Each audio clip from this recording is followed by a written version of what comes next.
It doesn't make any sense to me. It's just a waste of our resources and finance. They are working together.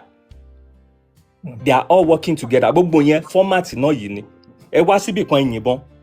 Clear bẹ̀. Long ground. Kẹ wò pé ṣé ó ti empty kò séyàn bẹ́ẹ̀ máa bí nǹkankan. Gbogbo yẹn format ni. Kò sí nǹkankan tó ń ṣe. They are all working together. Every day for 5 days, according to you. Just imagine. So they go back, they give reports. We attack them, we saw them, we say kinikon. Okay, share long ground, share we report in you complete, is incomplete. Clear be, teba clear be. You have to spend days nibe tema mo pe ko sanwe yan kokon be ko si any kini be mo. And what they are doing, both of them, they are protecting ibi to won tin jade ni. Mining to wa nbe yen gangan. Ohun ni nkan ton protecting be. And if you want to go closer to those places, they will tell you military protected area ni. So easy for láti sá síbẹ̀. So they are all working together. Ibi ton tin mine kò easy kéèyàn súnmọ́ bẹ̀. Mr. Japa. Kò easy kéèyàn súnmọ́ ibẹ̀. Láì ṣe pé o ní authorization, o ní permission, iye security tó wà ńbẹ̀ lásán. Kò easy. Gbogbo alámọ̀ yẹn. Wọ́n wá camp wọn síbẹ̀ for days, for months. Àwọn kan wá wọ́n yìnbọn pàpàpàpà wọ́n ti lọ wọ́n yìnbọn pàpàpà. They are all working together. In my own, èmi ò rí any security o. Loop ni mo kàn rí jọ. Honestly. And the next part náà ẹ jọ̀ọ́ ẹ má bínú. Village tó sọ èmi kan rántí orúkọ ẹ̀ ní Lọ́kọjà. Daddy wọn tó fẹ́ wá sanwó. Wọ́n gba ibẹ̀ kọjá. Wọ́n lọ síbẹ̀, wọ́n lọ drop owó. Àwọn ará village yẹn ti máa ń ráwọn èèyàn tó ń wá síbẹ̀ tó wá ń san ransom. Wọ́n mọ̀ pé àwọn èèyàn ń gba bẹ̀ kọjá. Wọ́n detain wọn. Wọ́n ní kinní kan. In fact, ó better kó mú daddy wọn lọ sọ́dọ̀ ọlọ́pàá. Káwọn ọlọ́pàá dẹ̀ wá bẹ̀rẹ̀ investigation àbí nǹkankan. Yeah, people might say life wọn ṣe kinní kan, but Ọlọ́run ò ní jẹ́ kẹ́mi wá bá lọ. Ẹni tó máa kú inú situation tí Nàìjíríà wà yìí. Gbogbo abàdẹ̀ ṣe ń sá kó má ṣẹlẹ̀, ẹni tó máa ṣẹlẹ̀ sí la mọ̀ next. That's just the problem we have. We don't want to report torí àfẹ́ kéèyàn wá kú, but if we report and wọ́n trace wọn, tán bá get wọn, tán bá lè dissolve wọn, at least ó máa create safety for many lives. Unfortunately, as long as people àwọn ẹni yóò mú wọn on involve ọlọ́pàá or anything, then tá bá máa blame ọlọ́pàá náà, it's very information téèyàn bá mọ̀ táwọn ọba wá bí kan share pẹ̀lú wa. At least èmi ti learn a lot from him, and I appreciate him so much for that as well.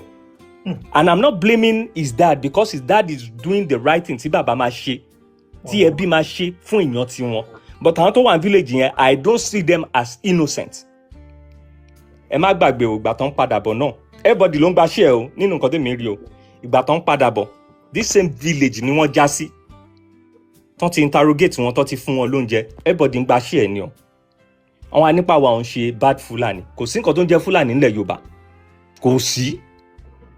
Fulani wà dà kò dá. Èmi ò tí ì rí Fulani kan kó cardboard kan lọ sórí social media àbí kan block street pé gbogbo Fulani tó ń kidnap ẹ̀ ń ṣara wa. Mi ì tí ì rí. Gbogbo bẹ́ẹ̀ ṣe ń gba bẹ́ẹ̀ kọjá wọ́n fún yín lóúnjẹ wọ́n ṣe kíní kan. Ọlọ́run má tiẹ̀ jẹ́ àrí tó bá lọ jẹ́ pé bóyá iná statement yín wọ́n rí pé wà precise gan kó má jẹ́ poison gan ló fẹ́ fún yàn. It's just maybe kind of correct our narrative available question.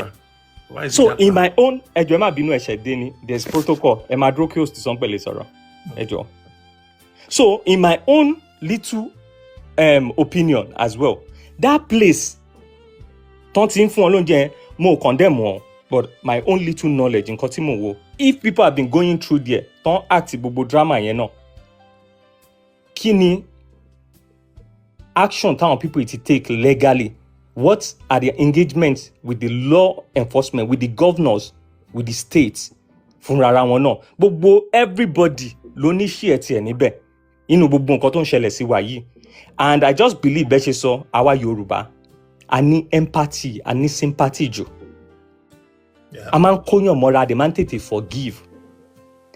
Brother mi, your assumption may be right. Nígbà tó ń pè tẹ́ ń gbóhùn siren, tẹ́ fi pé ọlọ́pàá tó wà ní mọ́tò ló ń bá wọn sọ̀rọ̀. Your assumption may be right. I have the same belief that probably inú wọn. And the reason tí máa ṣe sọ fún yín pé your assumption may be right. Mr. Japa, how many times don't you free àwọn people yìí? Tán nípọn forgive wọn, or integrate wọn sínú military wa.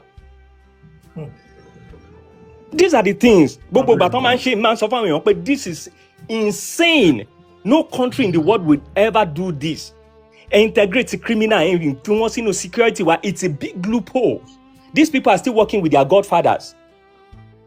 Àwọn informant wọn nǹkan tí security wa tọ́n ṣe lè mú wọn títí di ọ̀la. Ẹ lè imagine wọ́n ní kí helicopter tó gbéra ní base wọn kó tó dé wọ́n ti mọ̀. So wọ́n ti infiltrate àwọn èèyàn síbẹ̀ tálà forgive tọ́n dáṣọ sí wọn lọ́rùn tọ́n kó wọn lọ Mẹ́kà. Tọ́n kó wọn padà wá tọ́n fi wọ́n sínú military wọ́n náà lọ school wọ́n gba certificate àwa gan ta lọ sí school àmọ́ iye years ta lò àwọn lọ school láàrin ọdún kan ti gba certificate wọ́n ti rehabilitate wọ́n ti integrate wọ́n sínú ọlọ́pàá. Inú army inú sójà highest level of our security gbogbo bẹ̀ lọ́n ti wà. So Mr. Japa, these people are working together. Wọ́n wà ní ọlọ́pàá. I'm not saying the whole Nigerian security is compromised, but even the military, they don't know who is who again. Wọn ò mọ ẹni tó ń ṣiṣẹ́ tọkàntọkàn fún Nàìjíríà mọ́ láàrin wọn. Wọn ò mọ ẹni tó ń ṣiṣẹ́ fún àwọn bandits. Wọn ò mọ ẹni tó ń ṣiṣẹ́ fún ààbò ìlú. Wọn ò mọ ẹni tó ń ṣiṣẹ́ fún ààbò ẹnu tiẹ̀ àti ikùn tiẹ̀. Láàrin wọn mọ́. Everything has become so compromised to the extent that gbogbo ìtàn sọ fún yín ní village yẹn pé àwọn ò ṣe bad kinní kan àwọn ò ṣe bad kinní kan. wọ́n ní tí èèyàn kan ló sáré kọ́ kí n tó kó tó lọ wọ́n ní nílùú òyìnbó téèyàn bá ti dáràn tó ti lọ sẹ́wọ̀n ò ṣe any military or police or any. Oh, possible. And that person is right. That person iṣẹ́ gan tó bá fẹ́ ṣiṣẹ́ gan tán rí record ẹ̀ pé o ti lọ sọ́gbà ẹ̀wọ̀n rí àti ìgbà ó difficult. Tó bá tiẹ̀ máa pàdé ẹni tó máa gbà company tó máa gbà ẹ́ ọ máa rí nǹkan tó special nínú ẹ̀ tó yàtọ̀ sí gbogbo nǹkan tó ní. Ẹni yẹn ò parọ́ náà. So how would you say highest security of a whole country and integrate àwọn criminals sí ibẹ̀? So àwa ni pé so ẹ fẹ́ sọ nǹkan kan. Yes, mo fẹ́ mi fẹ́ yẹ kí ọ̀rọ̀ yẹn tí ó ti ń débi tó ti ń dùn sí àwọn tó ń dùn wọn lè get wọn tá a sọ. Mo ní ẹni abe méjèèjì ẹ̀yin abe méjèèjì. Abe tó wà ń bí there's another abe tí yín kọ́ there's another abe governor. I think he can speak on behalf of the government. Èmi dẹ̀ ní question fún. All right? Okay. But mo fẹ́ jẹ́ kí ẹ wà ń bí. Nígbà tí máa ń béèrè àwọn béèrè lọ́wọ́ Abe. Inú mi dùn bó ṣe wà. I think he heard the story, that's why he came up. He's always kind of busy person. Okay. Now, to Mr. Abe, pẹ̀lú Nigerian logo, coat of arms wa, ni mo fẹ́ bi ní ọ̀rọ̀ yìí sìn. Bóyá àwa là ń ṣe mistake. Bóyá ẹ jẹ́ kí mi àti Mr. Abe, bóyá àwa là ń ṣe mistake. Ẹ káàsán, ẹ káàárọ̀, ẹ káalẹ́. Ẹ káàbọ̀ Abe. Now, Abe, ṣé lóòótọ́ ni Nigerian government wọ́n take àwọn kílẹ̀ ń pè repentant Boko Haram sínú military wa ṣóòótọ́ ni. So whatever I say, I'm saying it authoritatively. And I'll tell you, I'm a number one, I'm a member of the fellow of Institute for Security Police Research and Policy. So I'm a fellow, so of course I have a degree or understanding of our security architecture. And I also represent the Ministry of Defense, presidential media team, Media Pally Defense once a month. So I have access to information. There's nothing like recruiting Boko Haram or repentant terrorists into the military. What we have and we have had is what we call Operation Safe Corridor. When I mean safe, SAFE, corridor. Operation Safe Corridor. You can Google it. Operation Safe Corridor as Operation Safe Corridor. Yes, in fact, AI ChatGPT would give you, what it means. Okay. Operation Safe Corridor started under late President Muhammadu Buhari, and they were rehabilitating and reintegrating low risk. I repeat, low risk terrorists or criminals. And what do you mean by low risk terrorists? Mr. Abe, Mr. Japa, maybe you're okay. Let me give an example of low risk terrorists. The children, they bring back our girls to the Zambisa, our mother kidnapped the Zambisa, and maybe they escape. And after they escape, of course, they've been brainwashed. So they will rehabilitate them back into the society. Just like your boom and shop people, can't worry one thing. Maybe after 5-10 years, they've joined Boko Haram, they've joined terrorist organization.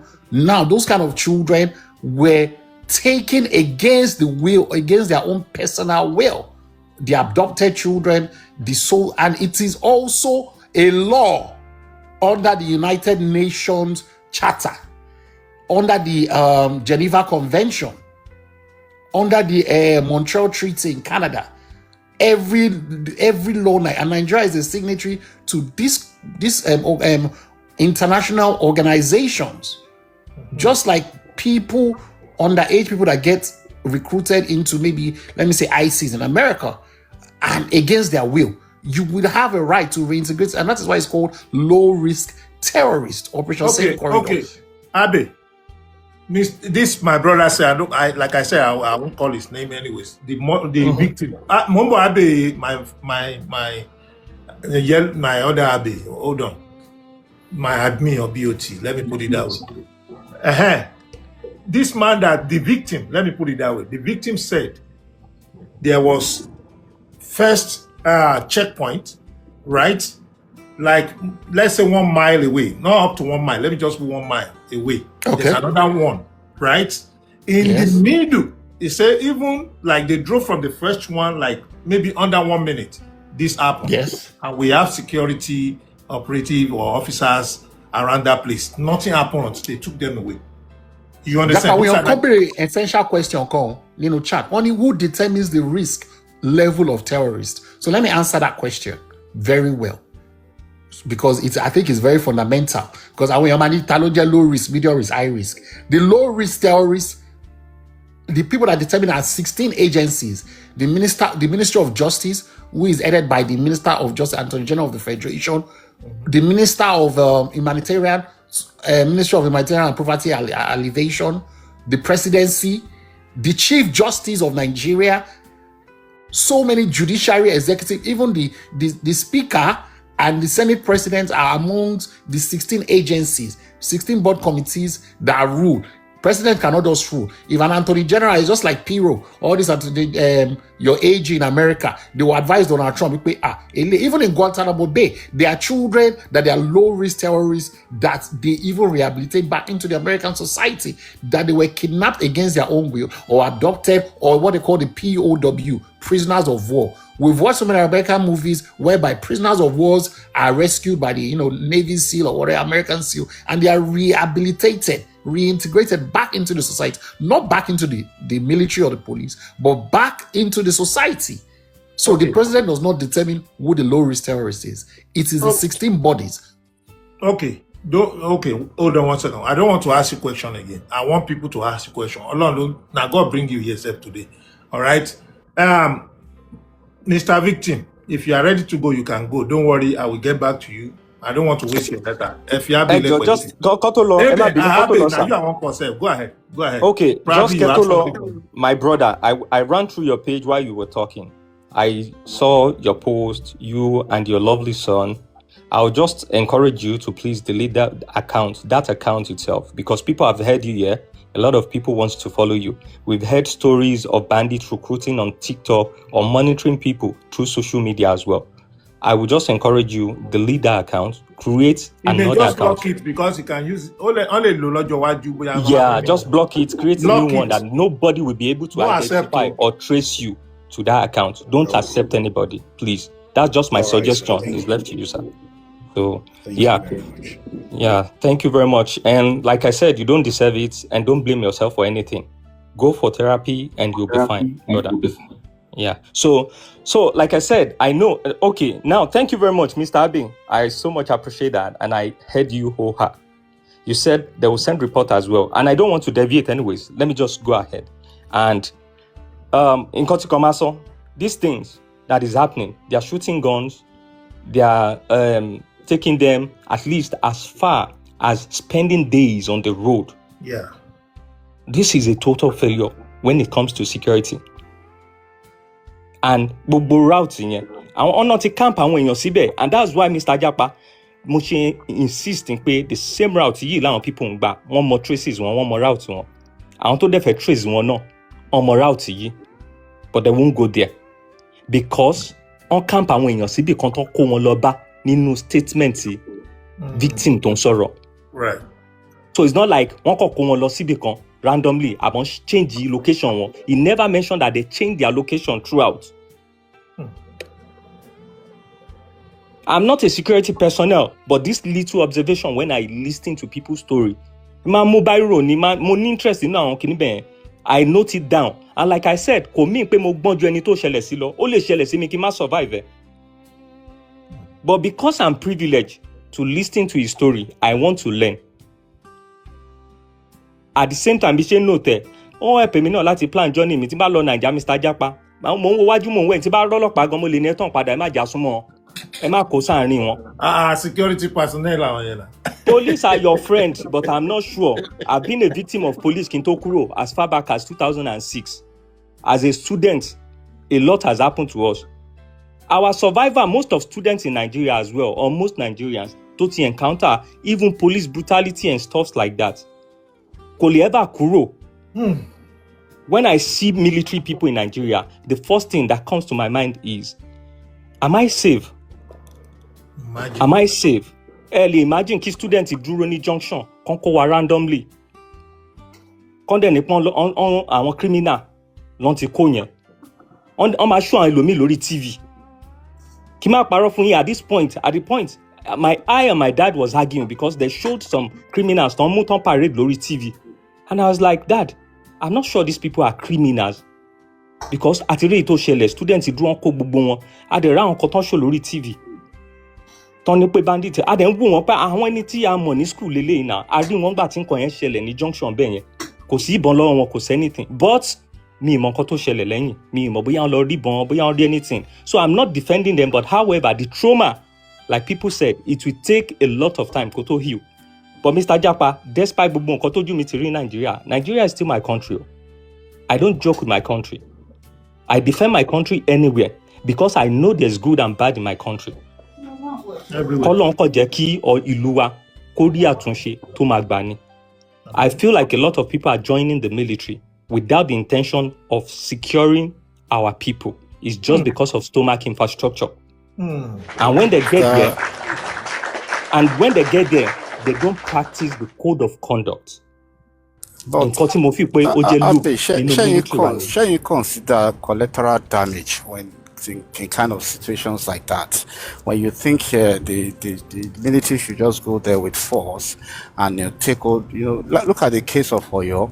You understand? Even when they had to hold on and tell them that engage with these criminals so that they can release this. They can actually use force, but if they use force, other people, the innocent people, are going to die.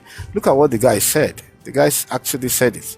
He said they don't care when when they come with the helicopter and start shooting, and they will tell you to just go and hide yourself.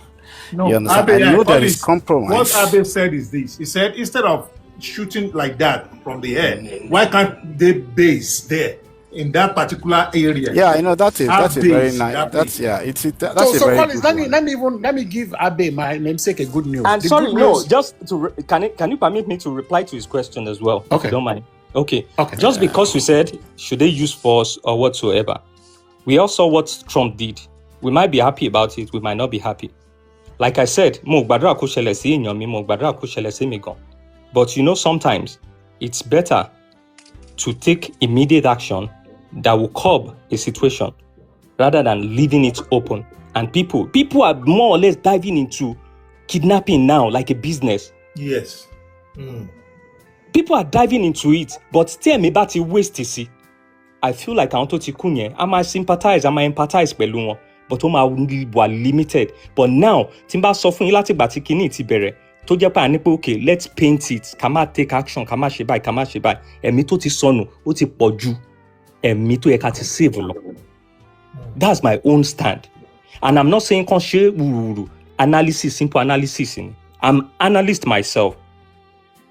But I'm not a security personnel, and I'm using my own So, Mr. Abe, let me give you good analytical news. skill. Let me give you, Yes. Okay. Mr. Abe, let me give you a good news. So yesterday, during this week, President Bola Ahmed Tinubu established what they call National Security Risk Assessment Team, and it's going to be a 5-year plan. My institute, I'm a fellow, was given that contract to write the 5-year plan for national risk assessment. And President Bola Ahmed Tinubu has employed or appointed a retired General Fadamiwa as the special advisor on Homeland Security. He was appointed this week and is going to resume his work on Monday, which is next tomorrow. And the 5-year strategic plan will be put in place. And I have access to it, but I can divulge a little bit that I can tell you that the president and this new special advisor on Homeland Security is using both kinetic and non-kinetic approach. Non-kinetic approach, meaning we must tackle poverty.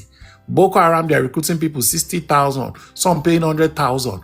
Meanwhile, minimum wage is 70,000. So these are part of the fundamental issues whereby all these things will be in the policy and the advice that will be submitted to Mr. President in 90 days. Mr. President gave 90 days order, and of course, the team is putting it together. It's headed by the SC Homeland Security and Dr. Charles Omole. Everybody has seen Dr. Charles Omole's interview.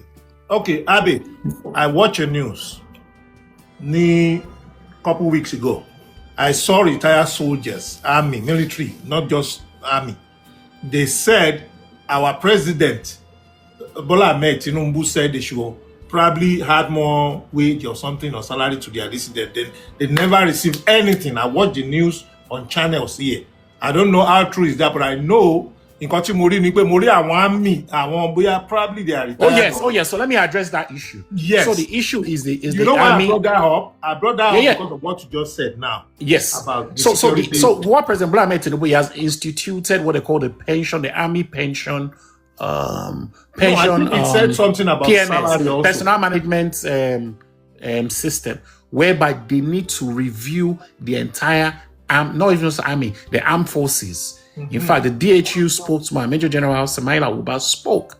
The Chief of Defense Staff spoke. So those army people are partially correct. They are reviewing the pension scheme. And President Bola Ahmed Tinubu has promised that he must pay the pensions of those military officers, just like our parents and our grandparents. Anybody that has a parent that has worked in the civil service, this is the first time since 1999. Pension. He's talking about the increment of the salary. Increment of salary, yes. The increment yes. goes through what we call the IPPS, Integrated Pay Clinical Salary, IPPIS. And that takes time. It's not a one-day job because the But anyway, that's just by the way, Abby. It's in the process of receiving it because you have to go through the system. You have to register an accountant general, and then it goes through the IPPS, Integrated Payment Plan Integration System, IPPIS. You can Google it, and it takes like 3 to 6 months. Okay. IPPIS. Thank you very much. But Mr. Abikoni also good news here, and I waited for it. So it's more or less like I heard the same political statement that Oman Sofun not every time. See, I'm not against any. I always tell people, I'm interested in any president. The only people I'm interested in are my local government leaders. Tell me about facing. Nobody don't love president for anything. Local government one. And if you have the access to make sure that things work, I am saying it, sir. The only thing I'm requesting from you, we want a stable electricity and we want our local government to be functioning. We want people that are closer to us. That's the best security ever we can have. You can tell me they appoint so person. And I want to ask, I was just picking Baten Sorrow. Anyone appoints a new person. What happened to the old one? What was the offense? Kinikoto Shele. Very good question. So let me answer your question. Very good question. The old one we have is called External Affairs, which is National Security Advisor. You also have it in America. You have the NSA, Pete's exit. Before that time, during Trump's time, was John Bolton. So, and there's what they call Homeland. Just like, thank God JAPA is in America. There's Homeland Security, there's FBI, there's CIA. CIA is for foreign, spy, whatever. FBI is for local, domestic terrorists and, deterring something. And we've only had one, which is to deter foreign terrorists. So that's two. Mr. Abe, maybe you are not aware. Any serious, Mr. Abe, on electricity, so I've addressed that to national security. We've never had a Homeland Security advisor. So, on the electricity thing, I did a tour yesterday. I'm going to post a video Money, on electricity. President Bola Ahmed Tinubu has deregularized electricity. He has removed electricity from exclusive to concurrent list, meaning your state governor can now generate electricity off the national grid, off the Shioro Dam, off the Kanji Dam. Just like in America, it is not government that produces light. It is private, public-private partnership, which is PPP. No government provides electricity. So now your government, your governor can collaborate with JAPA. JAPA is a millionaire. If it's from Ogun State, he can call Dakpa Abiodun. I have these investors, they want to generate light. Presently, as we speak, Lagos and Ogun State are building 6,000 megawatts that can power the entire Lagos, Ogun, in fact, the entire Southwest state. I have the video. This is not Sakama J. It is on my TikTok. I went to the power plant. It's built from Ogun State to Ibejuleki, that's Lagos. If you want, I will tag you, Mr. Abe. You will see, and that power plant will be ready by 2030. Inshallah. Okay, sir. Emma Binu, Mr. Japa. Emma Binu, Ejo, Emma Binu. So, Emma, if I can drag you, but one thing, I'm not against you. I'm not against APC, like I said. I'm not against any political party. But you've not answered my question. That's what I would just want you to know. I would have loved to answer statement. your question, Thank actually. you. Yeah, I would have loved to answer your question. Seriously. Wait, okay, Alex. but no best, wait. T-Money, ẹbí open, ẹ jẹ́ kí àwọn tó yẹn kan kọ́ sọ tiwọn. Àwa now.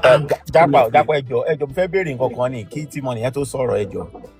Mi mọ̀ ṣé Mr. Abe governor ṣán gbọ́ story man tó wà lókè yẹn ẹjọ́ mi mọ̀ bóyá wọ́n gbọ́ story man. Yeah, I heard a story about. Okay, kí ni advice yín for that story? Kí ni ẹ lè advice man? God bless you. Okay, very good. So the truth of the matter is, I would never tell you on Jackpa's life that our security is perfect.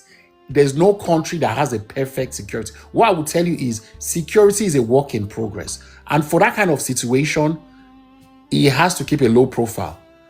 Because even the military, they get kidnapped. Civilians, both personnel and military get kidnapped. He has to keep a low profile. That is just the best advice. You have to keep a low profile. Of course, they've been attempted kidnap of my life. I've gone to the north. They've been attempting all this kidnapping banditry. And we know it is not external forces, it's internal forces, it's internal sabotage. And this is why they are weeding out the bad police officers, the bad army officers. Do you know how many military, even DSS people they've jailed since the beginning of the year? More than 300 of thousands of officers have been sacked, they've resigned. So security is not perfect, but what I'm saying is security is a work in progress. You can see that even kidnapping has reduced now because President Bola Ahmed Tinubu said he is not paying ransom. After that Obama short thing, have you had any high-ranking insecurity? No, nobody is paying ransom again. Just like Trump said, we're not paying ransom. So even in America, you have more than 30,000 people that died of gun crime. Every country has their own insecurity architecture. Our own is domestic. Boko Haram in the northeast, banditry in the northwest, IPOB in the southeast, and in the southwest, we have farmer elders crisis. So different region, different strokes for different folks. So keep a low profile. President is on top of it. 6 divisions have been created. 6 extra military divisions. Never happened since Abacha time. But it has been created to combat insecurity. Southwest now have a whole division. Whole division of an army. Southeast, Southwest, everybody. So this guy is combating insecurity. We now manufacture drones. We have drone technology from Turkey. We started to manufacture cheap drones. All right, so Mr. Abe, thank you for enjoy. 4 minutes. 4 minutes. Ẹ jẹ́ kí T-Money. Mo fẹ́ wò bí T-Money ṣì wà ńbẹ̀. T-Money ẹ ṣí microphone yìí tán bá a ṣí. Then we can. Okay, T-Money ò sí ńbẹ̀. All right. Ẹ jẹ́ kí next person máa join padà. No filter. Repeat. Okay, bàbá ṣe nǹkan tí mo ti nìkan sọ̀rọ̀ sí kọ́ náà sọ̀rọ̀ sí wọ́n kàn sọ̀rọ̀ nípa exactly security but ìyẹn ọ̀rọ̀jọ́ mi ni ṣe rí ẹni tí nǹkan yẹn ṣẹlẹ̀ sí mo really feel bad fún wọn mo feel bad fún wọn Ọlọ́run á fọ̀pọ̀ rọ́pò wọn ní rírú ẹ̀ mọ́ torí báyìí ń sọ̀rọ̀ yìí náà sìn ó sì ń ṣẹlẹ̀ sáwọn kan lọ́wọ́lọ́wọ́ báyìí ní Nàìjíríà ṣe rí kidnapping stuff ó ti di business ní Nàìjíríà ó ti di business tó yẹ pé mi ti ẹ fẹ́ máa sọ̀rọ̀ nípa anything concerning Nigeria torí most àwọn tó ń wá bí gan àwọn náà sponsor gbogbo òṣì tó ń ṣẹlẹ̀ yìí àwọn náà sponsor wọn mi mọ̀ bóyá rí fídíò kan tí máa yìí ṣe VDM tí wọ́n kó àwọn mẹ́ta kan tán ní DPO ló lọ kó wọn wá láti ìlú kan pé kán wá máa kidnap ní Edo State mi mọ̀ bóyá ti gbọ́ so ìgbà tí èèó DPO tó bá lè ṣerú nǹkan báyẹn kí wá la wá ń sọ anywhere ò save wọ́n kó àwọn wèrè wọ́n join wọn mọ́ military èèyàn kan wá síbi wọ́n sọ pé àwọn ló risk kìíní kan bí ẹ̀ ń pọ́ dẹ̀ làwọn táwọn bí àmọ́ nǹkan tó ń ṣẹlẹ̀ ṣe rí ẹ̀yin tẹ́ bá wà Nàìjíríà ẹ dira ogun ti wà ogun gidi ni ọ̀ ní sọ fún ogun gidi ó ti wà Nàìjíríà ogun gidi dẹ̀ ni o ní láti sọ̀rọ̀ ẹ fẹ́ anybody pé bóyá o fẹ́ dira bó fẹ́ ṣe anything ìwọ ni kò mọ́nú ara ẹ̀ tó bá rí wèrè kan bì kan wèrè náà máa fi wo wèrè máa yẹ kéèyàn kan wá máa ba ẹ̀ pòwe Jésù ṣe kíní kan fẹ́yàn kan bì kan kò sí yẹn Jésù lolùgbàlà kò sí kò gbá ẹni Jésù gan ò gba ara ẹ̀ lẹ̀ wọ́n pa bí ẹran ni tó bá yẹ kéèyàn kan wá máa mú wèrè mú kíní kan fún ẹ̀ ń bì kan pé ẹ Jésù lolùgbàlà Jésù ní kíní kan wípé lórí di Calvary Jésù ò gbára ilẹ̀. já pàṣẹ rẹ tó bá tiẹ̀ gbọ́ sórí Jésù tó bá ṣì ń tẹ̀lé ẹni yẹn gọ̀ ìyá ẹni yẹn gọ̀gàn ẹni tó ń pa wọ́n gun wọ́n kàn wọ́n gi wọ́n ṣe léṣe ìyẹn ni wọ́n wá fẹ́ tẹ̀lé ìyẹn ni wọ́n wá ní kí wọ́n máa tẹ̀lé kiri pòun ló máa gbà wọlé èèyàn tó ń pa at the age of 33 years ìwọ tó ti ju 33 lọ wá ń tẹ̀lé kiri Jésù ní olùgbàlà anyway ìyẹn ọ̀rọ̀ ọjọ́ mi tún ni advice tèmi kọ́ bẹ̀ fún yín tó bá ti wà Nàìjíríà tó wà Nàìjíríà nínú kó máa wówó láti jápa àbí kẹ́ kó máa wówó tí wàá fi ra ìbọn àti oògùn ìkànnì méjì yẹn ni kó máa ṣe owó jápa ẹni tí yes nínú kó wówó àti jápa àbí kó wówó àti ra ìbọn àti oògùn tó máa fi dira tí wèrè kan bá ti wá tó fura pé máa béèrè ẹjọ́ kò lẹ́jọ́ nú àná ẹ̀yin tẹ̀dẹ̀ ń send àwọn ọmọ onídìí ńláńlá sí mi tẹ́fẹ́ fi mọ orí èèyàn tẹ́fẹ́ fi gẹ́ẹ̀tì info mi ẹ lè gẹ́ẹ̀tì ìlú tèmi wà ìdí tó wà ń bẹ ò tí ó pọ̀ àwọn ìtẹ́ mú wá láti Nàìjíríà àwọn yẹn kéré Amẹ́ríkà mo wà ìdí surplus ń bí so ìwọ tó bá wà Nàìjà dira nǹkan tèmi kàn máa sọ fún everybody nìyẹn ogun ti wà ní Nàìjíríà máa yẹn kan tàn ẹ pé kinní kan ló fẹ́ ṣe o ogun gidi ni o mi ò ní sọ̀rọ̀ jù báyẹn lọ ẹ ṣe gan jápa. Thank you so much Peter no filter ẹ ṣí microphone ẹ bá bínú. ẹ kúrò lẹ. ẹ káàbọ̀ sà. mo kàn fẹ́ sọ sí nǹkan tó ṣẹlẹ̀ sí ẹni tó sọ story yẹn because ó fẹ́ ṣẹlẹ̀ sí mi ní side yẹn náà ayé rí ìgbà yẹn passport wa ó ti wà lẹ́yìn abroad sí ní àtọ̀rẹ́ mi so àwọn mọ́tò láti Èkó òun wà nínú bọ́ọ̀sì kan èmi wà ní bọ́ọ̀sì mi so a fẹ́ dé àyè rí yẹn mọ́tò tèmi wà nù ẹ̀ ó fẹ́ ṣe nǹkan kan lára táyà ó wo táyà so àwọn àjọ ń lọ ni ó ti so ìgbà tá a máa fi déwájú òun ò dúró mọ́tò yẹn dúró ìgbà tá a máa fi déwájú báyà kàrí pé wọ́n park mọ́tò yẹn wọ́n ti ṣílẹ̀kùn sílẹ̀ kò sẹ́nibọ̀dì nínú mọ́tò mọ́ ó ti yẹn so wọ́n ti kidnap gbogbo àwọn tó wà ní mọ́tò ọ̀rẹ́ mi wà nù wọn wálé so àwa tàn padà lọ bá àwọn sójà wọ́n á tẹ̀lé wa lọ bí ẹni ẹ ṣe sọ sórí yẹn náà ni o pé sójà alákọ̀ọ́kọ́ ìlú kan mo rà ipá yèrè nìyẹn bóyá yèrè níwájú so wọ́n ṣàṣùmọ́ra wọ́n kó wọn wọnú gbó àṣà bẹ̀rẹ̀ sí wá wọn inú mọ́tò tó wọ̀ pásítọ̀ rìdíìmù tó jẹ́ bí kí lórúkọ ẹ̀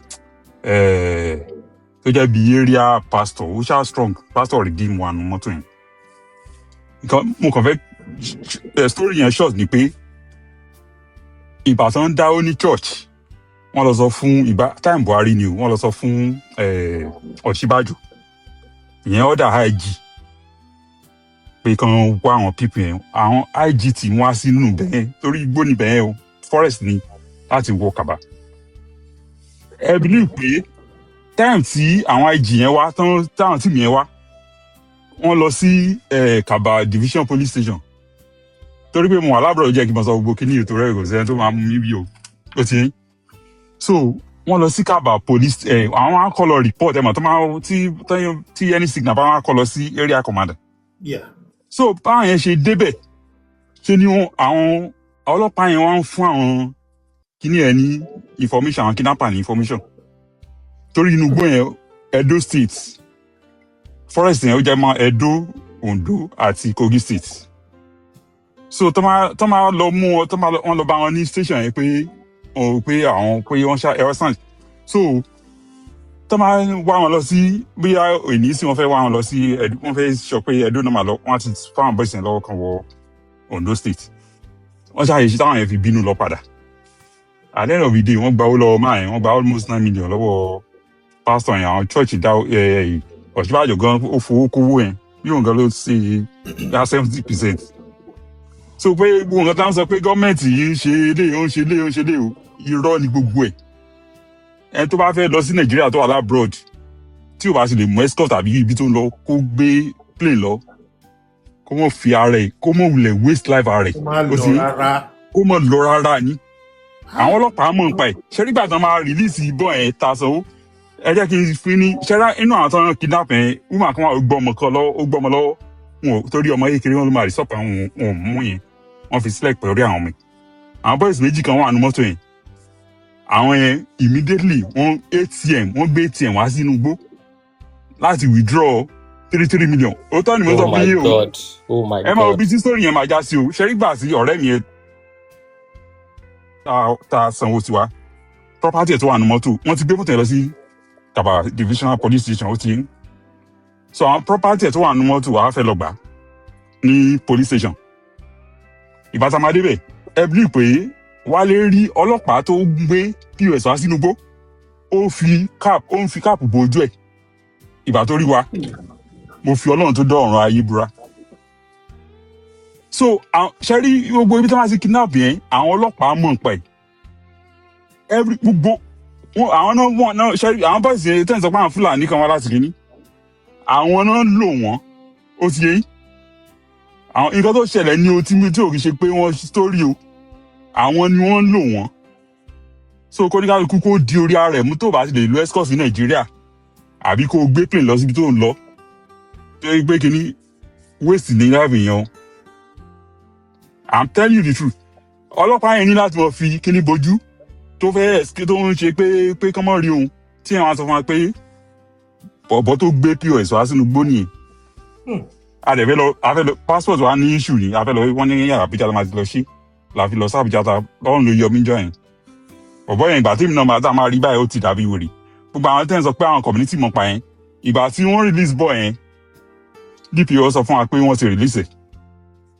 pé kìíní ọ̀sán ìgbà tí bọ̀bọ̀ yẹn tó wá release ẹ̀ tó wọ bí abúlé kan níbi side Kogi state ni wọ́n ti release ẹ̀ so ìgbà tó wá wọ village kan tó wá sọ pé àwọn kidnapper tán rí i pé àwọn akọ́ bẹ̀rẹ̀ wọn á ní kidnapper àwọn yẹn náà sáré wọlé tán tilẹ̀kùn mọ́rí pé àwọn dà tá a sọ pé wọ́n release òní kan jọ káyọ̀ tó wá fún lómi kan tó fún ní owó mọ́tò so ọ̀rọ̀ Naija gbogbo nǹkan tó ń sọ pé political statement political statement yẹn ṣe rí àwọn ọlọ́pàá gangan àwọn nǹkan tó ń fi ṣe business ní nǹkan tó wọ́n mọ̀ pa ẹ̀ business wọn ni gbogbo nǹkan tó ń sọ pé Tinubu ń sọ pé kìíní unless wọ́n máa lè change gbogbo ọlọ́pàá ọ̀tọ̀ irú time ọba tó sọ pé anywhere tí criminal bá ti ṣẹlẹ̀ division police náà máa arrest ẹ mọ̀ pé kò sí kidnapper gbà yẹn but without doing that irú gbogbo nǹkan tó ń sọ yẹn bàbá irọ́ ni ẹni tó máa tàn lọ sí Nàìjíríà pé kó lọ ṣe kíní ó lọ fẹ̀mí ẹ̀ ṣòfò ni tí ò bá dira téèyàn bá ti lè ní àfẹ́ rí lọ́wọ́ ọ̀ kó mọ mú sójà lọ́wọ́ kó dàbí Sunday Igboho nǹkan tí mo fẹ́ dá sí ni àfẹ́ rí wa. ẹni tó bá sọ iṣẹ́ owó ní abroad. JAPA ìdí tí òfin ní ṣiṣẹ́ lára ẹlòmíì ni pé ọ̀pọ̀lọpọ̀ àwọn èèyàn ti dé ìwọ gbogbo obìnrin ló fẹ́ bá sùn gbogbo ọtí mímu ni gbogbo nǹkan ní jíjẹ èèwọ̀ ti pọ̀jù tá ti jẹ gẹ́gẹ́ bí ọmọ Yorùbá so kò lè jẹ́ kí nǹkan ṣiṣẹ́ lára wa. gbogbo nǹkan tó ń sọ pé Tinubu ń ṣe kínní Tinubu gangan kọ́ Tinubu kí ni Tinubu fẹ́ ṣe gan tó bá tó bẹ̀ kó jẹ́ kí ìyàwó àbọ̀ mẹ́ẹ̀kan ẹ rí bí ṣe Tinubu ṣe ń rìn káàkiri ni just like presidential movement ni so àwọn kidnapper ìgbà tó ń ná máa wọn nínú igbó tán rìn tí kidnapper àwọn boys yẹn kán rí pé ọdẹ ń bọ̀ wọ́n á ní káwọn kan dojúbolẹ̀ nínú igbó pé kán má jẹ́ kó ọdẹ rí wọn ó ti yé so kì í ṣe pé àwọn strong but àwọn ọlọ́pàá ń support wọn àwọn security force àwọn ọlọ́pàá àwọn sójà gbogbo àwọn náà ṣe kí ni ẹ̀ bọ̀ wọn ò fẹ́ ṣe fúnra wọn kàn lo àwọn boys yẹn ni so nǹkan tó wà ń bẹ nìyẹn nǹkan tó fẹ́ dá sí nìyẹn so kó ní kálukú kó gbàdúrà kó dẹ̀ wọ́n ọ̀rọ̀ nàìjà ń sìn àbí tí sójà bá wọlé ló kù. Mr. Ye calibrate question lọ́wọ́ yìí. ó yẹ bí ẹ bèrè lọ́wọ́ mi Hello, sir. ẹ bèrè lọ́wọ́ mi. Number one, Yes, sir. I think this is a false alarm. The question is, I went from This is Lagos what? to Osun. False alarm. Mo lọ láti Lagos lọ s'Osun. My Prado no get one police escort. I deliberately not used escort. Nothing happened to me. Coming back from Osun to Lagos on Saturday after the election, I came back with no police escort. Just me and my driver. So I think that is a false alarm. Ọlọ́run ti jẹ́ kẹ́yìn kó sọ̀rọ̀ wọn ni. No, èwo ni Ọlọ́run ò ní jẹ́ kó sọ̀rọ̀ wọn. When Nigeria happened to it. So, sir, Mr. Abe, I don't mean to overtalk you anyways, but what I want to let you know, this man just made a statement, and I believe if you are reading his voice and listening to him very well, he said your people are working with them. So your people must have allowed them that, now God they pass you, no do them. I assume that, and I'm not confirming that, you are privileged, sir. So don't ever use yourself as an example. It's a total lie. And I assume that because he made that statement that your people are working with them, and I told you, I've been a victim of that as well. I'm putting it to you directly. Don't ever use yourself as an example. We Nigerians are complaining. And Am I not a Nigerian? My namesake. Namesake, my name. Nigeria, but I said you are privileged. I'm privileged because Okay, so let me tell you the truth. Let me tell you the truth. We have 187 armed militias in Nigeria. I repeat, 187. I mean, my institute did and it is very alarming. And this is not President Bola Ahmed Tinubu's fault. When President Bola Ahmed Tinubu came to power, they were like 179, 180. Now it's 187. It has increased by maybe like 10. Secondly, too, the police are being overwhelmed. Sometimes in the police station, you find only one car, 50,000 naira police allocation for DPU.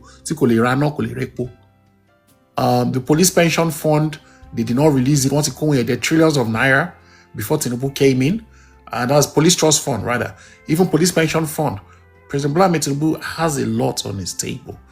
And you can see police too protesting. It's not President Bola Ahmed Tinubu's fault. It is the rot in Nigerians and police.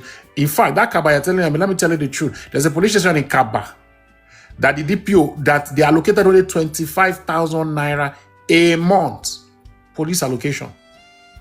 She 25,000 some they will give them abandoned rotten elox, 5 guns, AK-47 to crash, and they may be like 25 to 30 police officers on share. What are the governor doing with security votes and all of that? God bless you.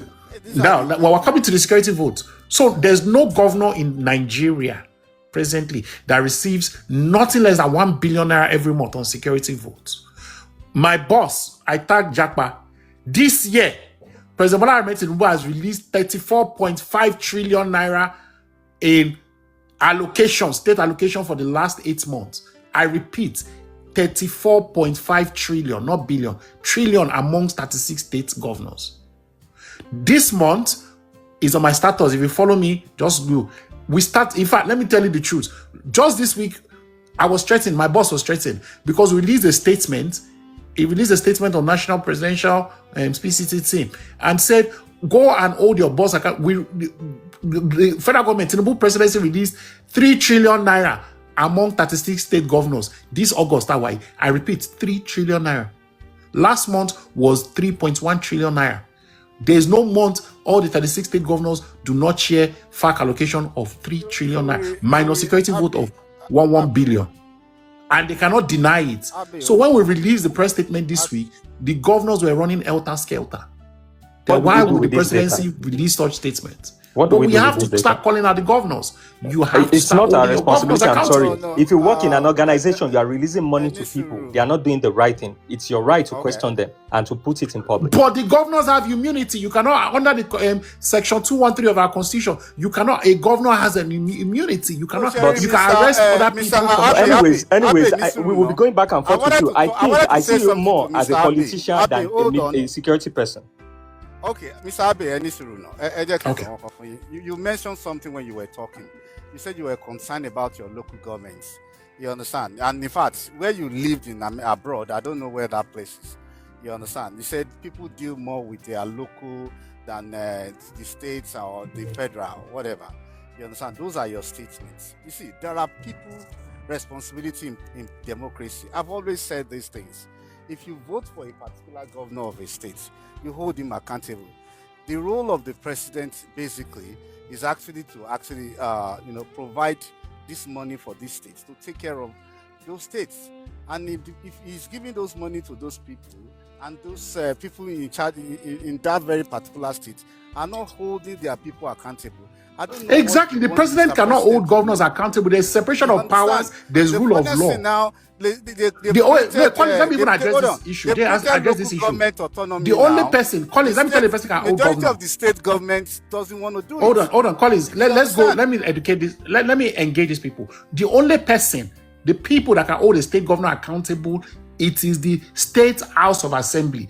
The State House of Assembly can impeach the governor. And the only way you can hold your governor your State House of Assembly accountable is by what they call recall process. In America, you can recall your congressman. In Nigeria too, we have laws that they recall a woman in Mushi, Laye Fashola, a state governor in Lagos. Woman Amuwo Odofin. You can recall. So if your governors are not working, recall. All you need is 50% of your State House of Assembly registered voters, and they will recall. But say president cannot hold governor accountable, and president can only hold governor's allocation for 72 hours by law. After 72 hours, the governor will take it to court and he will win. So the governor has the constitutional right to release the funding to the governor. It is the State House of Assembly in bracket Lagos State House of Assembly has the right. And remember, Obasa held Sanwo-Olu accountable when he did not approve his commissioners, he did not approve his budgets, when they said the Lagos State government budget was overpadded, that there was handlock between Obasa Lagos State Speaker, and Governor Sanwo-Olu. That is the only speaker among 36 state speakers that has held governor accountable. So if you're not holding your governors accountable, please don't blame my leader, President Bola Ahmed Tinubu. President Bola Ahmed Tinubu is a Democrat. He allowed fair and fair election. How do we hold them accountable? How do we? You can hold your state government accountable by impeaching articles of impeachment. During Donald Trump's time, they impeached Donald Trump. You remember? Twice. Why are you comparing? You can also impeach president. The only person that can hold president accountable is the National Assembly, which is the House of Representatives and the senators. The only person that can hold governors accountable is your state House of Assembly, which will be read by the Speaker of the state. And Obasa did it when they wanted to impeach Sanwo-Olu, that they called him back. And the only people that can hold I want to turn this. Abe Mumbo, 1 second. I want to turn this conversation. I'm going to release the victim to go and rest. Then I want to do something after that. Mr. Collins, you can hold on. Ọlá ṣẹfẹ sáré sọ ọmọ kan lọ lórí nǹkan tó ń sọ yìí. Mo bọ̀ àbí méjèèjì and Collins. No, jẹ́rìí tí bọ̀bọ̀ oní victim yẹn ni kò fẹ́ sọ náà. Ok, ẹ gbọ́ ẹ. Jẹ́rìí tẹ́ ẹ sọ yẹn, ẹ mọ̀ pé ìgbà kan kí ni bá ń jà lórí Adémi. Ṣé mọ̀ pé this is not the first time tó ń gbé àwọn èèyàn lé. Wọ́n gbìyànjú lé ṣé nǹkan tí Mr. Abe sọ yẹn is rubbish. Wọ́n gbìyànjú lé mọ àwọn tó ti gbé ni. Okay, there is a boy tó yẹ pé Afẹ́nifẹ́re youth ìgbà tó ń ṣe Yorùbá ni that is 20 something. Ṣé wọ́n gbé bọ̀ yẹn gbé wọn lọ Àkúrẹ́ sí Abuja wọ́n yìnbọn fún ní ìdí ni ìbáwọn tó ń ṣe Yorùbá nation ló dá tó fi yọ ọta àbọn ní ìdìbò bọ̀ yẹn. And there is a woman in 19 before kí ni ètò happen dáadáa bọ̀bọ̀ ìlú tẹ̀sán lórí kí nígbà Koiki woman yẹn ọmọ àtọkọ ẹ̀ ń bọ̀ láti Abuja ọmọ under age wọ́n rèpẹ̀ ìyá yẹn wọ́n rèpẹ̀ ọkọ ẹ̀ wọ́n rèpẹ̀ ọkọ náà ìyá yẹn ló pọ̀ lè padà sí Nàìjíríà mọ́ ṣẹ́rí kan tí Mr. Abe sọ kọ́ máa compare Nàìjíríà pẹ̀lú Amẹ́ríkà àwọn ìwé làwọn kà which fella say authority still everyone kàwé fún wa those who are at home tí wọ́n pa lójoojúmọ́ wà ń bẹ̀ wọ́n sọ pé kíní kan governor kan ṣe watch constitution kíní constitution wà bẹ̀ ẹnìkan ni wọ́n gbé kiri yẹn mọ iṣẹ́ tó fi rìn nínú gbó kiri for how many days wá ní pé kíní kan General Danjuma ẹ̀gbọ́n kan General Danjuma sọ ni only the military of kí ló ti pè náà colluded pé wọ́n ti collude pẹ̀lú àwọn terrorists I will not call them bandits they are colluded pé they are going to kill you one by one. General Danjuma said it. Kí ni General Danjuma is Minister for Defence, former minister tó sọ lẹ́nu ẹ̀ jáde, and you people are still saying he's telling lie. This man has said it that these people have penetrated Nigerian military and they have compromised with those people. Pé they are going to kill you one by one.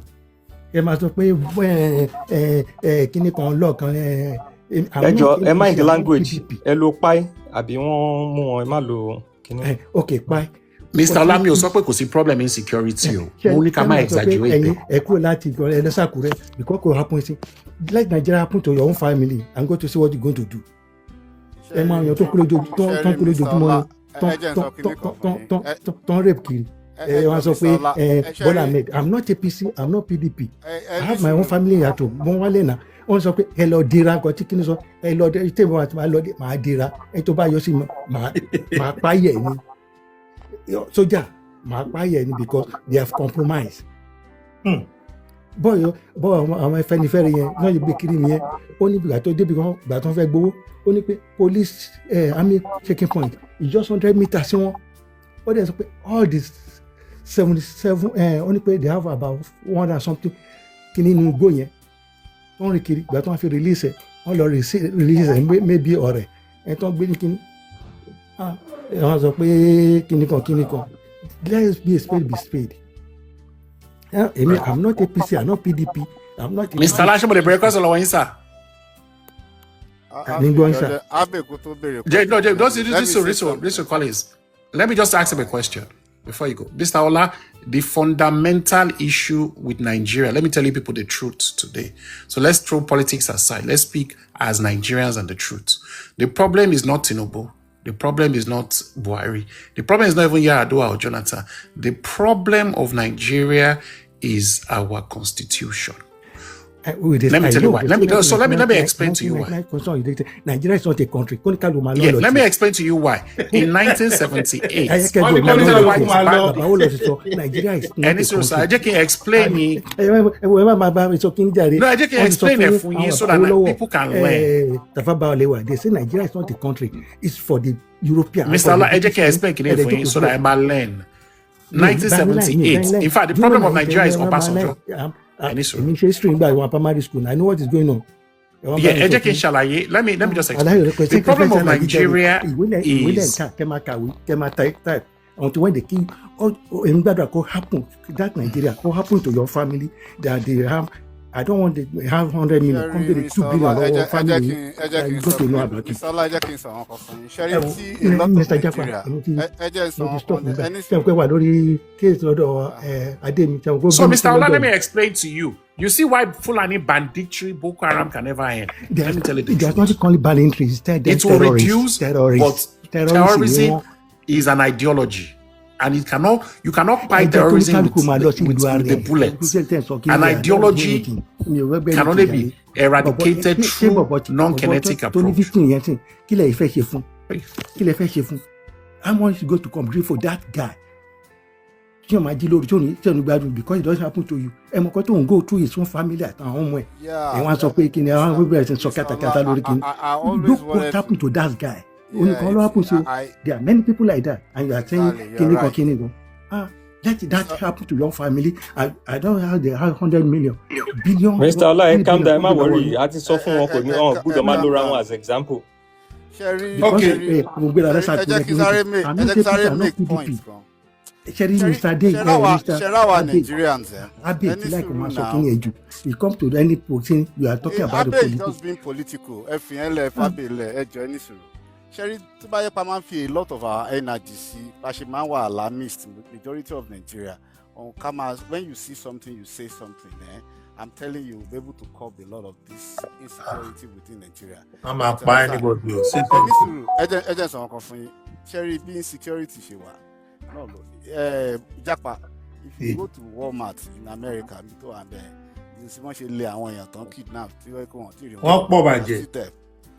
you go to Kroger, if you go to anywhere, they are there. You understand? I want to theory of recent, no, 16 country, almost 28 people there. To kidnap. We need the same America at times. Okay, Collins, I want to use America compared. I am not using it to. I want to advance you along in Monso. You understand? Share it me like in the party in Nigeria.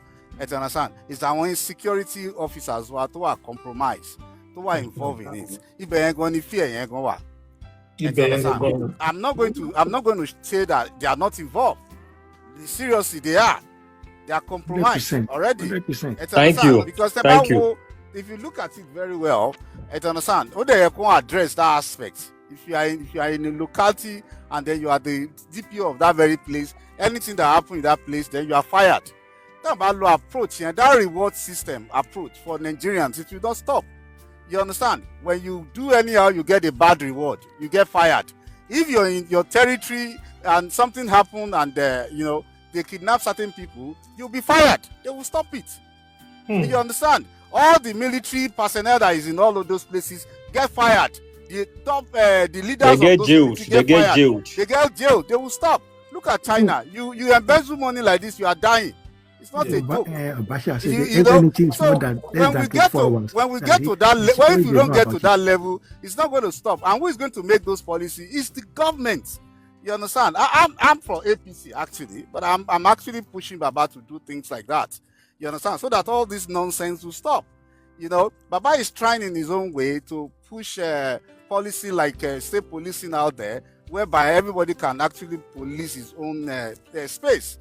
The local government autonomy is there, that they are pushing into places that can allow people to actually have their own. Collins, the federal say no be their own problem. That is the governors. Yeah, I know. Governors said. And let me now tell you guys. But it's very address Mr. Abe Sherry, Mr. Abe, Mr. Abe, Sherry, we the people have participation in politics. Shaba abroad ni gbogbo wa wà now.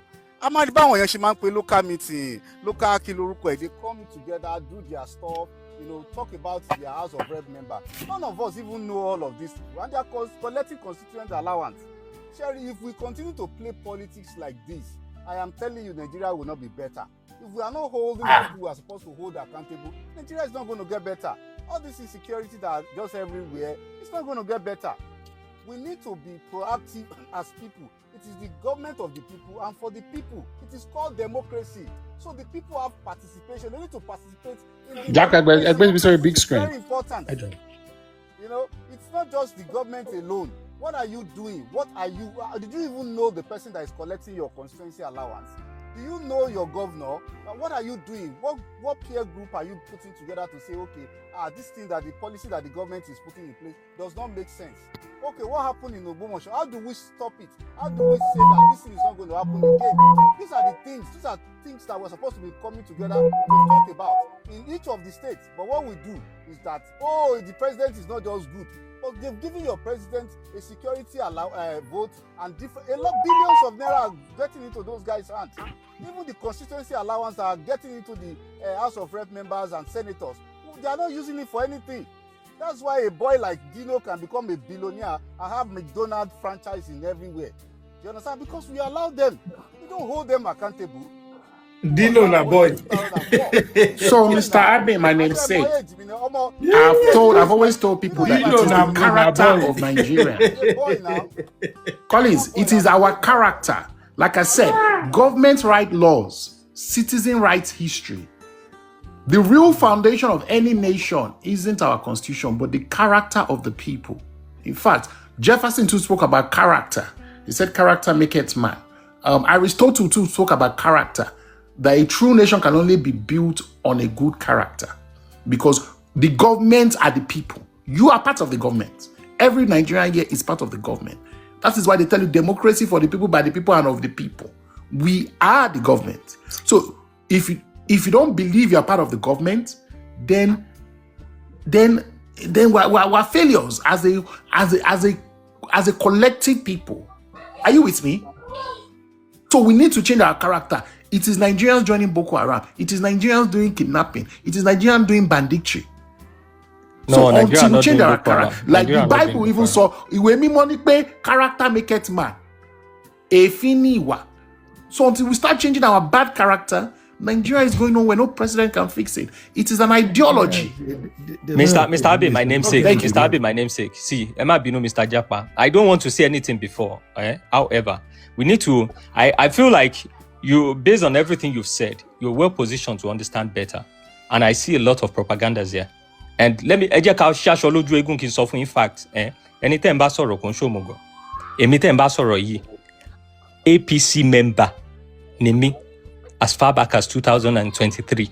Títí di 2023 in diaspora. I'm one of their media executives. When President Tinubu became the president, we were the first person to receive him in Paris. Kí n sọ fún yín. Gbogbo nǹkan tẹ́ ń sọ, tó kọ̀ dàbí ẹni pé mo kọ etí ikún sí yẹn. Kò ṣe pé mo gbọ́. And like I said, I'm not against any Nigerian leader. To be factual with you, I'm not against them because I know that the problem we have is a systemic problem, not an individual problem. I don't want to address my problem with anyone. The people that are closer to me. In my local government, Nibi by Ni Canada Timowa, Ayo is my local government chairman. Omo Nanjani.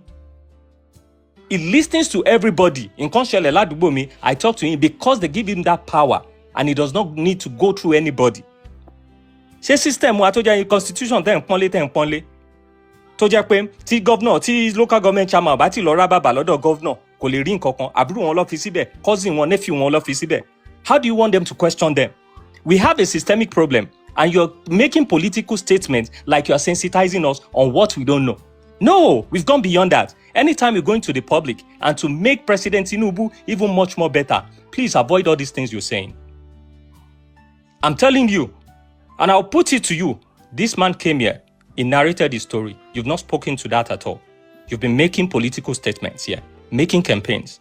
You said you have legs, you are well rooted in Nigerian security. You represent Nigeria here, you represent them there. I would expect you to ask more details, pertinent questions that will lead you to tracing these people and to make sure that you bombard wherever they are. And you show Nigeria, you come back to this life to testify to us that you made this move. Hello, my namesake. Are you aware how many I'm sorry, sir. Please don't overtalk me. Let me land, please. Tori Amoti, keep quiet. Later, Emma Binu, namesake. So, I'm just telling you, as a security person that you heard, this person that also, and when you're there, won't confirm pay that same spot, that same area, in combine man shele, low turn in Kotima and Yiso. And when you're to wabi meta, don't testify, sin Kotima and Yiso.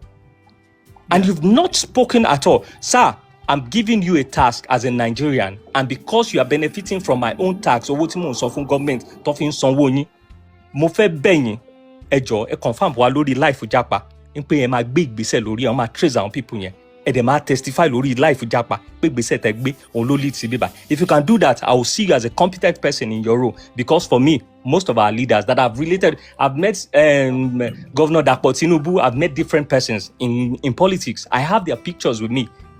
Anything, but I don't depend on anybody. And my purpose of joining politics in Kotoman Sopa and Nigeria ni gbogbo ala man ro pe an interest in òṣèlú. But gbogbo òṣèlú, we speak about it.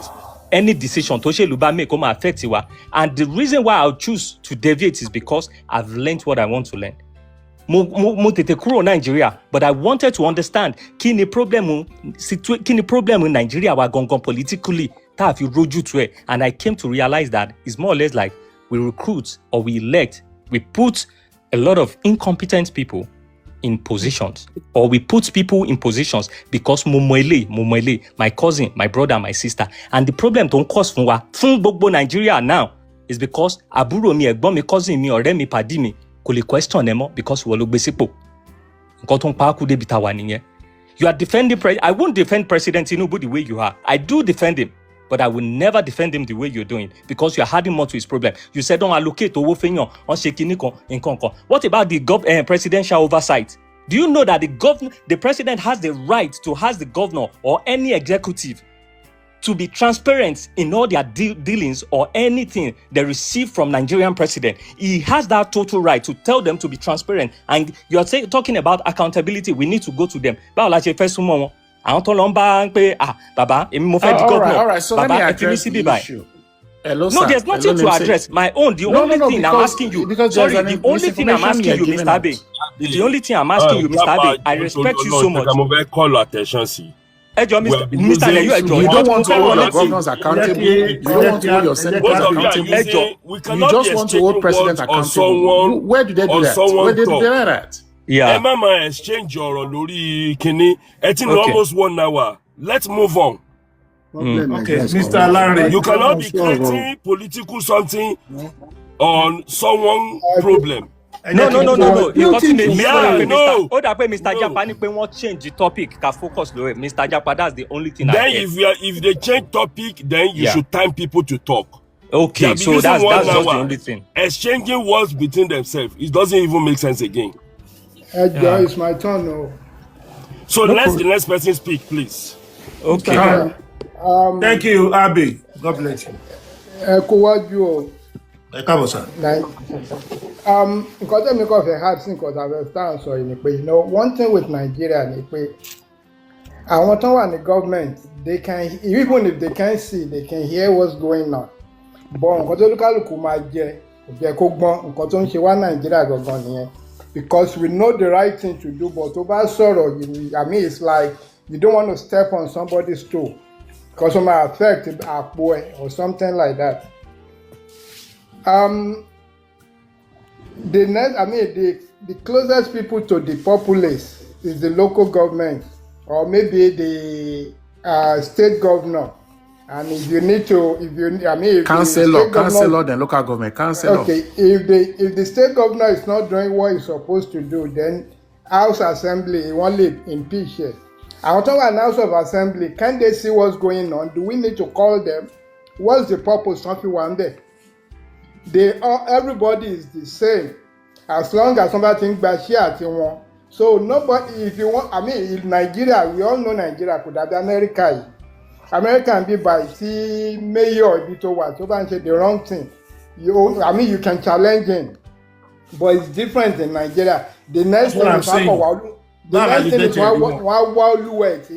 because one compare America with Nigeria and Biba.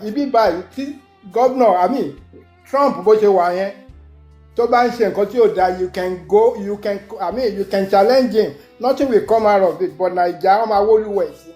So who's going to talk? That's why everybody can start saying. But the people, those people in position like House of Assembly, somebody like to impeach governor, they know what to do, but they won't talk. Nothing you can do that will make them talk. I'm sorry, I don't want to mention anybody. Vote your House of Assembly, well, sir. Shebi is the citizens. And you can recall, do you know you can recall your House of Assembly member under the Nigerian Constitution? How do you recall? Please Google it, Japa. How to recall a senator? Can you let me finish? No, please let me finish. Rabe, you don't Please understand what finish. Mr. Larry is saying. That only ṣpàyàn dànù. Wọ́n máa kọlù ẹ̀ dànù ní tàbí That's why it's like we need to look in another way. Nǹkan tí most people ṣe ń sọ̀rọ̀ ni ẹgbẹ́ ipá àwọn èèyàn ò lè sọ̀rọ̀. But Nigeria will. Ẹjọ́ Japa, why don't you take pa mi? Ṣé èmi tí mo máa ń call Minister House? Because you're part of them. You're part of them. That's why you're protecting them. I don't want to say this, but it's like you want me to say it. You are enjoying from it.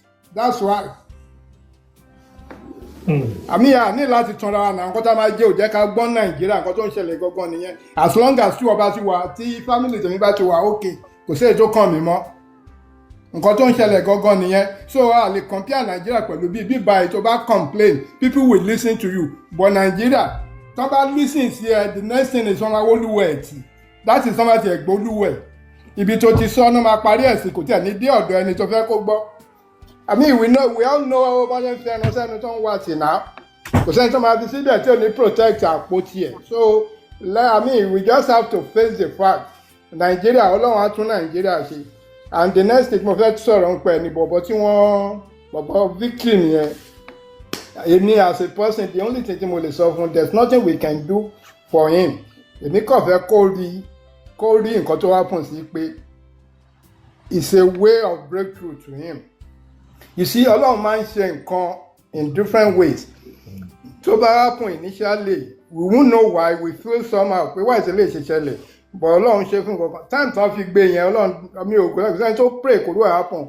Time tó gbé yẹn, tó bá gbọ́, only God knows what will have happened to him. Ìgbà míì Ọlọ́run máa ń gbé yàn pamọ́, dó olú ẹ lè máa like nǹkan tó máa happen. So nǹkan tó ń kọ̀ fẹ́ sọ fún pé kó rí pé Ọlọ́run fẹ́ fi ṣe nǹkan kan fún ni, alágbára Ọlọ́run máa fi ṣe nǹkan kan fún. Àmì Ọlọ́run á tú àtòun àti family Ọlọ́run á tú wọn. Are you aware that I've been arrested by the state security services before? Collins was aware. I speak truth to power. Collins, during Buhari's time, how many times did they arrest me? It has to do with your position. So Collins is one be by. Collins ban me. So when you say somebody doesn't speak, I challenge the authority. Okay, you challenge them, but you keep quiet. You don't want to there's talk nobody, against them them anymore. There's nobody I still challenge them till yesterday. Okay. There's nobody I don't challenge. We all have conscience. Look at we all have conscience. I don't talk about politics because it's a very, very dirty game. I don't talk about it. Ọlọ́run bá fi síbẹ̀ tó bá ṣe, tí ò bá ṣe, Ọlọ́run ló bá lẹ́jọ́. Èmi mọ̀ pé tó lálùkù máa dé adé bẹ̀. Èmi gan mo ní family Naija, but I can't wait for my kids to come over. Èmi ti Naija o, mi ò lè gbé bẹ̀ mọ́. Mo máa ń sọ all the time. Ìlú tí máa kú sí ni mo wà yìí. I've been here for years. Hello, let me tell you. Hello, sir. Èmi ni mo jẹ́ kó your minister for youth. I brought her on a live on TikTok. On Twitter. She could not answer any youth question. And I wrote a petition to Mr. President. If they need to you, the Minister of Youth went Jamila. So there's nobody I cannot challenge. Could you Minister Grandma challenge? God will help us. So Collins is always on my life. No, Twitter. So Ọlọ́run ran Nàìjíríà lọ́wọ́. Èmi ò ń bá wọn sọ pé Nàìjíríà ò lè dá. Nàìjíríà lè dá. But bẹ́ẹ̀ mi ṣe wà ní o. Mr. Ariadi ṣe tàbí. Yes, tí máa lò láyé kò tó èké tí mo ti ń lò bọ̀. Ìwọ̀nba yes tó kù Amẹ́ríkà yìí máa ṣe. Yeah, you can go ahead. That's okay. Oku, Imperial. Yeah. Japa. Oh yeah, Emperor. Okay. Yes, sir. Mr. Yenye, yes, sir. Yeah.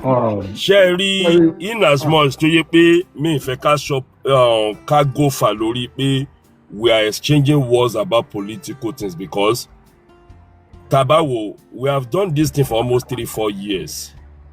Nigeria is still Nigeria. I know some people come on live stream to talk to emotions of Nigeria because let me tell you something now. Timo Aveko like me ni mo makati mo le so nípa Nigeria. Even tí ẹ bá ṣe òtọ́rọ̀. It's very simple thing. Ìyà ń jẹ àwọn èèyàn Nigeria. Bẹ̀rẹ̀ sí máa sọ̀rọ̀ nípa pé Tinubu ò dá. Nigeria is this, Nigeria is that. Before you know it, wọ́n ti máa praise ẹni lórí comment section. Wọ́n ti máa sọ pé oh, Nayo is good, thank you, God bless you, Jare, he's saying this thing. But you know there are some facts we cannot run away from. When we are talking about, you see, one of the problems we have in Nigeria is that, with no apology to anyone, majority of Nigerians are educated illiterate. Yeah. Majority of Nigeria, they just believe education is grammar. Education and their fact is how they can express themselves on the live stream. For Nigeria, they are suffering. Either self-made suffering, either the one the government cause can like them on live stream. I have said it separate and I will repeat myself. If you put more energy into what is close to you in Nigeria than what is far to you, Nigeria will be better than the way it is today. But the majority of us are just, we go to school. The school did not go through us. And I will go to it. It will do a lot of people to go and get the Nigeria Constitution. And when you get a Nigeria Constitution, it will give you a lot of head up for you to know what is going on in Nigeria. What are the function of Nigeria governors? JAPA, let me ask you one question today. Me, I know the failure of Tinubu. The failure of Tinubu, do you know it? Is security. Security. Yes. Exactly. But the failure of all your governors, state roads, water supply, health infrastructure, education infrastructure, electric reinforced infrastructure, public buildings, urban development, agricultural infrastructure. None of us is talking about what the governor is doing in our state. We are so stupid. Sorry to say, many of us just go to school for nothing.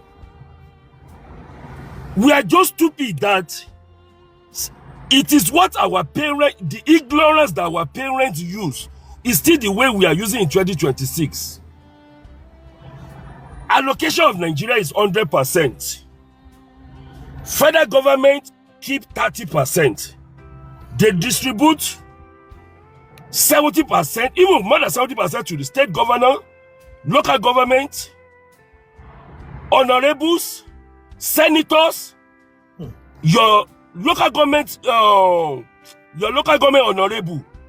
and an African Nigeria that says educated, we focus on 30% and neglected the 70% that is in local because they hate the president, because they don't like the president, because they cannot think straight.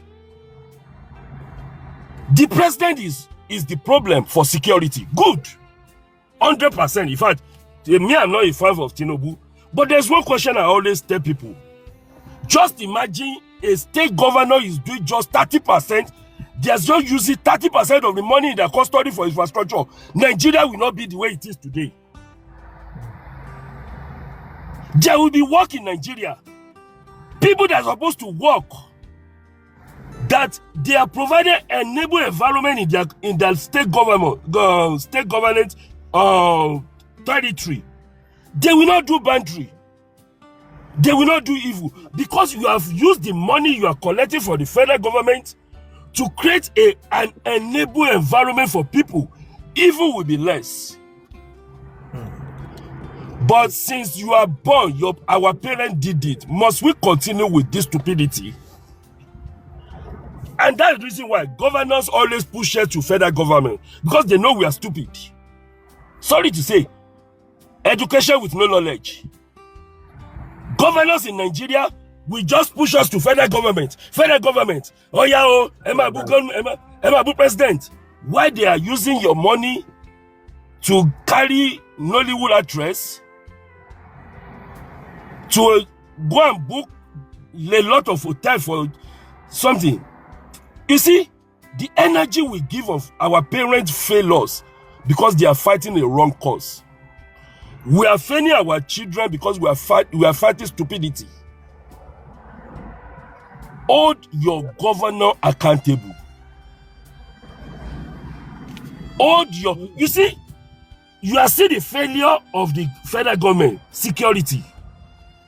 But you did not see the failure of your governors. Okay. So, on that, let's always get the fact right. Because, and the Constitution of Nigeria, let me tell you this. No president can checkmate any governor until when they leave the office. Go and get yourself the copy of Constitution. God bless you, Nayo. It is the people of the state that elected them, that the Constitution empowered them to check them. If you are not doing it, stop crying on social media as if all your problem is federal government. The only time, let me tell you, JAPA, the only time federal government checkmate the state governor is for the personal gain. Constitution did not even empower them. It may be politically or something. It's for the paternal gain. Constitution did not empower them. Because if the state governor take them to the court, they are going to lose. Nigerians, wake up. It is very, very stupid of us to be repeating the mistake of our parents. And our governors and our honorable, our local government chairman, they love it because we are stupid. You are fighting 32%, you are leaving 78% of allocation in Nigeria. You give them soft lighting, you are shouting, and people that are collecting 78% of the money the whole Nigeria get every year, you don't talk anything about them. You don't fight them. You don't use the energy. You don't use your grammar to fight them. And you think Nigeria will be good. You can only dream. It can never. And lastly, before I go, I have wrote it on the comment section, and I will repeat myself. Nigerians don't deserve a good country. Yes, I can say it anywhere, anytime. Bad people don't deserve a good country. You cannot be bad, you cannot be wicked and want a good country. JAPA, call all of them that want a good country. Let them come and send money to their cousin in Nigeria to build house for them. Some people cannot even send money to their father, to their mother, to their cousin, to their brothers. Until we change who we are, never. In fact, it's a dream. It's waste of time. Nigerians today is the reflection of who we are as a citizen. Your leaders are from your community. Nigerians are the reflection. Our leaders are a reflection of the society. Of who we are. Your greedy life of Nigeria produce your leaders. Stop running away from it. Only láàrin community ló produce leader yín. Ẹ wá fẹ́ máa rò pé greedy produce leader. Ẹ wá ń fẹ́ accountability, good government from yourself. Ṣé ẹ ńlá làkàlà ni? All right. Thank you. In lastly, ẹ tọ́ ọmọ yín dáadáa, bóyá ọmọ yín máa tún Nàìjíríà ṣe. Tẹ́ ẹ bá tó tọ́ ọmọ yín bí wọ́n ṣe tọ́ our greedy environment, Nàìjíríà ò lè dá o. Ẹ má tanra yín o. Ire o. Quick one. All right. Can I speak, please? Can I speak? JAPA. Èmi ló kàn. JAPA. Ẹ ti di Tinubu nìyẹn o, mi ló kàn. Ẹ pẹ́rẹ́ ẹ má wọrí, ẹ má rẹ̀ ní sùúrù fún ẹ jọ̀ọ́, ẹ má bìnrin. Go ahead, Prince. Quick one. Ẹ kọ́ lẹ̀ JAPA. Good evening, everyone. Neyo ti sọ everything. Ṣé problem Nigeria gangan corruption ni? Tí Nigeria bá divide lẹ́ni. Tí Nigeria bá divide, tí everybody bá go their own way. The country tó bá pín sí kò ní progress. Kì í ṣe pé because kọ̀rọ̀ àwọn èèyàn wa kò sí trust. Ẹ wo Fẹ́sọ̀ Kìyámù. A lot of them tó yẹ pé láyé Fani gbà yẹn Fani Fáwẹ̀lì tó yẹ pé if they fought for woman rights pé good governance gbà yẹn ìgbà tó join APC tó appointed kí ló ṣe ó compromise àbí kò compromise torí pé wọn ò tí ì débẹ̀ ni ẹ jẹ́ kí wọ́n débẹ̀. Problem Nigeria gangan is corruption. Ẹ wo tẹ́ bá lọ sí local government. I work in local government for 1 year. I saw a lot of things through the ledger. What is that? Àwọn account tó kàn lọ tó yẹ pé bóyá àwọn tó yẹ pé tẹ́tẹ̀ ti máa rí àwọn nǹkan tó ń post sínú ledger pé corruption. Ṣé local government chairman lè fẹ́ sọ ni? Councillor tó yẹ pé they will assign money for their local government area, their particular area tó yẹ kó develop. They will not do anything. Wọ́n máa kówó yẹn jẹ ni. So the problem of Nigeria gangan is corruption. Ẹ wo láyé Abacha ta ló bí da pé kí ló jẹ́ Boko Haram. Ṣé rí ibi tẹ́ ti máa mọ̀ pé wọ́n wà involve. Ẹ wo bó ṣe ń ṣe àwo National Assembly wardrobe allowance gbogbo ẹwọ ṣẹmọ tẹ́ bá lọ wo àwọn ilé ńlá tí wọ́n rà àwọn tó wà gọbẹ wọ́n ra lé sí Banana Island wọ́n ra lé sí Lekki phase 1 Abuja ṣé wá rí àwọn military guys yẹn they too want to live fine. Ṣé ẹni tí wọ́n san salary ẹ̀ tí yà ń jẹ ẹ wá àwọn military guys ẹ ìyà ń jẹ wọ́n now they are not paying them well what they are entitled to wọ́n sọ. Ṣé nígbà Babangida kí ló ń jẹ́ insecurity ńgbà yẹn kí ló ń jẹ́ insecurity but àwọn àmì yẹn àwọn náà ti rí pé these people are living good life kí ló yẹ káwọn náà ṣe wọ́n máa compromise wọ́n á dẹ̀ liars pẹ̀lú àwọn Boko Haram ẹ wo ibi báyìí ló ń gbà àwọn kan ló máa sọ bí tí àwọn èèyàn àwọn Nigerian military guys wà tó ti máa capture wọn because àwọn náà fẹ́ live good life ẹ wo àwọn leaders wa they are living good life. They don't want people to live good life. òun ni problem sí gan ẹ jẹ́ kí wọ́n kán tọ́jú àwọn. wọ́n já wọn Naija já wọn Emperor ó yá Naija já wọn dànù sísàlẹ̀ èmi kọ́ wọn lè lébi mi ò tẹ́ bá ń gbọ́ mi ò mi kọ́ mi ọwọ́ mi ò dúdẹ̀ ẹ kúrò lẹ́sàn. ẹ káàbọ̀ ẹ má bínú ẹ̀kọ́. First thing ẹ̀gbọ́n yẹn ni mo tiẹ̀ feel fún jù ẹ̀gbọ́n tó narrate story wọn yẹn. Wọ́n ní pé ẹni tó bá jẹ́ ẹni tí Ṣàngó bá jà lójú ẹ̀ rí. ẹni tí Ṣàngó ṣojú ẹ̀. Yes, wọ́n ní pé kò ní bá wọn bọ́ bá kò ṣó.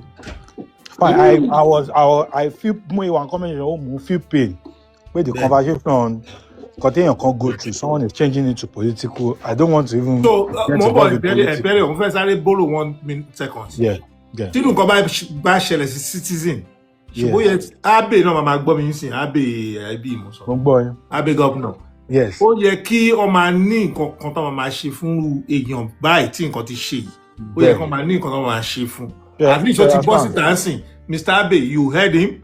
Please, can you help us tell our president to give this man 100 million kó fi restart life ẹ̀ pẹ̀lú àwọn family ẹ̀. Ó dẹ̀ jẹ́ pé bàbá gbé wọn lọ sí Canada. Someone move to JAPA abeg. Ṣé nǹkan tí? Kẹ́ni kaba move to JAPA. No, move to JAPA bo. Ẹ̀pẹ́rẹ́ ó yẹ sọ̀rọ̀ jọ. Ṣé nǹkan JAPA ìjọ ṣe lè bá a dọ́pù lẹ̀ yóò. Nǹkan tẹ́gbọ́n yẹn go through. Ẹ̀yọ́ la máa sham blocking ẹ má wọrí. Nǹkan tẹ́gbọ́n yẹn go through yẹn is something that will traumatize him. In fact, till the end of his life. Right. I'm not lie to you. You are in front of when people are. Then to back to come up and lójú èèyàn rí. That you saw someone die in your front alone. You all these things say this Egbanbe came to see. You won't say it. If in your front you sit down like this, very close to you, or they just shot someone in front of you.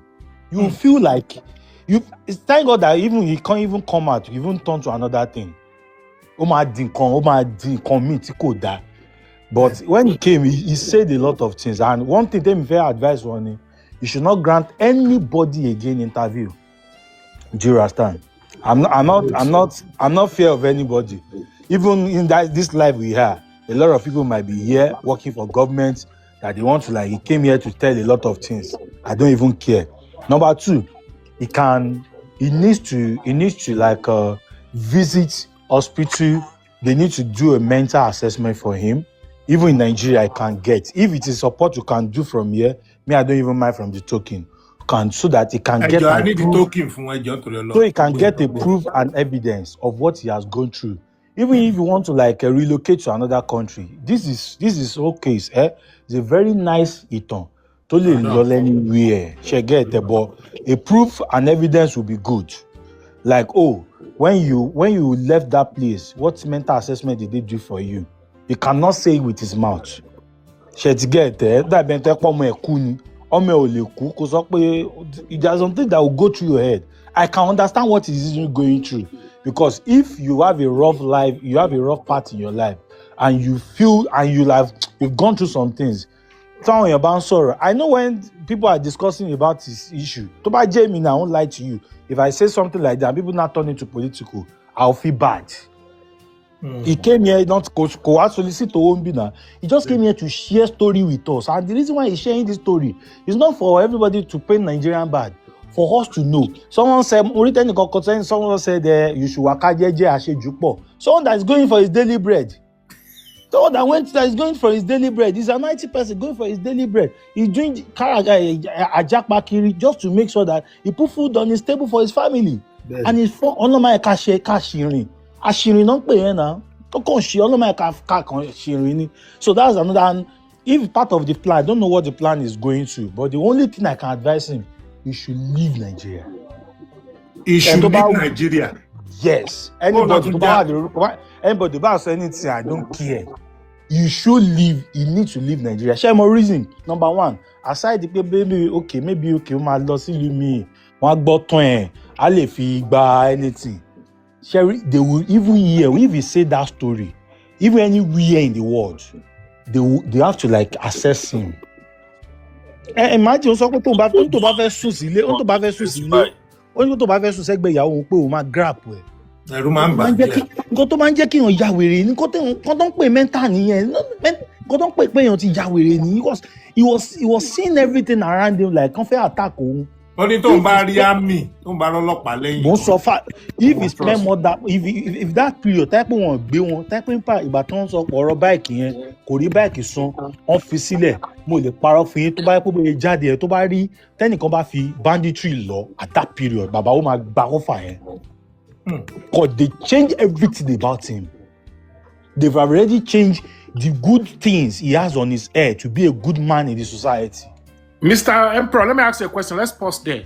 Pause there for that second. Yeah. No, I want to ask you a question. Yes. So, Sheriff, anybody who banditry due to his experience. Now, there are so many people like that man that came to give testimony here that they've been coerced forcefully, kidnapped forcefully into banditry. Now, Tobari chance that he escape, Shemani can condemn or call she up. And this is exactly what Operation Safe Corridor is about. Bro, me, I don't want to talk about governments. Do you understand? I don't want to say anything. Jack Masho, yeah.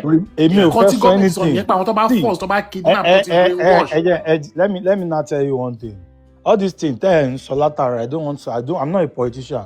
But see, let me tell you one thing. The person you said you rehabilitate to the society, what mental assessment do you do on him? I'm a mental health support worker and I'm certified. What mental assessment do you do for him? Not me, but the 16 agencies that do it. Ministry of Health, Ministry of Humanitarian Society, Ministry of Justice. Which one? 16 agencies. I don't want to forget it. I want to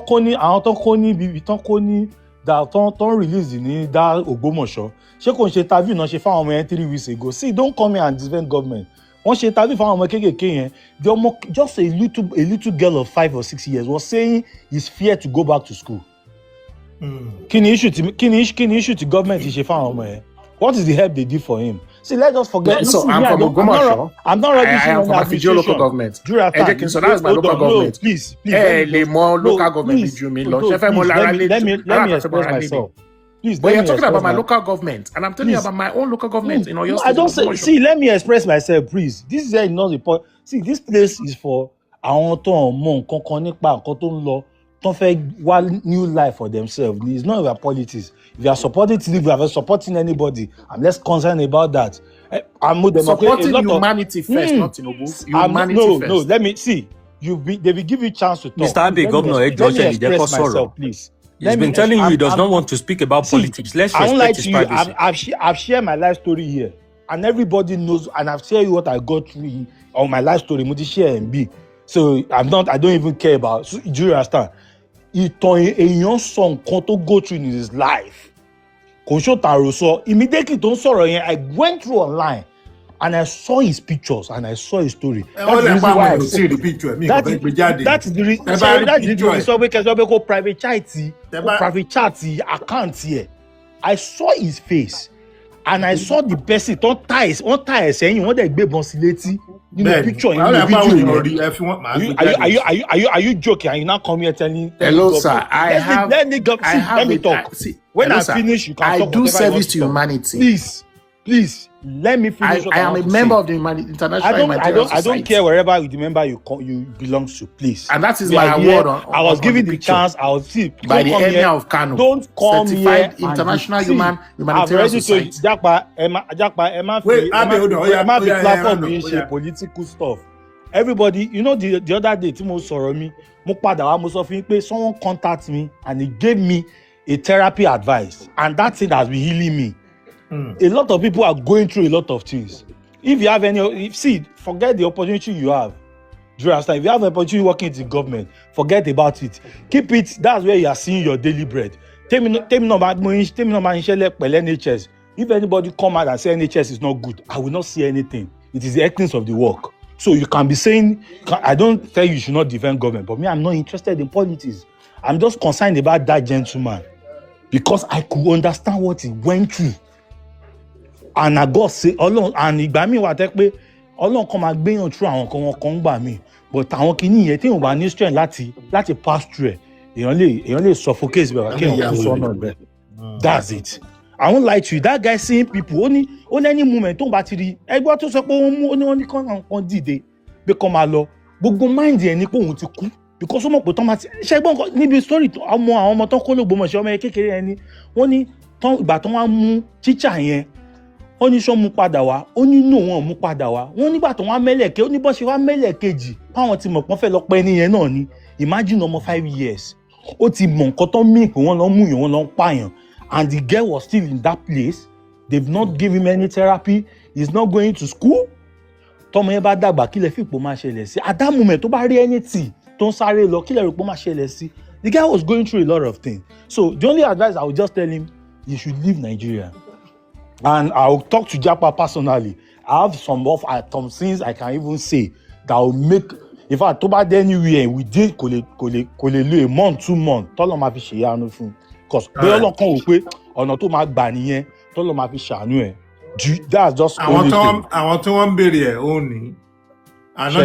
So then anybody who bá fẹ́ fún anything JAPA ẹgbà anything lọ́wọ́ anybody. Anybody that want to give him something. Yes, send this JAPA ẹ má jẹ́ kán send owó sí direct his name everything must not be refilled even tó bá refill online ó lè wà ń bẹ̀ ó lè kọ́ but inú story yẹn gan ọkọ̀ orúkọ ẹ̀ straight ọkọ̀ kọ just for his first name ni so if anybody send money to his account you don't trust anybody online after I send my story I've received a lot of message from people I just ignore them e no concern me a lot of things bad things people said inside inbox to me I came here to say cause anybody to me anybody to about me let me share story maybe that I share stories so people can learn and people I just chat I just ignore anybody e no concern me now lè dá fẹ́fẹ́ kó wá bá mi bí tí mo wà náà báwo dẹ̀ lè sọ fún mi ìwọ kọ́ ló dẹ̀ sọ fún mi tí mo fi wá sọ nǹkan tí mo sọ so my own point is about that guy I was concerned about him but I could understand when you see téèyàn kú lójú ẹ̀ èmi kọ́kọ́ yẹ pé mo kàn ti réyàn tó l'accident tàdé tó jẹ́ padà ìjọ wà bẹ́ẹ̀ lójú ẹ̀ ó dẹ̀ rí pé wọ́n spray àwọn èèyàn ó ní tóun bá ti rí pé ó lé every second òun máa ń wò pé òun the next person imagine nǹkan tó máa go through kò ti ń ṣiṣẹ́ tẹ́lẹ̀ òun fi lójú ara ẹ̀ mọ̀ òun live fine kò ever sọ pé òun live fine now ó lè jẹ́ pé bí under 1 million ló fi ń live ó wà okay now everything has done so ó ti wà traumatized ìyàwó ẹ̀ náà máa wò pé àwọn ti tán kọ́ mi ṣe ìyẹn gan tún lè ba marriage ẹ̀ jẹ́ tí a máa mi lè gbé pẹ̀lú ẹ mọ́dà pé ó ti ń ya wèrè ẹ ti understand so all those things dey me come consider nìyẹn that's just it so whatever I can I will inside our group I will talk that by my buying sorry anything tell me no about lágbára in my little way she get there I'll put it on whatever advice I can give him to make all this thing anywhere he want to go and part of the advice tell you out of nǹkan tó máa more to plan to máa ṣe lè máa sọ is about traveling that's the major thing if it doesn't lead that way kò sí nǹkan anybody ẹ gbàgbé government ò lè ṣe kankan fún government will not do anything for him the government gan ṣan tiẹ̀ mọ́ ni no government no know am ṣan mọ́ ni nobody know am now because if government know am someone will not come here and be saying this and the yan sọ̀rọ̀ ikọ̀ emotionally ó ti ẹ̀ ká calm down kò ká gbọ́ nǹkan tó fẹ́ sọ you can see that the guy go dey talk again when you saw ẹgbọ́n tó ń sọ olóhùn trust anybody òun trust the government òun ṣe é mọ̀ nǹkan tó ti go through ni. I pray you don't trust anybody o thank you jare my brother. olóhùn trust anybody tó wà lára ǹjẹ́ òun mọ́ because ó rí pé òun gbọ́rọ̀ iye ọ̀rọ̀ tí wọ́n sọ lórí phone ó jọ mọ́rọ̀ tó ń sọ tí wọ́n sọ fóun tó ń sọ police station so gbogbo èèyàn ló máa ti in fact ẹ̀gbọ́n ẹ̀ kò lè trust ẹ̀gbọ́n ẹ̀ bàbá ẹ̀ gan kò ní trust bàbá ẹ̀ mọ́ ó lè rò pé àbí dáàdi mi náà àbí wọn gbowó yẹn fún wọn ni a lot of things máa ṣẹlẹ̀ náà ẹ gbàgbé. wàhálà ti ṣẹlẹ̀ nìyẹn o. brain la máa ń sọ̀rọ̀ nípa ẹ̀ brain la ń sọ̀rọ̀ nípa ẹ̀. ṣèbẹ́ mi sọ pé kí àwọn ábè fún ọmọ ẹ̀ bí 100 million. níbo ló ti máa ta ló máa fún wọn. níbo ló ti máa rí tẹ. he himself tó pè rẹ̀ can he give that guy from his salary 200,000 can he give the guy.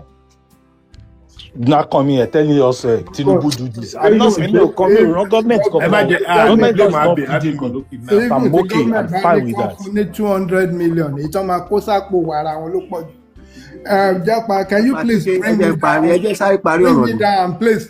Bring down Abe governor. Bring him down, please. He's a by himself. No. I'm not worried.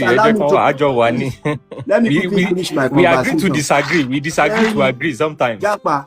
Mr. Larry, you're not a Democrat. Anybody who has the government, they have nothing to offer. Ṣe Democrat. Prince mo ń bọ̀ Abe mo ń bọ̀ ìdí tí kò sí ni tí irú nǹkan báyìí bá ṣẹlẹ̀ àwọn èèyàn mo ń rí comment táyà ní take him away don't bring him here don't bring politics to the platform no tí irú nǹkan bá tó ṣẹlẹ̀ sí victim yìí bá ṣẹlẹ̀ Tabani Kagwabi, there's no way we will not talk about the government. That's one thing I want people to know. And now Abe is here. Doesn't mean maybe I paid him or he paid me to come here or Tinubu paid me or they paid the other Abe. No. This is the opportunity to attack him if you want to attack him. You understand? Maybe you don't even know, maybe they are watching him and they can be listening to our pain because him says me I dey attack him seriously. Abe know that one. That's why I just keep quiet. The people where they attack for here now is Abe and Neyo. They know me. Neyo part is that you can't, for me or to me, you can't be in Western world and be telling me Nigeria is good. I will never listen to you. It's not gonna work. That's Confirm. me. Confirm. If you dey Nigeria, if you know that Nigeria is good, Abe is in Nigeria. He lives there. He never traveled to anywhere. Go and join him. Chop the money, no problem. Now you can tell me Nigeria is good. But you can never be cannot be in your comfort zone. You get light. You can drive your own car with nobody looking at you. The fear. If police come here now, one day, I do by laundering. I don't know, say something don't spark for ground. Now smoke. My neighbor, other houses over there, they call all this when they came here, they now, hey, Sam, are you all right?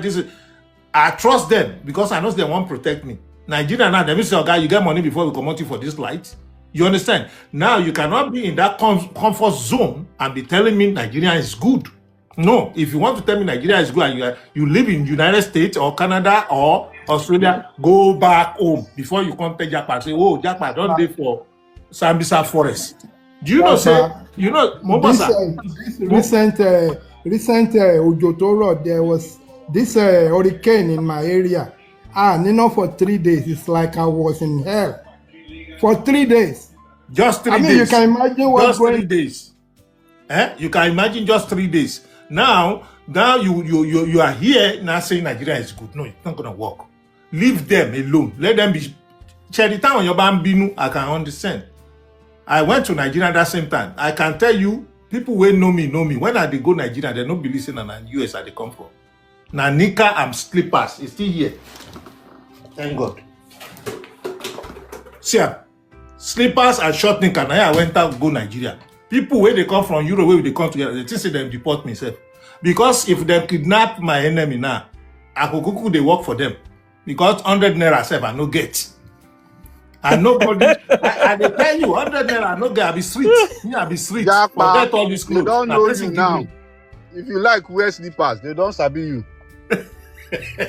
Yes, I know they go anywhere. You understand what I'm saying? So if people, but Nigeria is not as bad as what people are portraying it. No. What I'm saying is this. Okay, imagine now. Okay, let me answer that one. Victim, come on your microphone. Let's do one practical something. Come on your microphone. Can you advise me to come and live with you in Nigeria? Me? Not Abe. I'm not talking to Abe. Wait. I'll be very stupid to advise you like that.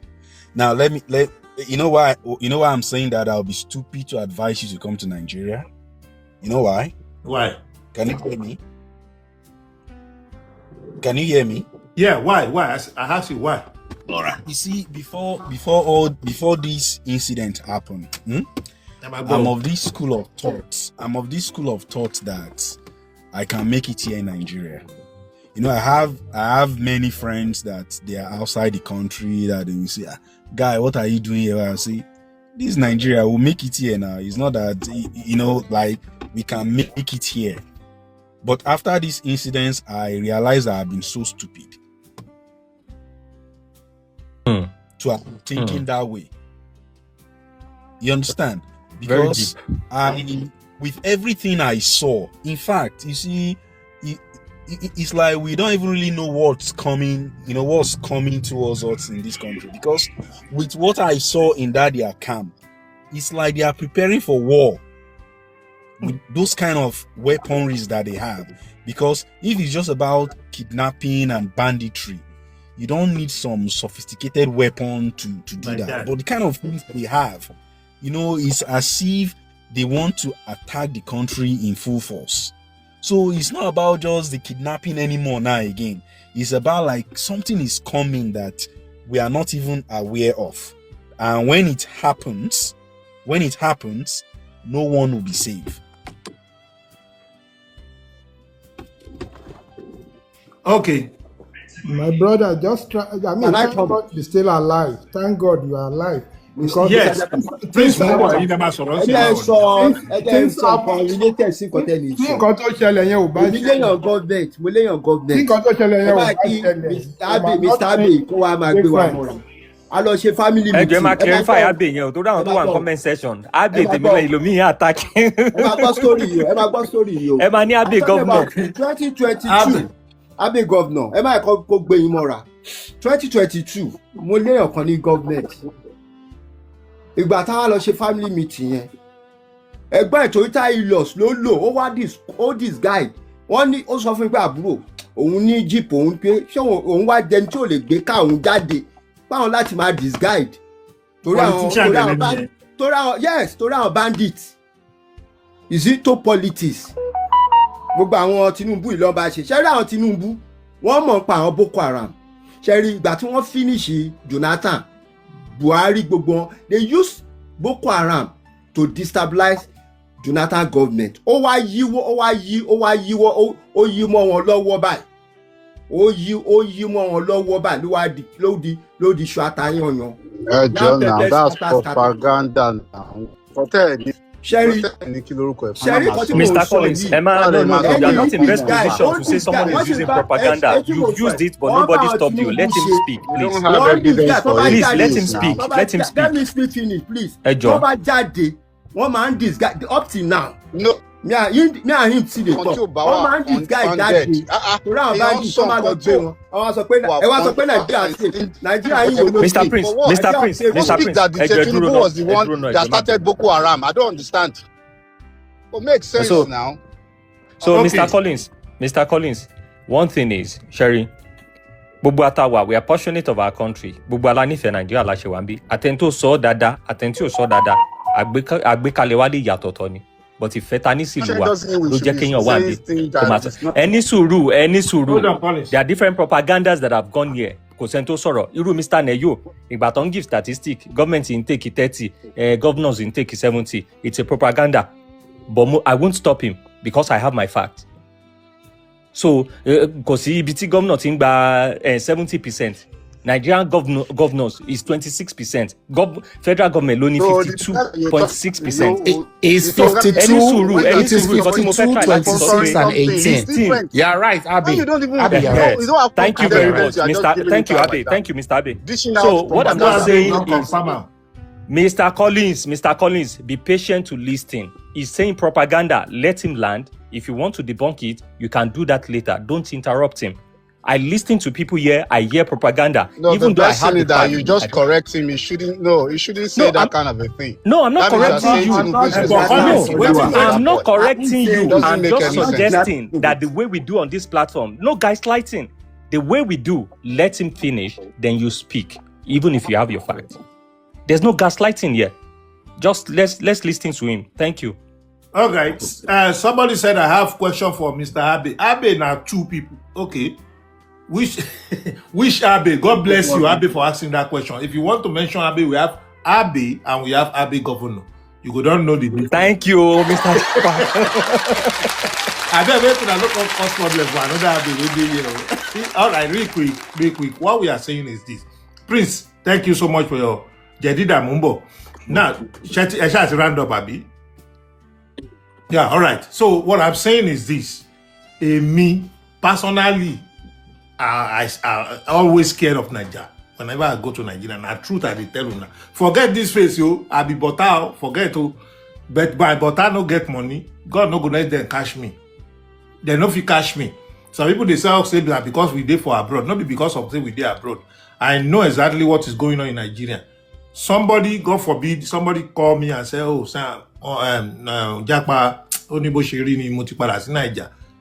Kò fẹ́ lọ ẹmọ nǹkan ṣẹlẹ̀ ó ti yé yín àwọn nǹkan tó ń ṣẹlẹ̀ ó dẹ̀ padà wọ́n pè mí padà bóyá problem wọn àbí bá yí pé in fact nǹkan táwọn rí ní Naija àwọn fẹ́ lọ sí any other place you can imagine that is any other place táwọn lè lọ tó standard díẹ̀ káwọn kan kúrò èèyàn tó jẹ́ ọmọ onílùú ṣẹ́rí there are 3 even 10 different kind of standard of people tó wà ní Nàìjíríà àwọn míì wà àwọn ọmọ pé yà ń jẹyàn Nàìjíríà but àwọn tí yà ń jẹ jù ló pọ̀ jù. We need security. I don't know, maybe that can happen anyways because of what this man just said. Only person build up nínú camp yẹn. In fact, ó dà pé ogun ń bọ̀, àwọn ilé ìfẹ́ wa jagun gidi ni. And I can tell you, it's not only Nigerian Fulanis that are doing this. Wọ́n pọ̀ àwọn ìlú yẹn tán wà lókè yẹn mi fẹ́ dárúkọ, wọ́n pọ̀ tán ti wọlé sí wa lára. Probably nígbà Jonathan àti Buhari wọ́n ti wọlé gan. Mr. Prince sọ́lẹ̀ kan kò yí wọ. Àwọn Nigerians gan ṣe ń sìn a lot of people náà ń mú sìn tí wọ́n bá interview wọn náà máa get to know pé Nigerian ni wọ́n ṣe rí torí pé Nigeria àwọn èèyàn ń ṣe nǹkan wọ́n mú jẹ everybody is now doing it. God bless you. So Japa, let me have nǹkan tó ń ṣe gangan ní pé Mr. Larry ẹ take advantage situation. ẹ jẹ́ kí Prince sọ̀rọ̀. Prince ti sọ̀rọ̀ wọ́n ti land ọjà. ẹ jẹ́ kí n sọ̀rọ̀ ẹ jẹ́ kí n hàn nǹkan tí Japa sọ. Japa, the problem of the insecurity in Nigeria started during the fall of Libya and Iraq. And it was arms proliferation.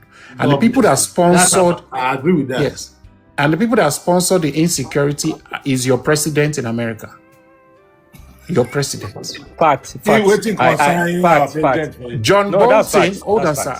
John Bolton, the former national security advisor to President Donald Trump, said on CNN on record, we sponsor insecurity, we sponsor coup d'etats. On CNN, Google it. It's there. The statements are there on YouTube. Another congressman from Kentucky recently, late last year, said, and I quote, we need to stop funding ISIS, Boko Haram, Al-Shabaab in Somalia. Congressman Scott Perry said it on United States Capitol Hill. We are the sponsors of insecurity across the globe. When he was questioning Pete Exet and co, that we started this insecurity criminality across the globe. The interview is still there. It was televised. Why United States? So your people that are jackpot in America, I want gun terrorists. That does not speak to our problem now. I agree with you to some points, but that does not speak to our problem, Mr. Abe. Abe, are you aware? Hold on. Abe, are you aware that during Jonathan's time, the people that sponsored the insecurity was American government? Are you aware? No, I just confirmed it when you said it. I can give you evidence. Jackpot, please go on Google as I'm speaking to you now. I confirmed it. There's no need of going. Wait, Jackpot, put a name I want to put inside. Her name is Mrs. No, Abe is checking it. Abe is still here. I just confirmed to you. It's okay. Hold on, Abe. Abe, let me just land. Mrs. Edith, Edith, Asuni, Asuni. She was an American spy caught with a kilometer thumb, flash drive thumb of all the old coordinates of our pipeline in the Niger Delta. The NIA, Nigerian, equivalent of CIA, they caught her with a thumb. The whole interview has even been deleted on Google Footprints. You can only find it on Washington Post and New York Times. That is the only way you can find the story. Google it now, you see it. And America held Jonathan to gunpoint, said, you must release our CIA assets. Nigeria was strong now. If not, they will have. They said they were going to embargo, they were going to do this, they were going to seize our account, they were going to Kiniko. And the woman left Nigeria through a chopper in Aso Rock, went to American embassy, and they flew out of Nigeria. So, Abe, recently, the United States government, more was in Nigeria, they came to Nigeria to do something. I don't want to, first saw them on my mind. Yeah. So why that? It's kind of contradicting to what you are saying right now. Like, thank you very much. So now, President Donald Trump, foreign policy has changed in America. And you can hear Trump that said, I do not entertain terrorism. Or like the Democrats, they play the devil's advocate. Trump said, ready for terrorists. And you can see, through the fight in Iran, through the fight in Syria, the fall of, so many things. In fact, the same terrorist that was a bounty was placed on his head, 100 million. Your president gave him a red carpet. Syrian President Jolani, he was the number one ISIS commander, most wanted. At one point, that $100 million bounty was placed on his head by the United States government. Today, he's a free man. Today, Donald Trump gave him a red carpet. So American foreign policy is a very, very funny policy, whereby today they will argue, tomorrow they will burn you. America Okay, let's is come the back home. founder Let's of come back terrorism. home. Let's come back home. It's Trump that Mario won't support. That's his problem. And to buttress what Mr. Abe just said, Mr. Japa as well. These things are very logical. Gbogbo ìbọn, gbogbo nǹkan tó ń produce nílùú wọn. Èèyàn mélòó ló fẹ́ rà tán bá dá wàhálà lẹ́ǹbí kan. So definitely, ìdí ìbàjẹ́ náà ni most of our country náà ti ń jẹ. Japa, So that's mo ní it. láti correct kankan. Okay, no, wait. Sherry, tá a bá ń sọ̀rọ̀, ẹ jẹ́ ká máa listen. Because mo sọ kankan níbẹ̀rẹ̀ ọ̀rọ̀ mi, mo ní many of us will only talk to people because of their emotions. When I was talking about federal allocation, state allocation, local government allocation, I said it clearly that your senator, your House of Rep, your ministers, and your governor, your local government, your state honorables. And what does that one? I want to pay you. All right. What's your dad? You know, so that one meant ni wípé when you are using Google, you should go and get yourself a constitution of Nigeria and know what is going on in Nigeria. That you see 52% on your Google, that is not federal government alone money. Because the money your senator collected, the money your House of Rep collected in the federal 52% did not stay in Abuja. They go back to your local government. They go back to your senatorial something. So the only money from that allocation that the Tinubu and his people in his own cabinet are using is 30 something. So Ejekama Sherry, you come online and said I give propaganda because you don't want to, you just want to make it nice. You want to make it nice. And before you attack people, learn to ask questions for clarification. It's most especially when you don't listen to understand them, but you just want to listen. You just want to listen to attack them or to say they give false, they give propaganda, they give this. And Japa, you. Me. Yes, I have challenged you many times. Yeah. And I will repeat myself. Oh. Stop saying what I did not say. I never say you said Wait, anything. I say I only no. I don't go. No, me too, I will not agree with this one. I never said that you said this. I only said. I always attack Abe and I always attack until you can bring a video on your live stream that I Neyo said Nigeria is good. That's not what I'm saying. No, when you say it, no, Neyo said Nigeria is good. You can't sit in the Western world when you say Nigeria is telling good. us Nigeria that is Nigeria good. is good. That is to say I said it. No. Meaning you are supposed to be in Nigeria, be living there. No, Japa, do you listen to Japa, do you listen to yourself when you talk? No, you know listen to me. You have to listen to let me try to tell you what you said. Let me try to tell you what you said. I argue with people on when I'm there. No, I want to clarify myself and I will mute myself. Okay. When you want to give information for people, give it straight. Me, I do say it on this live stream. Me, I like anybody. Me, to ba like me gama tun wo wi pe shege epo ti fe yan mi je. I come here to talk and I walk away. I don't need any like or any love or anything. But there is one thing I will not tolerate, which is because live stream you koja ibita wa. What I said, quote, sure, make I don't share any joy and Japa. I will send you personal message, but I will say it here. When people are talking, there's something that happened on in the live stream. When people are talking about me, you don't stop them. But when I want to reply them, you stop me. No. No, wait, Japa. I'm saying it now. I remember one madam that was talking about what I did not said. You did not stop her when she was talking about that. But when I want to reply her, you started naming me. No. Now, you can go and watch it yourself.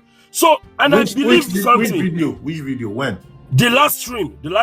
When the woman was advising me for what I did not say. that I will advise you. And I came up and said, don't advise me about what I did not say. When she was saying, you don't, that is why I said you don't listen to yourself. And I will say it, nobody said Nigeria is good. Stop repeating that statement that you said Nigeria is good. Who said Nigeria is good? But trust me, Davido Nigeria is good.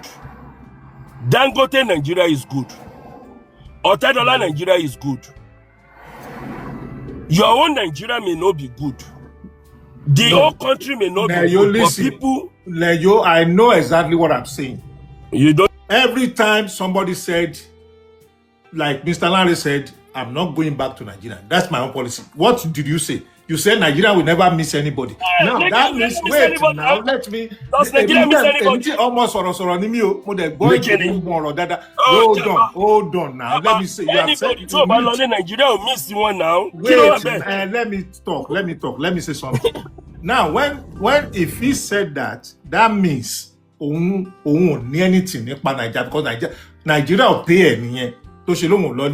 You will say Nigeria okay. You can start establishing yourself. You can make money in Nigeria. Why you making money in Canada? Why can't you just stay in that Nigeria and make that money? Why can't you renounce your Canadian passport and stay in that Nigeria? Wait, now let me finish. I am not a wait.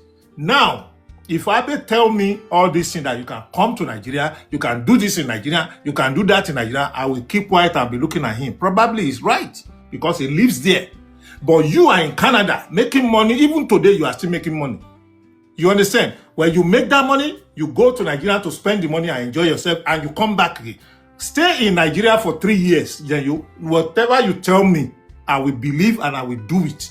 If you can stay in Nigeria for 3 years and survive, without Canada, I will come to Nigeria. I will stay. You just do double standard. You don't let people feel. You just do double standard. I don't want to. Not good though. I don't want to listen to myself. You just do double until I finish. Wait, make I finish. I know what I'm saying. I know exactly what I'm saying. Everybody JAPA, because either something happened to them or they know something is coming, they run away to cover up. We all came to the Western world to cover up. If anything happened, for a better life. If anything happened, I can get my passport and run to anywhere. I can go to US, Canada, anywhere, anytime. Now let's talk about people that don't have that passport. They don't have hope. They don't even know anybody. They don't even have money to go to the first stack to go and do their passport. And you are telling those people they can do this. This particular victim, he said something right now. He said, I was hoping on Nigeria to make a better life until Nigeria happened to him. What advice can you give this guy now? That's why I purposely asked him that question. What kind of way they know we not let person talk and I would let me teach you. FM not 5 minutes. I check him not something. Now I asked this guy, I said, what kind of advice with all this thing that happened to you? What kind of advice can you give me? He said, no, he will be a stupid man to ask me to come to Nigeria. You understand what I'm saying? Even Abe governor cannot tell me to come to Nigeria because I will not, he knows I will not listen to him. You understand? I cannot leave my comfort zone and become okay, let me even break this one. They deported somebody a couple weeks ago. That person called me, he said, JAPA, Tibatun Lo, some months in Lumaku. And I can feel, I can understand what she's talking about. And you are telling people that, okay, they can survive in Nigeria, they can make investment. How many percent, what is the percentage? That's the question. Out of millions of people, 100,000 making it. Now, let me not tell you one thing. Double standard to one shit, you know me. It's not double standard. You know exactly. You know exactly. You just cut it. Okay, let me set my time. Only that this is not call attention. Until I finish now. Show up any live stream. Finish. Mr. JAPA, and set the time so we make a time. Oh yeah, again set time so Abe. Set the time so don't make a time. Exactly. Ẹni ilé ayé àwọn èèyàn kan sórí That is why I say double standard. The tone is so painful that it's coming. Not double standard. Mr. Japa ẹja It's sílẹ̀ kí just- Mr. it's just Neyo máa sọ̀rọ̀ kọ́fí so mímìtì ẹ̀ sọ̀rọ̀ painful. yín máa lo tí yín later ẹ má wọlé. It's just so painful that you are saying this thing. And you know, I learned one thing on this platform now. And it's so good that you say it yourself. That when you come and ask us something, you are still going to use it against us. I lie. Wait. Otiyewa. Now, we are not going to join you. We are going to join you in the negative side of Nigeria. How Nigerians, every Nigerian needs to move out. Nigeria is going to be miserable for you.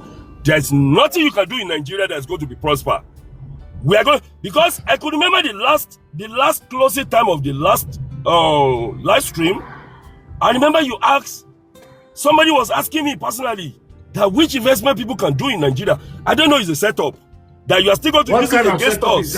No, Mr. Japa, Mr. Neyo, get it. Mr. Japa, Mr. Neyo, I sorry, get please. it. I get it. Mr. Neyo, Ah, sorry, no. please. Don't worry, don't worry. I know. Mr. Lọ́gbọ́n ọmọdé tèmi, Mr. Japa. Ẹ dúró, Mr. Japa, ẹ jọ̀ọ́ ẹ má bínú, Mr. Japa. Lọ́gbọ́n ọmọdé tèmi. Ṣé ẹ fẹ́ jẹ́ ká gbé kinní yẹn? Ẹ jẹ́ á stop ẹ̀ síbi tó wà, Mr. Japa. No, ẹ jẹ́ ìsọ ẹyọ kan kíkan. Òun náà ti mute. Ẹ jẹ́ ìsọ ẹyọ kan kíkan mute. Okay. Now, this is what Neyo don't understand. Number one, I'm a middleman. I'm a content creator. You are not content creator. You have business in Nigeria doesn't mean Japa have business in Nigeria. That's number one. You are making extra money in Nigeria doesn't mean I am making extra money in Nigeria. You are making money in Nigeria doesn't you have American passport doesn't mean some other people or Mr. Victim have that passport in Nigeria, that Canadian passport. Tó bá jẹ́ pé máa yìí, tó bá jẹ́ pé ó ní Canadian passport ni, bí Neyo ṣe ní, àbó ní American passport, bẹ́ẹ̀ mi ṣe rí, kò ní wá síbí báyìí. Ìjọ tó ń release ẹ̀ yẹn, ìjọ yẹn ló máa kó ẹbí ẹ̀ àti àwọn ọmọ ẹ̀. Ó dẹ̀ máa wá bí, á dẹ̀ sọ pé tẹ bá tún rí mi ní Naija kí gbogbo ẹbí òun.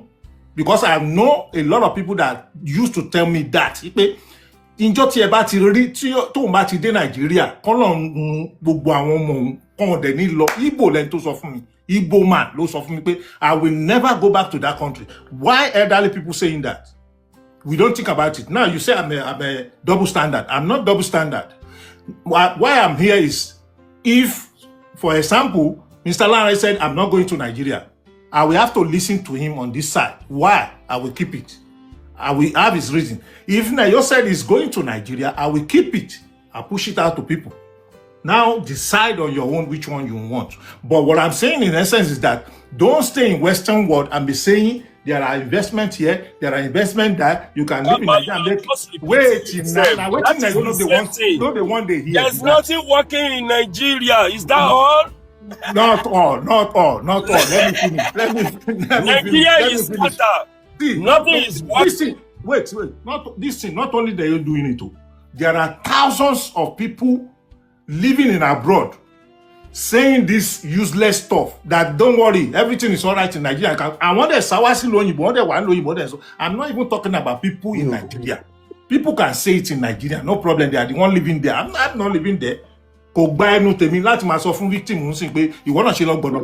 I came to Nigeria, I passed through Ibadan at that same time. Investment in Nigeria. Investment. Àwọn èèyàn kan máa ń sọ pé Nàìjíríà ò ní apples náà. Kátàní yìí kọ fún ẹ yìí ló ni mo ká kátàní yìí kọ fún ẹ bó ṣe máa ń ṣe lórí live stream yẹn, but you don't listen to yourself. He said when Japa guests are bouncing on Neyo, it's okay with I him. know all of this well. I know. When Neyo bounce on let me say this. Japa will want him to stop. Let me. I've seen it. That is what you always do. Wait, not always do. Let me say this. This is. Let me say. I don't even say this is my platform. I never say it. You understand? I say this is a platform. I know certain people on this platform that even they say one thing, I will not answer them because I know where they talk about me. And nobody will use me to get. I like you were saying the man sọ̀rọ̀ kan. Èèyàn kan ò lè wá fóun dìde. Èèyàn kan ò lè wá máa fi ẹjọ́ ká máa sọ. There are a lot of people that they give me a lot of information. They say this in that platform. They say that in that platform. That is none of my business. I am keeping on. I'm going. That is me. You understand? Neyo, I supposed to be in his house last 2 weeks or so. You understand? Anything I said here today is finished. But what I'm saying, I will still keep saying it. For those that live in their almighty United States, almighty Canada, be telling people that Nigeria is better. You can work there, you can do this there. Renounce your passport and go back. Nigeria better. Ta ló sọ bẹ́ẹ̀ now. Ta ló sọ bẹ́ẹ̀. Mr. Gbenga, microphone. Let's leave it at that. Exactly, I know what I'm saying. Japa, please let me quickly say something. Oh, yeah, the idea of this platform is for everybody. Mr. Neyu, ready so when Nigeria work out well. To set their mind either by the purpose of this platform is for everybody to set their mind either by experience or nkoteyan. Èmi gẹ́gẹ́ bí èèyàn kan mo sọ pé mi ò lè gbé Nàìjíríà mọ́ due to what I've been through and what I've seen.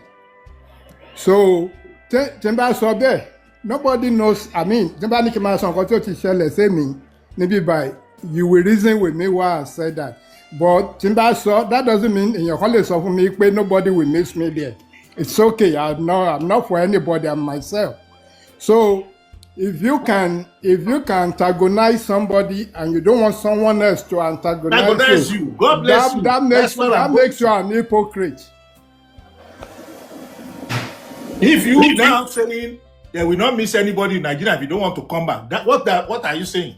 That's where I'm going, but people don't understand me. Maybe because I was. So, Mr. Japa, moving forward. I don't write it for any one person. I wrote it for anybody that doesn't. Mr. Neyu, move on. Nigeria will not miss anyone. Nigeria don't miss me also now. So, let me just land this. Salo. Why are you people just personalizing something? Nigeria will miss anybody, you know why? And this you go away or you don't go away. Nigeria don't miss anybody. Nigeria will miss me.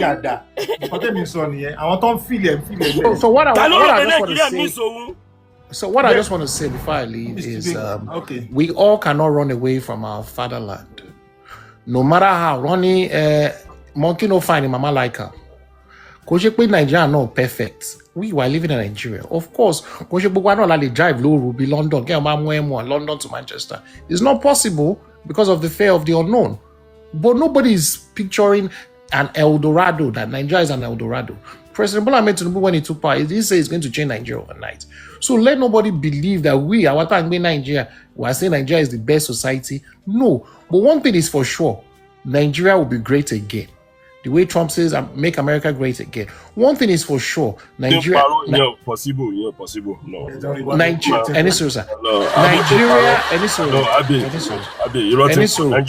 Our GDP... So, let me 1 minute. Go ahead.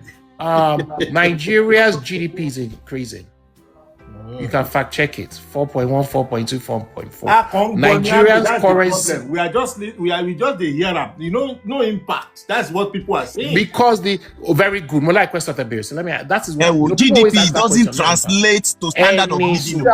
Yes. So let me explain the impact. Japa said, and I agree. In Nigeria. Wait, in Emanisuru now. Japa asked the question. Say why is there no impact? A very fundamental question. And anybody that has studied economics 101, I graduated in the best economic school in the world, London. I graduated in LSE, London School of Economics. So, Kosentole, my economics told me, except you study economics too. You have to you have to address macroeconomics. Sorry, do you have British passport, sir? No. Box. No. Ross,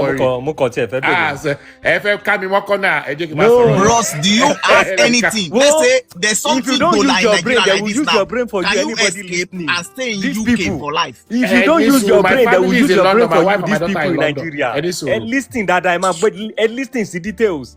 Somebody studied in the you will go. Let me just explain something quickly. Macroeconomics. What is macroeconomics policy? Macro deals with the GDP. Macro deals with the fiscal and monetary policy. Macro deals with taxes. Is the micro being power? And for you to address the microeconomics, our food and all this being power, poverty and everything, there's what they call a multiplier effect. So I'm addressing macro.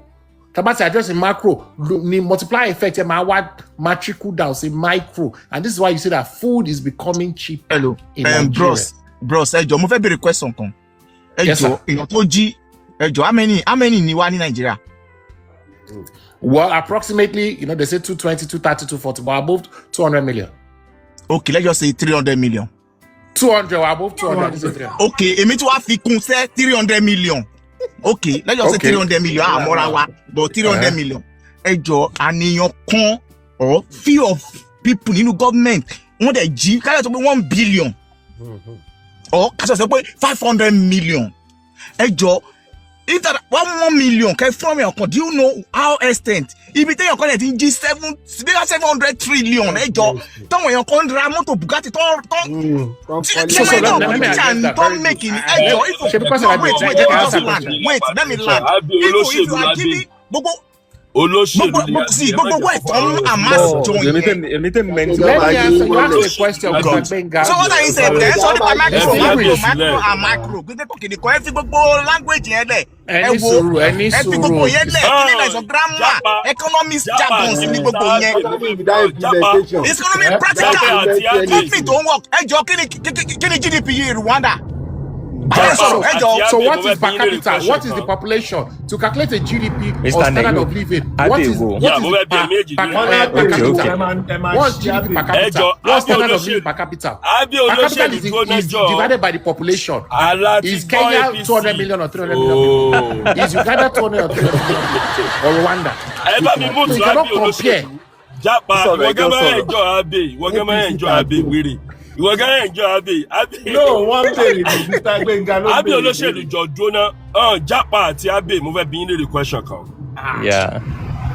Kò jọra wọn. Tẹ́ bá lọ wo rẹ́kọ̀dù British, tẹ́ bá wo Nigeria as a country, UK ní Nigeria travel lọ tó pọ̀ jù.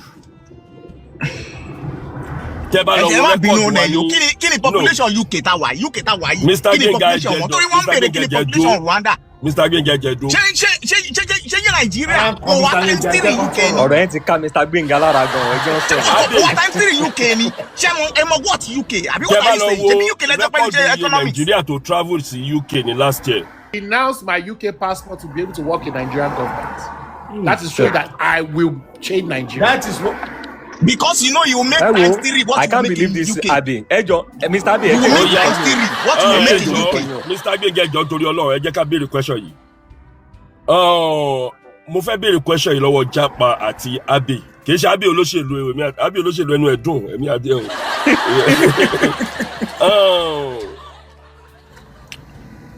Nigeria UK la travel lọ jù. The highest last year láyé kíní kò tó 100,000. Tẹ́bá population Nigeria, people that JAPA for the past 10 years, no to 5%. I want to ask you one question. Are people, the majority that cannot JAPA, do they have hope for us to think the only thing we can sell for Nigeria people is JAPA? I don't know, maybe you get my question. Yeah, that because either you like it or not, for the next 10 years, the number of Nigerians that will travel out of Nigeria cannot be up to 5% for the next 10 years. Do you say we should abandon the 95%? And then the only hope we should be giving, the only advice we should be giving is for the 5%. Because when you say you care about Nigeria, why are you neglecting the majority? When you just hold on to the minority, that is not even up to minority. You don't answer your question. Can we answer you now? Yeah. Okay. Okay, any sure jẹ́ kí kọ́kọ́ kí Mr. Yeah, jẹ́ kọ́kọ́ lọ.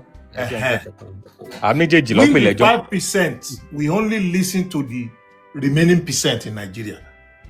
All right, àwa já ni tẹ́ bá rúkọ yẹn àwa escape route làwa wà.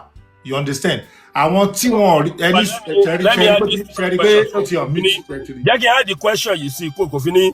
No country, no world in this world will accept Nigeria more than 5% the whole world. Could it possible in 10 years? There's no world that more than 5% Nigeria will travel to. Fact. So they manipulate. You ask question now. Okay. Now, the 5% we don't escape, Abi. Now, 95% are the one that's supposed to tell us Nigeria is better. Now, the 5% come back home and enjoy what we are enjoying. How do you expect us, that the remaining 5% outside, listening to 95% people saying, Emma, wow, I want to fed Jao, and you expect us to believe? Who are we believing now? The government or the 95% of the citizen that saying Yan Jewa? And mama sọ pé okay o, Nigeria lówó, ó ṣe gbá kan, ó ṣe bet ṣé ó ní òun ni mò ń bí àbẹ̀lẹ̀ kan yẹn. Gbogbo nǹkan tẹ́ ń ka GPS, GPO, GOO, GCC, GGU, ṣó ní impact nínú citizen ìlú yẹn. Kò ní, ìyá tèmi, bàbá tèmi jẹ́ yàkú ni. Mi ò fi ń parọ́. Majority wa ta wà ń bì. Wọ́n jẹ ìyà àtàpátá dìde ló pọ̀ jù nù ẹ gbàgbé pé ẹ̀ ń lo green passport, blue passport. Bẹ́ẹ̀ni Japa. You understand what I'm saying? So irú ìyà yẹn tó jẹ bàbá àti ìyá tèmi kò gbọ́dọ̀ jẹ ọmọ mi lèmi ṣe rọ́kú wá síbí sẹ̀. All right, Japa, stay there. Let me ask you a simple question. Do you believe? Please, ẹ jẹ́ kan àtọ́ bẹ̀rẹ̀ question jà down. Ẹ má ha the question tí ń pọ̀ jù àti ẹ̀mọ́ kíkà máa dúró sínú. No, Abẹ́jọba ẹjọ́ ẹ má bínú ẹjọ́. So be patient. Now, thank you. I now escape away from that country. Tí bàbá mi sọ pé ó máa dà, bàbá tèmi náà ló máa dà. Bàbá yẹn kú síbẹ̀, ẹ̀gbọ́n kú síbẹ̀. I don't even want to go deep into that, what has happened to me. Mr. Lanre sọ̀rọ̀ yẹn sìn pé I know the reason why I said I'm not àṣebára ṣe ń lọ díẹ̀díẹ̀. Àwọn èèyàn kan wà ní Amẹ́ríkà tèmi mọ̀ dájúdájú tó ń ṣe pé Yorùbá nìkan ni wọ́n, Ìgbò wà nù wọn. Tó ṣe pé láyé anytime tí bá ń lọ máa ní túnde, wetin you dey go look for that country sef? God has given you your paradise. Already, you have escaped. Why are you now going back to the prison? That's how the same thing why you ask for me. You understand what I'm saying? So ìyà tó jẹ bàbá ìran mẹ́ta tó ṣì tèmi wá rí bí escape tí mo dẹ̀ gbá ọmọ mi ṣe rò pé gbogbo àwọn ọmọ ta bí síbi yẹn. Answer my question. Answer question mi jẹ́ kí Abe go ahead. Okay, Abe go ahead. No, let Abe answer. Before Abe. So let me ask you a question, Japa. Ṣé Abe olóṣèlú ẹjọ́? No, mo kàn fẹ́ bẹ̀rẹ̀ question kan fún Japa. No, my add question. Before Abe, you will ask your own.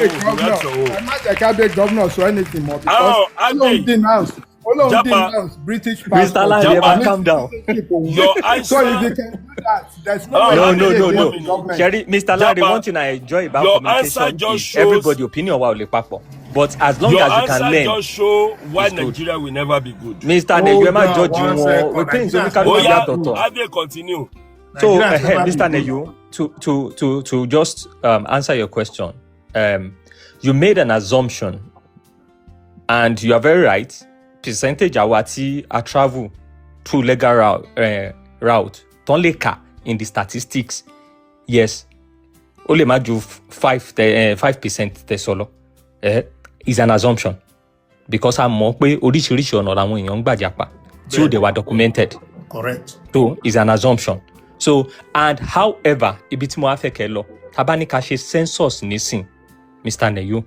The question, there's a difference between I have the opportunity to japa and if I have the opportunity I will japa. They are two different things. The whole population of Nigeria today, Mr. Neyu láàrin mi àti yín, tá bá ní ká ṣe census nípò ya ṣe fẹ́ japa àbí fẹ́ dúró.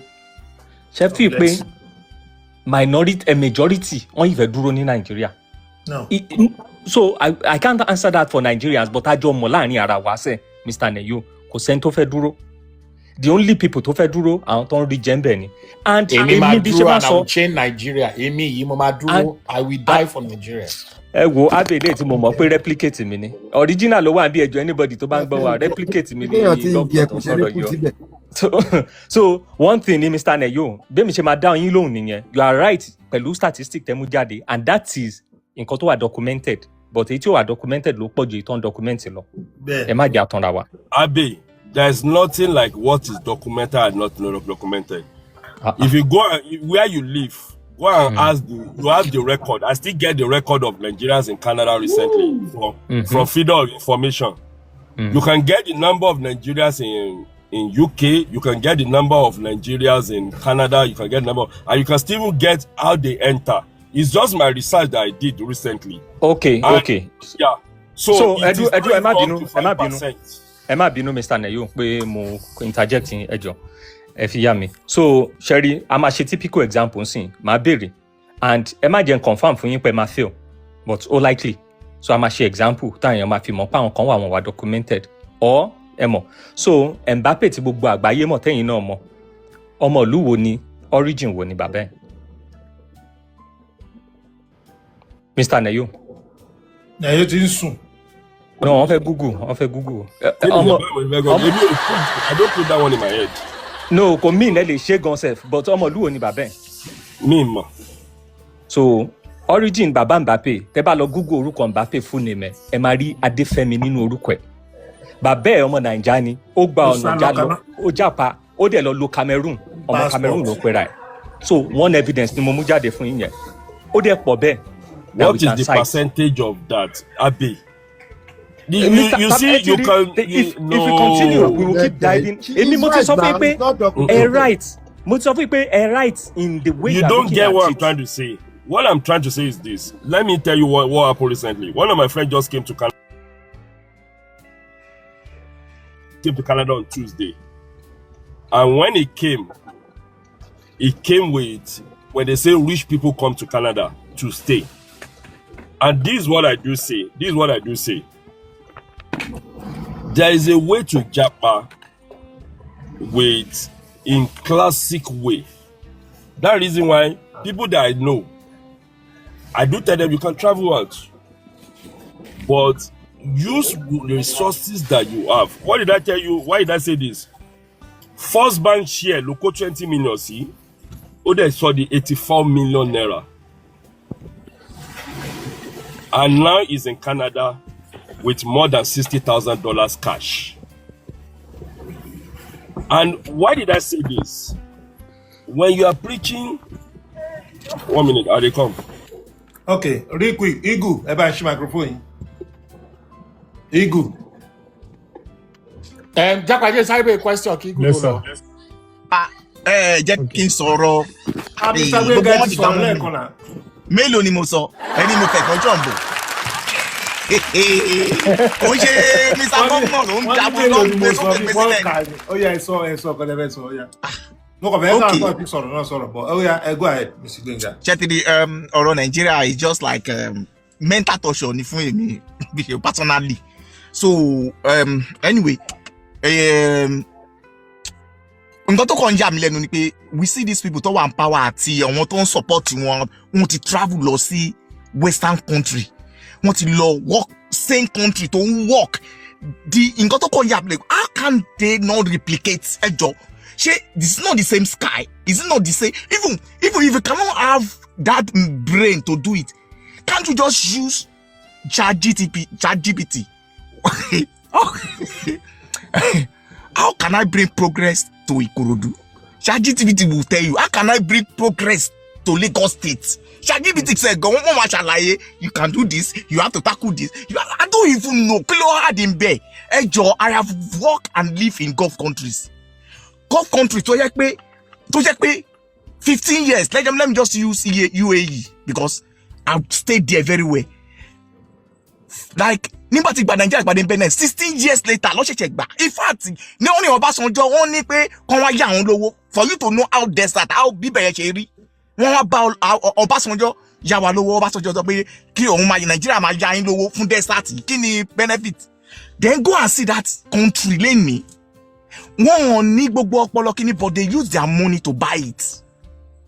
Ẹ wo Rwanda, tó ní mo bèrè wọn. Rwanda wọ́n já civil war. Wọ́n já civil war tó parun tó sí and tó sí beauty. Ẹ wo sí, I've been there. Mo ti lọ sí West Africa, mo ti lọ sí North Africa.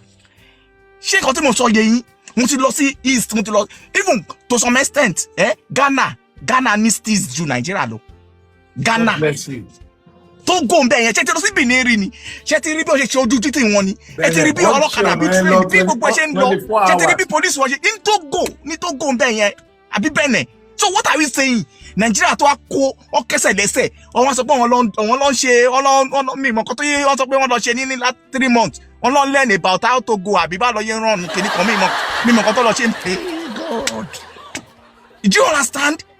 You know, so Mr. Abi gbogbo kọ́tẹ́ kan sọ tẹ́ ń ṣe kìíní kan ṣẹ́tìrì it's just like marketer ni gbogbo yín tẹ́ ń follow pretend politics yọ̀ọ́ lápá àwọn tó ń ta oògùn nínú mọ́tò mọ́lù ẹ̀ ẹ̀wọ̀n àpòrò jẹ̀bú ó ń pa kìíní kan you will defend the àgbo yẹn to the extent bí mo kẹ́ mọ̀ pé tó máa mú ọmọ máa yàgbẹ́ ìgbẹ́ gburu ẹ máa defend ẹni gbogbo ní ṣe ó ń pa gbá ó ń pa kòdò nǹkan tí gbogbo politician àti gbogbo wọn tó ń support wọn ṣe nìyẹn just àwọn tó ń ta oògùn ṣé nǹkan tí mo sọ yẹ yín ẹ sọ pé denounce ibo ní evidence wà tẹ́tí denounce passport yín UK passport yín àwa ní ká lọ máa wá yẹn profit ń bẹ ẹ lè lọ sọ́hun náà ẹ lè lọ máa defend kìíní sí gbogbo kìíní ó wà glaring nǹkan tó work ẹ jọ ṣe ti rí mo wo picture mo wo Lagos State mo kọ̀ wọ́n lórí YouTube Ìkòròdú Báyékù Agége Kétu the way bó ṣe wà Ọlọ́run the way bó ṣe wà like 15 years ago náà ló ṣe wà.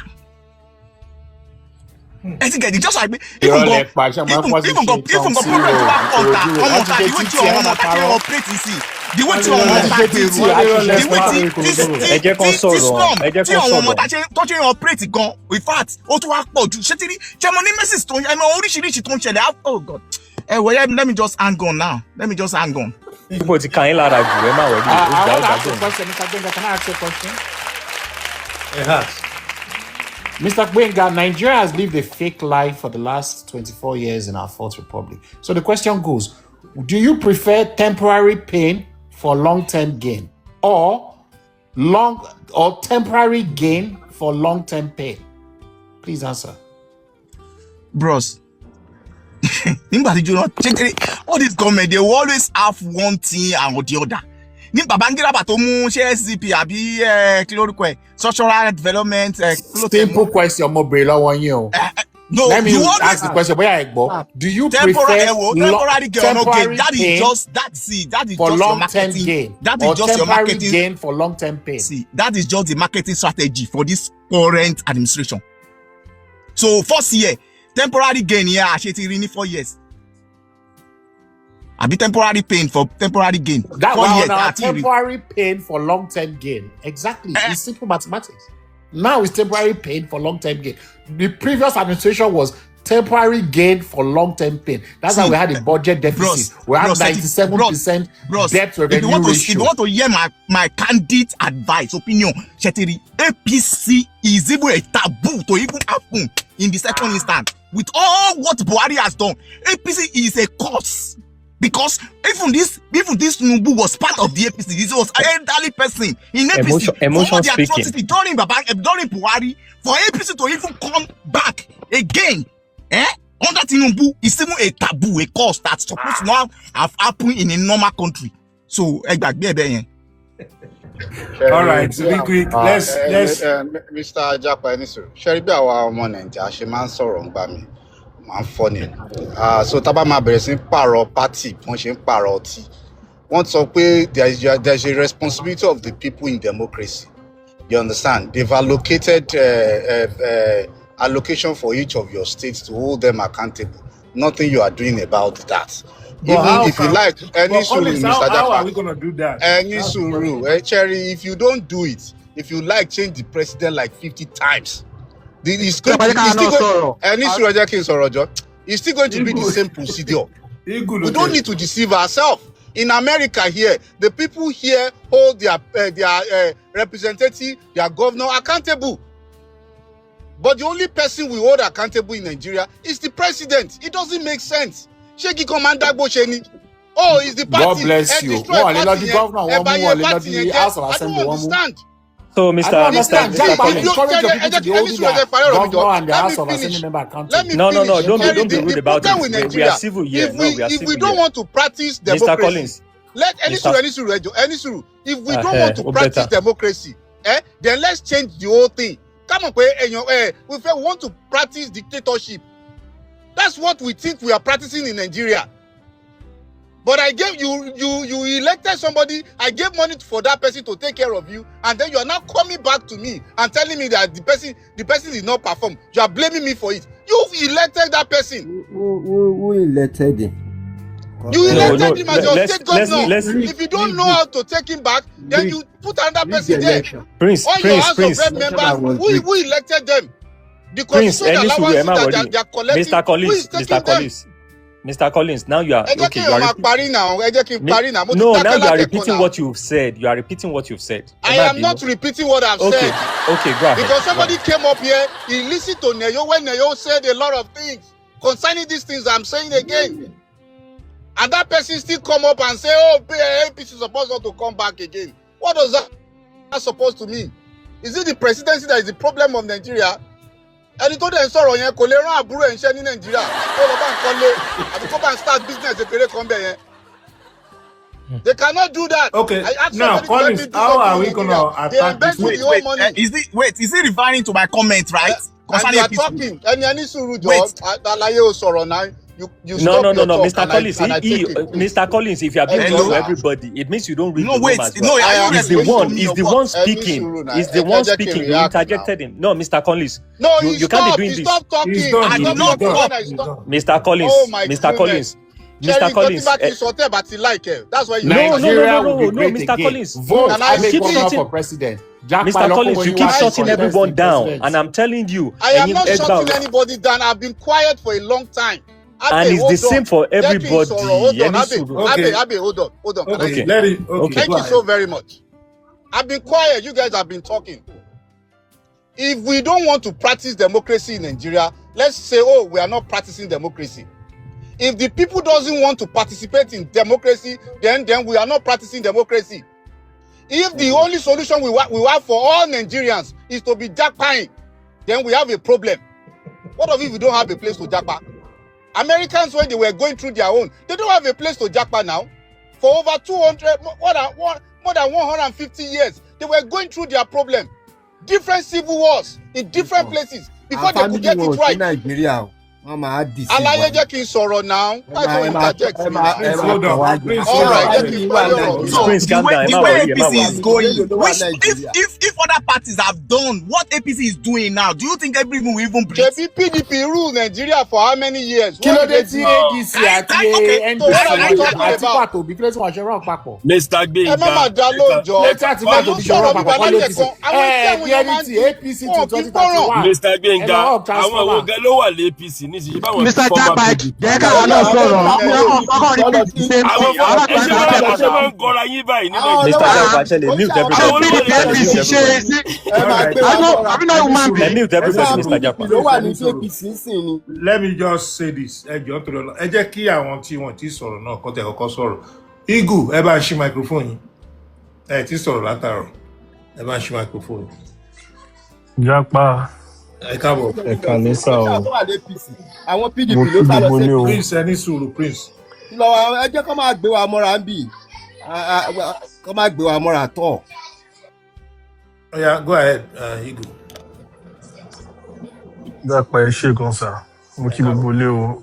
Ẹ káàárọ̀ ẹ kálẹ́. Ẹ ṣe tẹ bá pa tension yẹn bó wùyí ṣe wọlé tension yẹn wálẹ̀ dé. Japa. Ẹ ṣé gan. Thank you so much. Welcome. Thank you for all what you have been doing. In fact, Ọlọ́run máa san yín lẹ́san. Gbogbo nǹkan tẹ́ ti ń ṣe, Ọlọ́run á san yín lẹ́san. Àmín Ọlọ́run. Ṣé rí platform yìí? I don't even know what to say again. Not my platform why? Point of correction. Platform yìí máa máa pè because ṣé rí iṣẹ́ kò easy kéèyàn jẹ́ host tó máa wà níbí. Mo máa ń imagine hours tẹ́ máa ń lò tẹ́ máa jókòó for over mo rántí ọ̀sẹ̀ díẹ̀ tẹ́ ṣe program yìí for if I'm not mistaken almost 12 hours straight. Almost 12 hours straight. In fact, kò dẹ̀ sígbà tí mo bá ti platform yìí tí mi kì í gain one or two things tó yẹ pé in fact ó máa stick sí ọpọlọ mi. Gbogbo àwọn bàbá wa tó wà níbí, gbogbo àwọn ẹ̀gbọ́n wa tó wà níbí, àwọn ìyá wa gbogbo wọn tó wà níbí, ọ̀rọ̀ tó máa ń sọ ọ̀rọ̀ tó máa help everybody ni jẹ́ pé anybody tó bá wá síbí. ẹni bá ṣe ṣe gbàásgbòs a lè ṣe ń gbọ́ náà. bẹ́ẹ̀ ni gbogbo ẹ̀ náà máa result sí síbì kan náà ni ṣe get ọ̀rọ̀ nípa nǹkan tó ṣẹlẹ̀ sí ẹni tẹ́ gbé wá tó tò lónìí ni mo fẹ́ sọ̀rọ̀ ń pẹ́.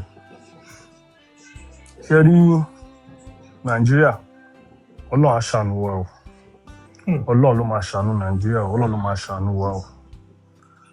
ṣe rí lẹ́bù tí nàìjíríà wà nǹkan tẹ́mi tẹ̀lé sọ fáwọn ni pé káwọn in fact gbogbo anybody tó bá ń sọ̀rọ̀ káwọn náà tẹ̀ wá sí nàìjíríà kan wá stick for some period kan tẹ̀ in fact èmi jẹ́ àgbàdo pé mo ti gbé south rí mo ti gbé south west rí mo ti gbé north rí some part of east ṣẹ́gẹ́tì nǹkan tí mo sọ tíyàn bá wá síbi tó bá rí tó bá wá síbi tó bá wá sí sáìdì north yìí tó yẹ pé àzàn ó kàn ní nǹkan tó ṣẹlẹ̀ north ní bíi kékeré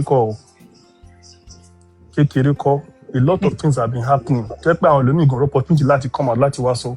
nǹkan tó ń ṣẹlẹ̀ ní north. a lot of things yes a lot is happening tó yẹ pé ẹlòmíì ò lè come out láti jáde láti wá sọ jáde pé nǹkan báyìí ń ṣẹlẹ̀. ṣé gbogbo èèyàn ló ní opportunity láti wá sí orí platform àbórí TikTok ni ẹlòmíì gan ò tí ì dín nǹkan tó máa jẹ tó máa jẹ máa pò máa ráyè láti lọ mú owó rọra dátà láti máa fi sórí kílò pẹ̀ láti wá síbi torí pé àwọn one or two people ní opportunity ló bá tán fi wá tán fi ń sọ nǹkan tó ń sọ yìí ẹlòmíì wà pé kò ní opportunity yẹn ṣé ẹ tẹ́ pé kò tí ì jọ ló máa ronú pé òun máa lọ mú owó lọ ra dátà bó fẹ́ wá wo TikTok bó fẹ́ wá sọ̀rọ̀ a lot of things gbogbo nǹkan tá à ń sọ yìí anybody tó máa ń sọ̀rọ̀ kán wá sí nàìjíríà kán wá rí nǹkan tó ń lọ lóòótọ́ ẹ lè expect kí gbogbo ìka yìí kó dọ́gba náà many people in fact ẹni tó bá ṣẹlẹ̀ sí ló máa mọ̀ bó ṣe ń lọ ẹni tó bá ṣẹlẹ̀ sí ló máa mọ̀ pé nǹkan báyìí ń ṣẹlẹ̀ mo kí màá yẹn o mo kí màá tí kíní yẹn ṣẹlẹ̀ sí mo kí wọn for him to even have that mind of coming out to come and talk about this thing. ẹ wo kékeré kọ́ o kọ́ ló ń ṣàánú wa nàìjíríà ni kọ́ ló ń ṣàánú wa ni o kékeré kọ́ ló ń ṣàánú wa ni ẹni tó bá bà ló máa mọ̀ because it's easy pé àní mo sọ fún mi pé in fact kẹ́kọ̀ọ́ jókòó kẹ́ lọ ṣe analysis kẹ́ lọ wo àwọn èèyàn as in like ẹ má dàgbà pé tó gbọ́n ṣẹlẹ̀ sí àwọn Yorùbá ẹ wo àwọn ọ̀dà ẹ lọ tribe mi ẹ lọ ẹbí Nàìjíríà gbogbo wa Nigerians gbogbo wa as in kọ́kàn ṣe kẹ́ má lè fún àwọn èèyàn ní small opportunity kán wá tó nǹkan tí ojú wọn rí kán wá sọ nǹkan tó ojú wọn rí ẹlòmíín wà jẹ́ pé kò ní in fact àwọn tẹ́ẹ̀mì wọn ti lọ sí ńkọ́ kí làwọn yẹn kí ni family wọn ibi in fact mi wá jẹ́ pé bẹ́ẹ̀ pé ẹni yẹn bí òun ló support family tó bá ti lọ báyìí gbogbo family yẹn ti run nìyẹn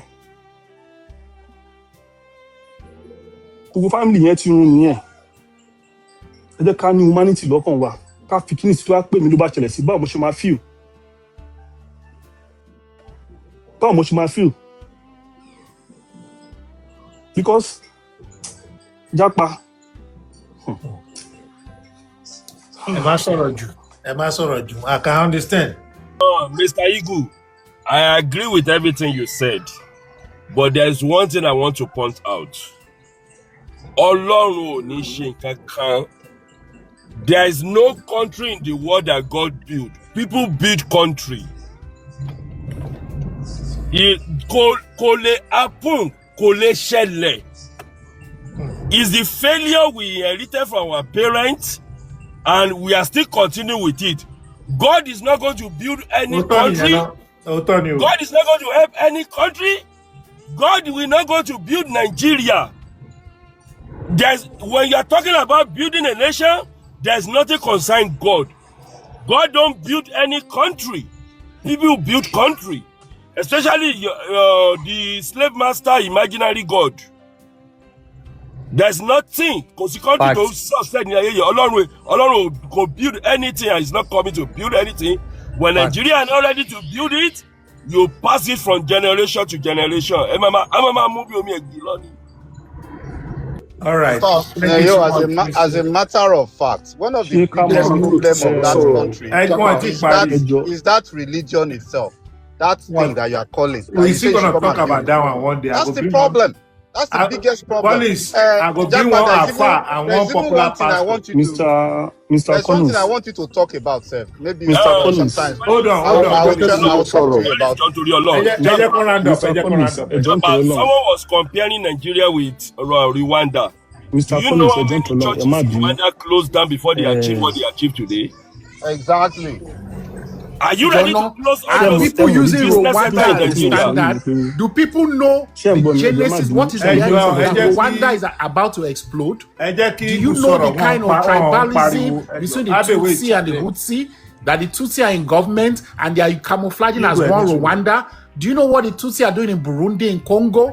Do you know what Paul Kagame is sponsoring? People will just be saying Rwanda is on a time bomb. Rwanda. Go and do security research. We know about itself that. is on a fucking time bomb. International politics. This is geopolitics. Everybody will say Rwanda ò ní pẹ́ lánàá. Tẹ́ bá mọ̀ nǹkan táwọn Tutsi ṣe. Tutsi hegemony in Uganda. They are sponsoring Tutsi hegemony in Uganda under President Museveni in Uganda. They are sponsoring Tutsi hegemony in Congo. Wait. Rwanda. Igu. Ẹ jọ̀ọ́, ẹ má bínú sà.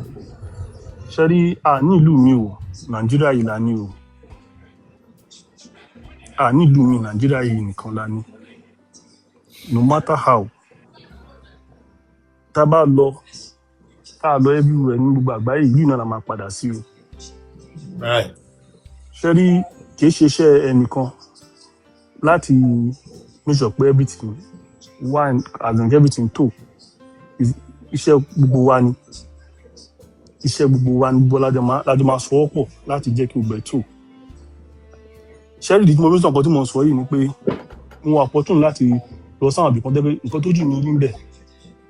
Ẹ wo ṣe rí Ọlọ́run ṣàánú wa Nàìjíríà kí Ọlọ́run ṣàánú wa Nàìjíríà káwa àwa èèyàn náà káwa náà ṣàánú ara wa because a lot is happening program kan wà ní Abuja tó máa ń ṣe tí ó máa ń pè ní ordinary president tẹ́ bá máa ń lọ sí program máa yẹn tẹ́ bá ń gbọ́ nǹkan tó ń ṣẹlẹ̀ ní program máa yẹn tí máa bá wá tó bá bẹ̀rẹ̀ sí sọ àwọn nǹkan tó ń ṣẹlẹ̀ táwọn yẹn bá ń sọ nǹkan tó ń ṣẹlẹ̀ ń bẹ̀ tí ẹ kí wọ́n kàn ń gbọ́ yẹn lásán. Japa tó bá lè ẹkàn try kẹkàn ọjọ́ kan ẹkàn lọ sí program máa yẹn kẹkàn listen sí àwọn one or two nǹkan tó ń ṣẹlẹ̀. Yóò náà ń pè ní Bẹ̀rẹ̀kẹ̀tẹ̀ àbí? Yes. Okay. Yes. Sherry, a lot is happening. It's not easy o. A mọ̀ pé kò easy o. A lè máa fira wa wé ìlú tẹ́ pé Ọlọ́run ti ṣe gbogbo ẹ̀tàn fún wọn. But àwọn náà níṣẹ́ láti ṣe. A ní iṣẹ́ láti ṣe. Iṣẹ́ wà lọ́wọ́ láti ṣe. Because kíní yìí a kàn sọ bí eré ni. Máa yẹn sọ nǹkan lẹ́ẹ̀kan. Ó dẹ̀ káwọn èèyàn dẹ̀ máa pick ọ̀rọ̀ yẹn. Statement on make yẹn.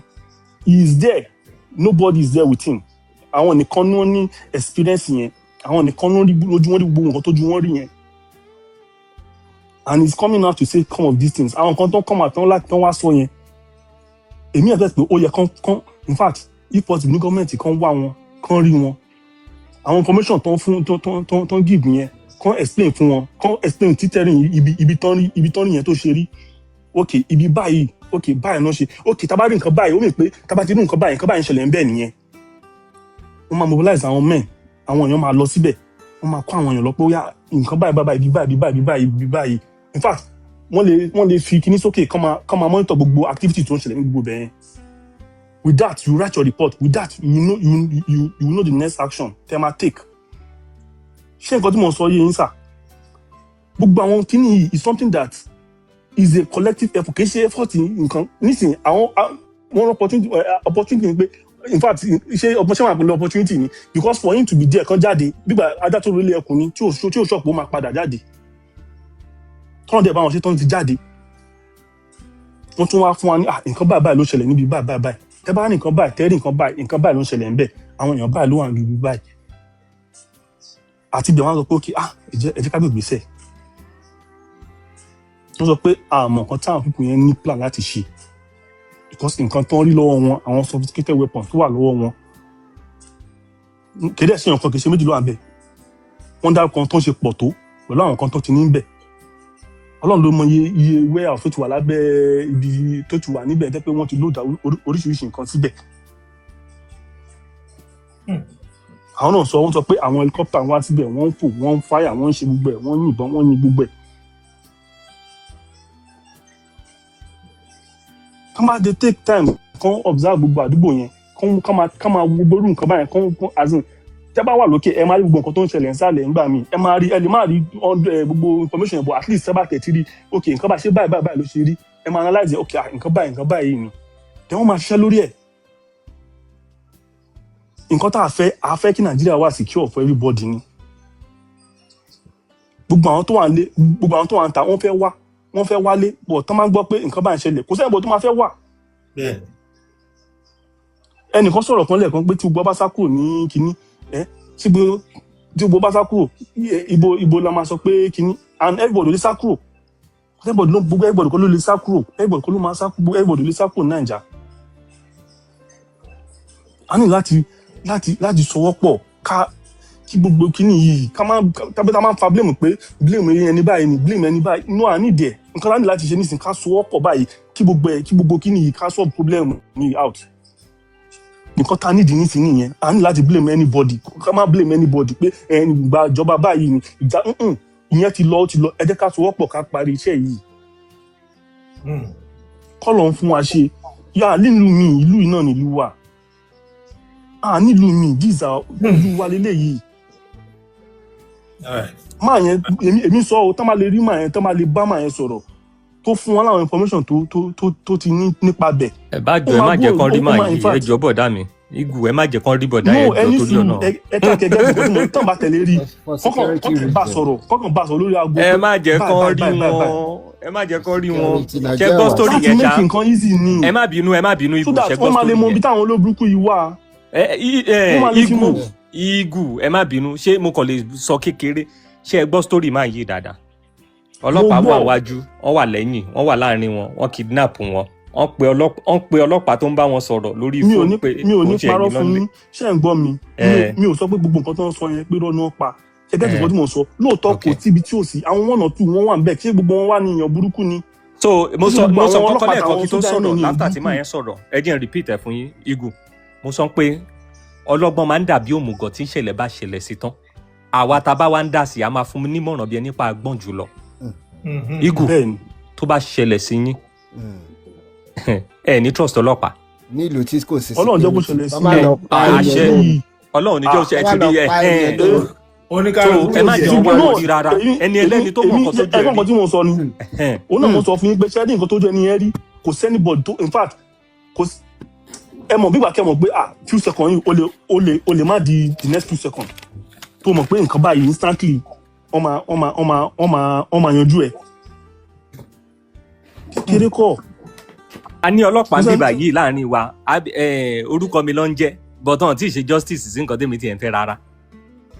torí ẹ̀ mo jẹ́ fẹ́ràn láti so I'm just a security expert. Okay, sorry, security. And what I just mean by that is, see, gbogbo nǹkan tó ń ṣẹlẹ̀ I understand o but in any country.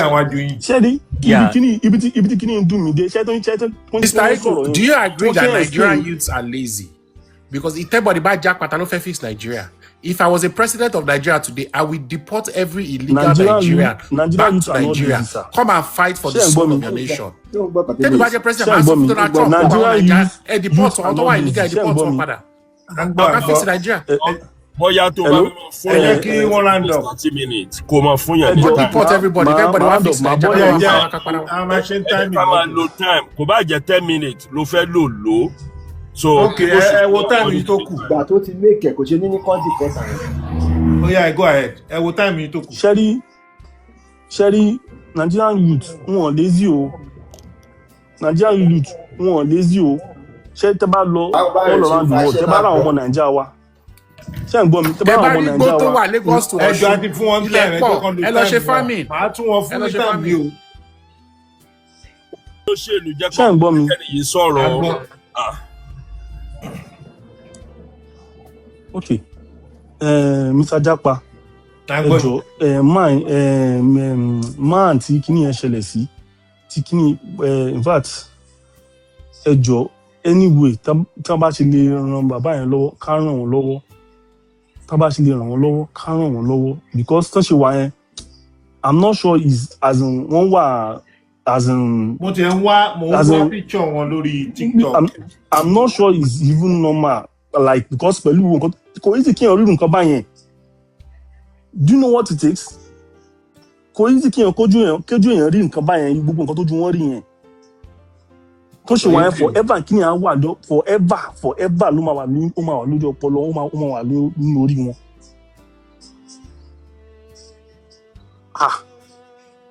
ẹ jọ Ọlọ́run á ṣàánú wa o. ẹ̀yin tẹ́ rí wọn lórí Instagram lẹ́ẹ̀kan yẹn kí lórúkọ wọn yẹn náà. because dọ́là wọn àbí. ẹ wo mi ò mọ ẹ jẹ́ bá orúkọ wọn lè get contact wọn kàn fún mi lórúkọ wọn lórí TikTok orí Facebook orí èèyàn kan rí èmi náà rí bọ̀ orí fóònù yìí ló wà. But anyways, thank you so much, Mr. Higu. God bless you.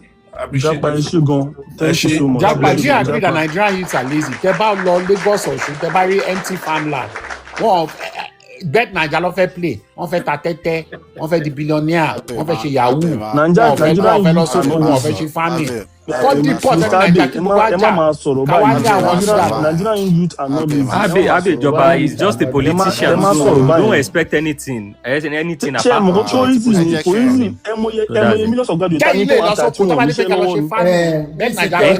Ẹ̀yin tẹ́ wà Naija oko mélòó lẹ lọ. Tí ó sì security Nàìjíríà nìkan lọ dá. Àwọn ọmọ yín ni kẹ́kọ̀ọ́ kọ́ lọ sọ. Báwo ni Boko Haram ṣe fẹ́ pẹ̀yàn wọ́n mi? No, Abe kọ́kọ́ kọ́ àwọn ọmọ tiẹ̀ lọ sọ. America tẹ wà, do you know the wars America for the Buffalo War, the Confederate War? Ṣé mo wars America cow? I'm an historian. I will tell you, even in Spain, you are an historian. We are not talking about history here. We are talking about politics. Spanish War. Don't mix it up. Even if you go and read history, we are not talking about history. Countries bleed. They are expecting you to go and even UAE. So, do you know about the Persian War? Ẹni sùúrù. Mo fún yín lẹ̀ kẹ́ máa sọ̀rọ̀ lẹ́ẹ̀kan tó di time Mr. Higu ó dẹ̀ ti hand. Jẹ̀dídà ẹ bá ṣí microphone yín. Ẹ máa wo time yín ẹjọ́ tó lọ. Ẹ káàsán Mr. Japa. Ẹ káàbọ̀ sir. Thank you so much. Mo dúpẹ́ lọ fún iṣẹ́ takuntakun. Ẹ káàbọ̀. Dẹ̀kẹ̀ gbọ́n yín mọ́. Kọ́lọ́ ń wà pẹ̀lú ẹ̀ pẹ̀lú àwọn. Hello, ṣé ń gbọ́ mi? Now I can hear you. Yeah, we can. So mo ní mo fi sọ̀rọ̀ fún máa yẹn cause story ẹ̀ wà touching. Mo dẹ̀ fi sọ̀rọ̀ fún àwọn family ẹ̀ náà. But problem Nigeria number one constitution ni problem wa. Àwọn ọmọ Nigeria máa complain jù. Solution ni ká wá àfẹ́ wá solution. Àwa magic. Àwọn ẹ̀ tó kọ̀ máa dé president tó kọ̀ máa di president tó kọ̀ máa turn Nigeria. Nigeria need láti work together. All we Nigerians. Àwa la máa ṣiṣẹ́ yẹn tí bá dẹ̀ fẹ́ ṣiṣẹ́ yẹn tí bá kàn blame president kàn máa blame ẹ̀ títí ọ̀la mẹ́wàá ni Ọbásanjọ́ ṣe ti tiẹ̀ complain Yar'Adua the same thing Buhari the same thing Jonathan the same thing Tinubu the same thing are we not out of complaining the same issue the same things problem ta ní láti ayé àwọn olówó láti the same.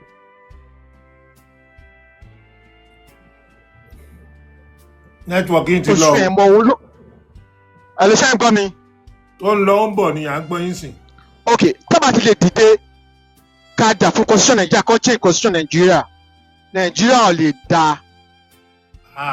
Nàìjíríà ò lè dáa. Àwọn ọmọ Nàìjíríà ìkàdé ni wá, we are wicked people. Àwa la ń bà Nàìjíríà jẹ́, kò ń ṣe president, kò ń ṣe governor. Àwa the major problem, àfẹ́ gbọ́ òótọ́ ọ̀rọ̀, àláìkò òótọ́ ọ̀rọ̀. Ẹ̀ tó bá sọ òótọ́ ọ̀rọ̀ fún àmà hate ẹ̀ ni. We are the wicked people. Àwa la ń tara wa, àwa la ń ṣera wa. So don't complain president pé ẹnìkan sọ pé APC. Who are the APC? Ṣé wọ́n kì í ṣe èèyàn ni? Gbogbo ọ̀la ní family tó jẹ́ ọlọ́pàá ọ̀ tó jẹ́ army. Tó bá ní family yín ìlú ẹ̀ máa ní ó máa jẹ́ army ó máa jẹ́ ọlọ́pàá. The whole people wa la ń kára wa la ń ṣìkà fúnra wa. This is not about president. And what is ever come up with Nigeria, problem Nigeria, the more wealth Nigeria need, the more problem la pass through. Because the Western world of Nigeria or Africa, any country to buy Nigeria need kò lè ní peace. Kò lè ní peace. To buy the problem in here, countering the problem in. Our problem is the Western world, our constitution. Àti ìwà burúkú ta ní fúnra wa. The problem wa until the try to build family wa in the right path, in the right way. Ta sọ̀tọ̀ fúnra wa, a kì í sọ òótọ́. Nàìjíríà ayé tòótọ́, ẹ tó bá sọ̀tọ̀ bá yẹ máa hate, ẹ máa bọ́m̀bà ẹ̀. Àbúrò mi, fẹ́ ṣe example, ọmọ ìyá mi ọmọ bàbá mi, ó ló fẹ́ lọ sí school. Ọ̀tọ́ lọ́dọ̀ ti gbé mi ga, mo ní òkè, ó fẹ́ lọ sí school, mo dẹ̀ sponsor ẹ̀. Jam tó ṣe, send result ẹ̀ sí mi, fake result ló send sí mi. Ọmọ ìyá mi ni o fake result ló send sí mi. Mo dẹ̀ gbá mo fẹ́ mọ rí original result ẹsẹ̀ mo fẹ́ rí sẹ̀ ilé yìí o pass o dẹ̀ ń parọ́. You understand? Ó ṣáà ní kí òun ni ó parọ́ àti mi wá béèrè lọ́wọ́ ẹ̀ ó ní ṣùgbọ́n everybody máa ń parọ́. Nǹkan tó so pa fún ọkọ̀ tó sọ ni ìyẹn ní ṣùgbọ́n everybody parọ́. Everybody ni mo dẹ̀ gbókè mo dẹ̀ tọ́lọ́ sẹ́kọ̀ọ́ wọ́n ṣe gùn sí mo dẹ̀ fọlọ́pàá gbé mo dẹ̀ kọ́ àrẹ́sẹ̀ mo ní kọ́ detain ẹ̀ fún 3 days. Mo detain ẹ̀ fún 3 days. Wọ́n bẹ̀ mí tí mo ní mò ní gbọ́ ìyá mi ní pé ó ní òun ní gbọ́ kò dẹ̀ ní gbà. Ìyá mi kọ́kọ́ kó wà ń bẹ̀ ọ̀pọ̀ ọkọ̀ ẹni kó wà ń bẹ̀. Ó lo 3 days ẹ̀ báyìí tó release ẹ̀. I don't forgive. Àmọ́ ẹ̀jẹ̀ máa ń forgive jù. Number one problem dání ni ẹ̀ máa ń forgive àti máa ń gbàgbé history. Ní kẹ́mi ọmọ láìkì máa sọ̀rọ̀ jù but emotion àti pọ̀jù nípa Nigeria problem and then emotion problem. Babangida gbàtí táṣó láàrin iṣẹ́ ìgbọ́ mi táṣó láàrin gbà tó ń tàkùn Babangida pé kí ni problem tí Nàìjíríà ní ìdí oníkí Babangida máa yá Nàìjíríà lówó Babangida fún lówó ó fún kí ló lókè lówó táṣó láàrin ọmọ Nàìjíríà yá owó wọn dáwó padà. Is it fault of president or fault of Nigeria ìwà burúkú ta ní wickedness ta ní lọ́kọ̀ wa? Ẹ̀rọ kan complain Tinubu ọ̀dà APC ọ̀dà kíríkà ọ̀dà àwọn Àtíkù ṣókòjọ́ ní APC ni. Amẹ́ríkà pàtì ló bí ti join. Tó bá fún obìnrin chance láti join APC ó máa join APC. So kí la máa ń sọ? It's not about party, it's about human beings, it's about we. Ìkọ́ tá à ń ṣe, ìwà tá à ń wù. All right, time out. Okay, thank you. Mo ti sọ character wa ò dá mẹ́. Character make it man, character wa ni. Tell me a country that is built on character. All right. Tell me one country that is built on character. Built on blood. And you say you are living in Canada. Tẹ́ bá fẹ́ ṣí ojú ọ̀nà tẹ́ bá wà listen to me tó bá fẹ́ ṣí téèyàn kan bá fẹ́ wọlé sí store bẹ́ẹ̀ sí Amẹ́ríkà ó máa rí èèyàn kan tó máa fẹ́ ṣí lẹ́kùn tó máa wọlé. Is that not at character? Is that not a so good let character? me tell you something. Until people are willing to die for Nigeria, they change. So you see, I was talking. Japa, Ebo, I was talking. Just for you to know, Japa. Eje kama listing. Japa, there's a lot of people you come Japa. Eje kama listing. So, Mr. Abe, Mr. Collins, one thing I notice is when someone is talking and you interject, you say, Eje kinsare soro, they leave you. But when someone wants to talk again, you keep talking. I will advise, or I will suggest, it's not an advice, that learn the patience, take the time before you talk sometimes. So I ask a question. You didn't even answer my question. You were asking. So in any country, most of the citizens staring here is not maybe because their character is good or bad or they are different from Nigerians. It's just because the law is working. It's just because the constitution is being practiced. Nonsense. Come face a consequence. The law will take its place. But in our country, we see people that goes against the law and they do it repeatedly and they go free. In Koto, can you, Mr. Abe? I just said something now. I just said something now, and I hope you've learned from that. So, time, I beg. Anybody must distrust anyone to answer a job. So, Thank you, When Mr. your colleague can address, Japa, please put time. So What kò are ṣe no kò tó ṣe so nǹkan tí mo kàn fẹ́ sáré sọ nìyẹn one no country is built on character. I know a good character is good, having a good character is good, but Emma ìyẹn ò ń ṣe politics is not what you have to máa sọ fún yàn. Gbogbo ọmọ ìlú tẹ́ rí wọ́n fẹ́ commit a crime wọ́n fẹ́ ṣe nǹkan tí ò dáa, but constitution wọn because ó wà enacted on enforce law yẹn lé àwọn èèyàn lórí, so torí everybody ò ṣe fẹ́ ṣe anything. Thank you. Thank you so much. I've been asking for a question. Let me ask you.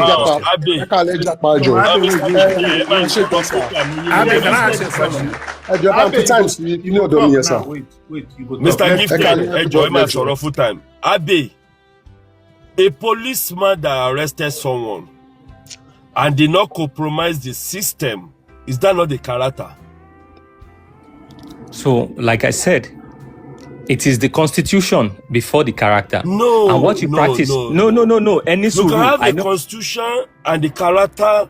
You see, let me, Abe.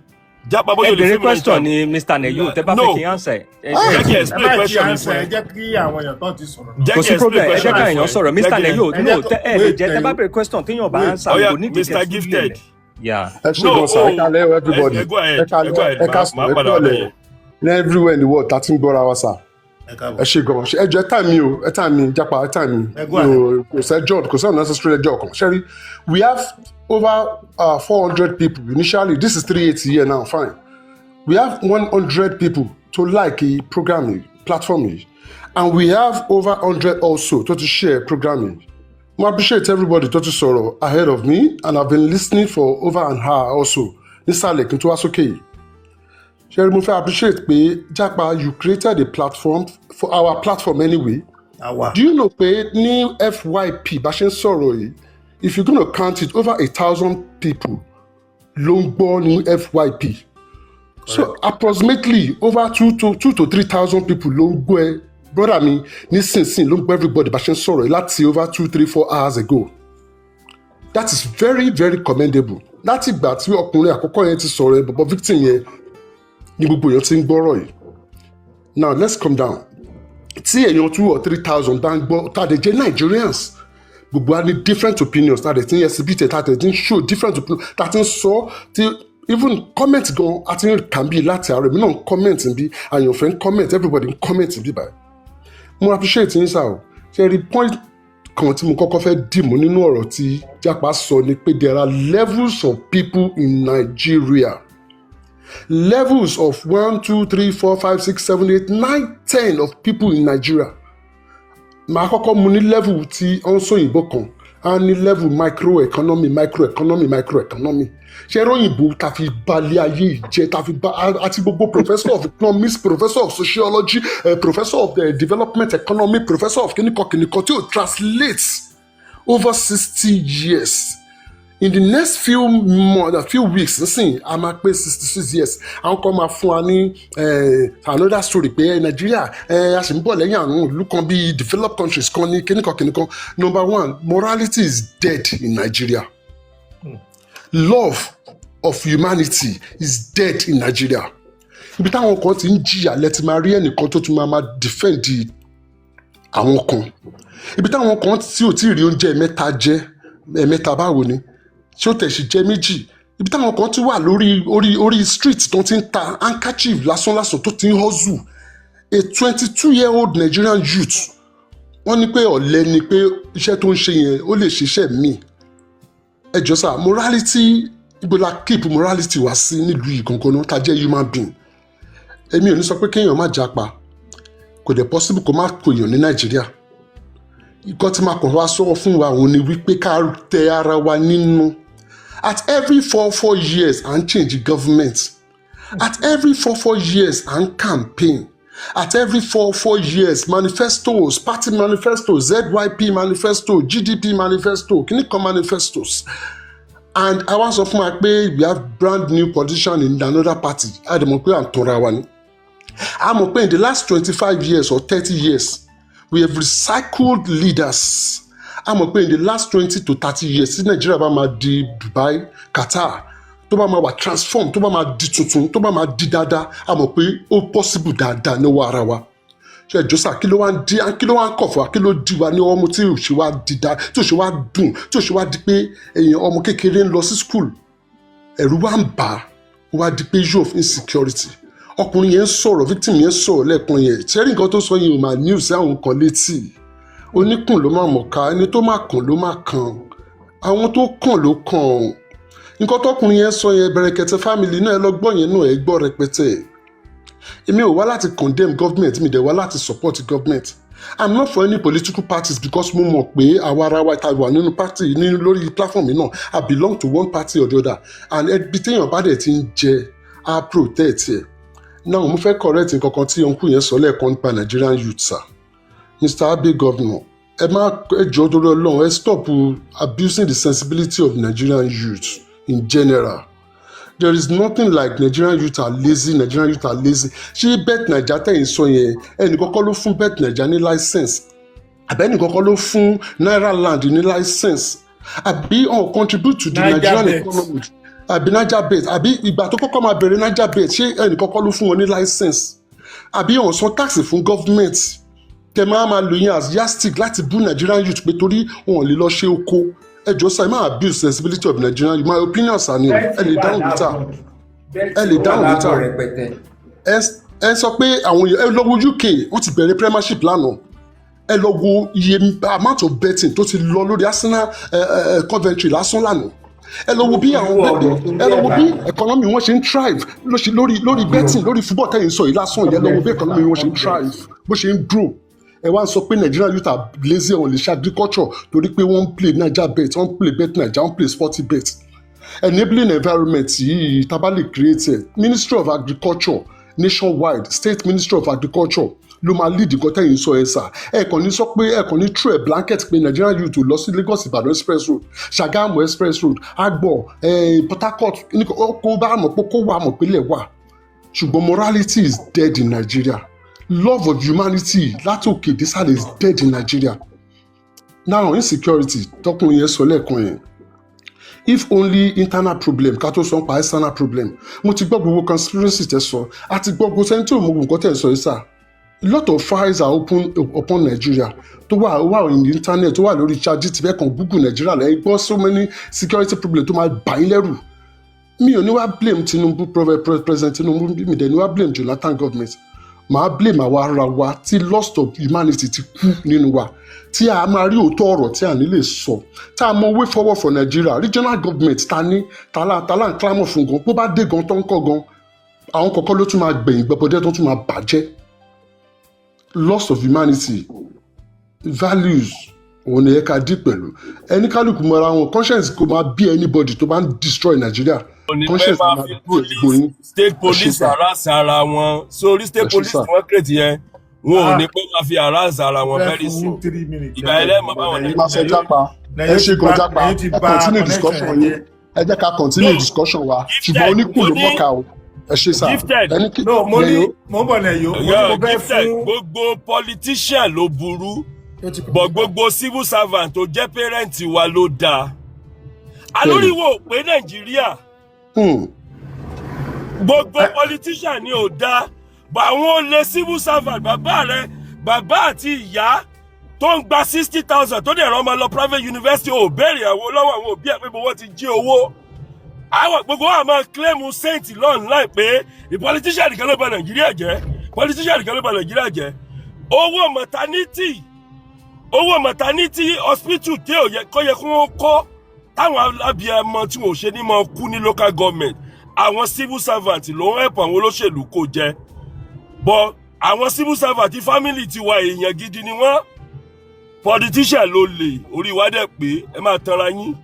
Mr. Neyo, mo ti sọ pé systemic problem la ní and mo dẹ̀ béèrè question anybody n bí by tell me a country that is built on character tell me one. àbí àwọn oògùn tó yẹ kẹ́ kó lọ hospital tẹ́ lọ fi yóò fún chemist yín àwọn ìyá yín náà ló ń ṣe the same thing so Nàìjíríà ò dáa àwọn oògùn tó yẹ kó fáwọn èèyàn ní general hospital tẹ́ lọ fi yóò fún chemist káàkiri àti pharmacy. àwọn medical doctor 1980 1990 àwọn ló bà medical Nàìjíríà jẹ́. ok ẹni sùúrù. wọ́n wá lọ kíní bàbá àwọn kan dẹ̀ ni wọ́n àgbà sàn náà politician ló lè. Mo fẹ́ correct narrative kan tí Mr. Gifted sọ. Mo fẹ́ ẹ jẹ́ kọ́ àwọn tí mi nígbéyàn kankan sókè mọ́ ẹ jẹ́ káwọn tó wà fi parí àwa padà sọ́dọ̀ gbogbo yìí. Mr. Jubril. Ẹ ṣeun gan-an. Okay, everybody. Gifted, I enjoy you. Thank you so much, sir. Mo fẹ́ fún yín ní 3 more minutes, but na yóò ti break ẹ. Go ahead, Jubril, sir. My submission will be coming from the perspective of a practical politicians of over 2 decades. Mo ní opportunity láti practice for over 2 decades. Jerry, the bottom line, gbogbo nǹkan tá à ń sọ, nǹkan kan náà là ń sọ, but ibi tí pọ́ìntì tá a fi ń sọ òun ló yàtọ̀. Nigerians are more hypocrites than being moral. That is the major problem, Tani. Angu yẹn náà ni Nàìjíríà ti ń sọ̀rọ̀ bọ̀ lórí àwọn civil servant àti politician. Wọ́n dápá kan sí, wọ́n fapá kan. I'm an APC man. They know me on TikTok. And I campaign seriously for Tinubu. And I've been active from AD. That is not the point.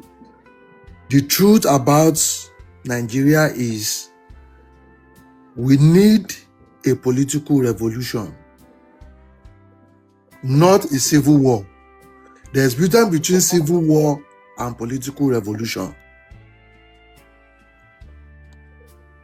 You understand? 1776, nígbà tó dá America lẹ̀ tó ṣe constitution wọn ní 1787. After about 90 years, ní 1860, they had a political revolution. Wọn ò ní civil war. Political revolution, òun ni a need. Òun ló máa lè assassinate gbogbo àwọn tó wà níbẹ̀ tí wọn ò dá. Bó ṣe wà ń bẹ̀ yẹn gbogbo wọn ni ò dá, but a fẹ́ agree pé gbogbo wọn ni ò dá. A fẹ́ máa sọ pé eléyìí dá díẹ̀, tọ̀hún dá díẹ̀, tí bíbá ṣe kinní kan, tọ̀hún ṣe bákan, tàwọn kinní kan ṣe bákan. That is where the problem is. If we have a political revolution in Nigeria, láti òkè, gbogbo àwọn tó ń commit security crime, òkè ni wọ́n gbọ́kànlé fún protection. Fake meeting tí wọ́n ṣe pẹ̀lú president, òun àwọn bad eggs tó wà ń bẹ̀ lọ́ máa fún commissioner àti governor ní information gbogbo nǹkan tó ń ṣe. Àwọn lọ́ máa fún àwọn bandit àti Boko Haram ní information láti òkè lórí strategy tí wọ́n fẹ́ fi attack wọn. So if there is no political revolution nínú anybody tá fẹ́ yàn sí office, ṣe understand? A kò wọ́n máa deceive ara wa ni. We know much about Obi, we know much about Atiku.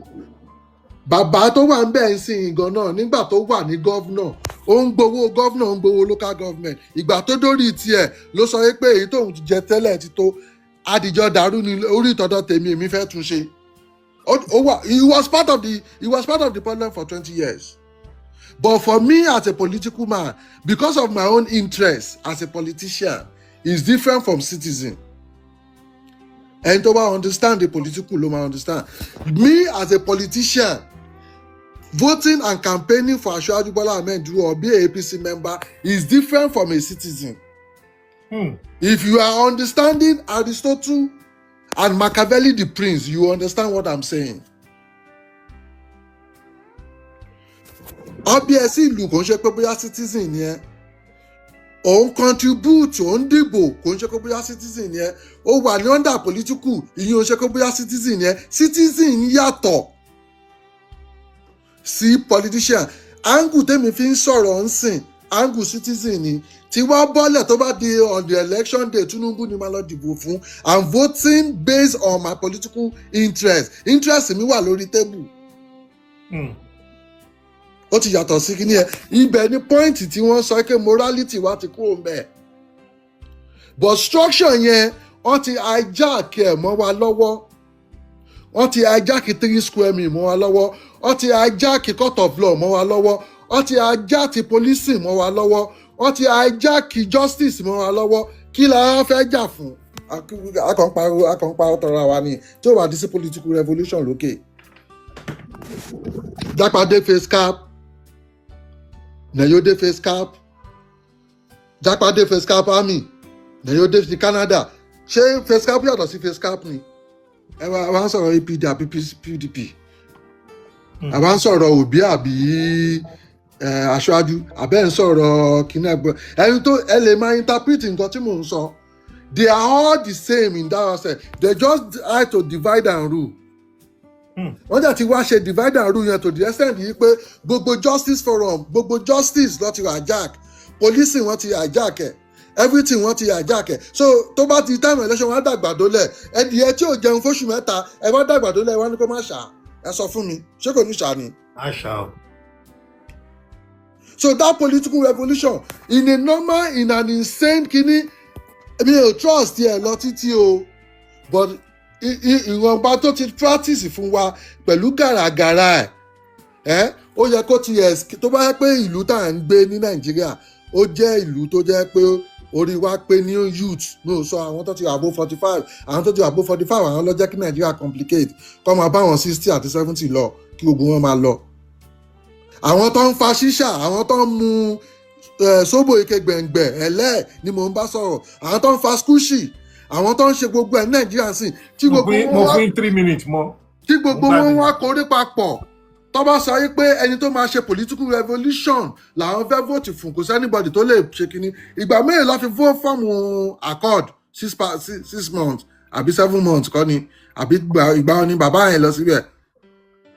Ó proof jáde fún wa yìí pé ẹ bá gbowó wa nínú election tó sọ yìí ààrẹ yẹn tó gba 50,000 lọ́wọ́ APC tó jẹ́ sọ yìí pé òun ẹni báyìí lòun máa dìbò fún owó tẹ fún òun ẹ̀tọ́ òun ni òun jẹ́ máa fi lọ jẹja. Ó sọ náà wọ́n ń ṣe náà. So we are getting there gradually. Ó kàn jẹ́ pé a kàn wà hypocrite ni. Tí ó máa ń ṣe interest mi tí mo ní nínú APC àbí nǹkan tí mo gbọ́kànlé pé mímí náà fẹ́ jẹ́ ń bẹ̀ àbí nǹkan kan bẹ̀ ni kò ń ṣe ẹni tó wà ń bẹ̀ ló máa dìbò fún. Àtíkù bátìkù ṣe wà yẹn àtàwọn PDP àti wo mi ò lè sọ pé kí n mú dé bathroom lọ́bì ni máa ti tọ̀bọ̀ ọbẹ̀ lọ́rùn lọ́bì. So kí la fẹ́ sọ bàbá tí kìíní akọ̀ wà divided. Aráàlú ilẹ̀ Ìgbò tó ń pariwo wọ́n béèrè lọ́wọ́ ẹ pé skul wo ló kọ́ kò ní náwó sí skul kankan. But torí hypocrisy a support ẹ̀ so oníkálukú ń ṣe ti tọ̀dọ̀ ti ẹni kò tí ì sí political correctness yẹn bẹ̀.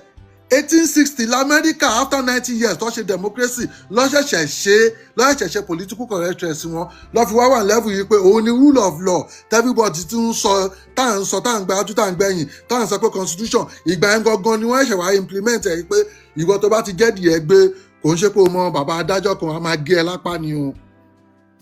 Amẹ́ríkà ni ó bẹ̀rẹ̀ Saudi ń bẹ ni. Rule of law òfin tí wọ́n ṣe tí wọ́n tó ń tágẹ́ẹ̀tì olówó tó ń tágẹ́ẹ̀tì publicity tó ń tágẹ́ẹ̀tì àwọn stars public figure 1860 lọ́wọ́ ẹ̀ṣẹ̀ ṣe lẹ́yìn ìgbà tó ti dá Amẹ́ríkà lẹ̀ láti 1770 something after 27 amendment tó amend yẹn 1860 lọ́wọ́ ẹ̀ṣẹ̀ implement ẹ̀ pé jápa tí glasses yín wá ti jábọ́ ó ti jábọ́ nìyẹn máa lọ tò ní tó dípẹ́ gbà míì kò ń ṣe pé ẹmọ ẹnìkan níbìkan ẹnìkan máa mú nǹkan kan wá fún yín 1860 lọ́wọ́ ẹ̀ṣẹ̀ bẹ̀rẹ̀. So we need that political revolution tó máa wà accountable fún everybody tí ò ní sí anything 1776 ní lọ́dọ̀ Amẹ́ríkà lẹ̀ àwọn náà wọ́n ń babọ̀ bá ṣe ń babọ̀ Nàìjíríà yìí 1860 nígbà tí Abraham Lincoln di kínní lọ́wọ́ ẹ̀ṣẹ̀ wá bẹ̀rẹ̀ yìí pé ìka tó bá ṣẹlẹ̀ lọ́bẹ̀ máa gé òfin tá a fẹ́ ṣe àwọn olówó la ṣe fún àṣẹ fún tálíkà. That is what we need. Thank you very much. God bless you, my brother, for taking to the time. Japa, my brother, I greet you. Ẹ káàbọ̀ sà, mo bọ̀ ẹ jẹ́ gbé bó ṣeré tí bó ṣeré bá ṣe tán this your turn. All right, bó ṣeré ẹ káàbọ̀ mà. Ẹ káàbọ̀ sà, ẹ ti dé Abẹ́ ti ẹ ṣì ń jẹ̀bà. Ẹ káàbọ̀. Yes sir, mo kí gbogbo ilé o. Yes ma. Kí n tó bẹ̀rẹ̀ ọ̀rọ̀ mi, Japa ẹ jọ̀ọ́ mo kàn fẹ́ crave indulgence kan ni, and I've noticed this a lot of the time. We should give fairness to everyone láti sọ̀rọ̀. Not that we will not talk or will not, rebuff or counter some things that some people are saying, or especially when people ask questions directly to some, guests on the platform. But in the sense that àwọn èèyàn pọ̀ rẹpẹtẹ tán fẹ́ sọ̀rọ̀, and when a lot of people have spoken, and tó bá di pé àwọn kan fẹ́ máa sọ̀rọ̀, wọ́n á ní pé kí wọ́n bẹ̀rẹ̀ sí ní time wọn. To me, that's not fair enough. And when people are talking, I want to applaud G Gifted and the last person, Mr. Jubril, for audience that fún, because we are here to learn. Kì í ṣe pé a kàn fẹ́ drag ọ̀rọ̀ láàrin ara wa, but we want to hear what everybody is saying and learn one or two things. Ká dẹ̀ move forward. But in a situation where àwọn èèyàn ń sọ̀rọ̀, people will cut in, people will interject, and I take away line of thought àwọn èèyàn. And at the end of the day, you will now be rushing people one more time. But when you are talking, nobody said they should time you. So Mr. Japa, please, we have policies. Please, I want you to take note. I'm not saying this for me, but for a lot of people that are listening. Them will conduct it. It starts from here. A lot of the things stand so nípa Nigeria, I want not let it exemplify. So that is what I want to say and bring that to your attention, sir. Sure.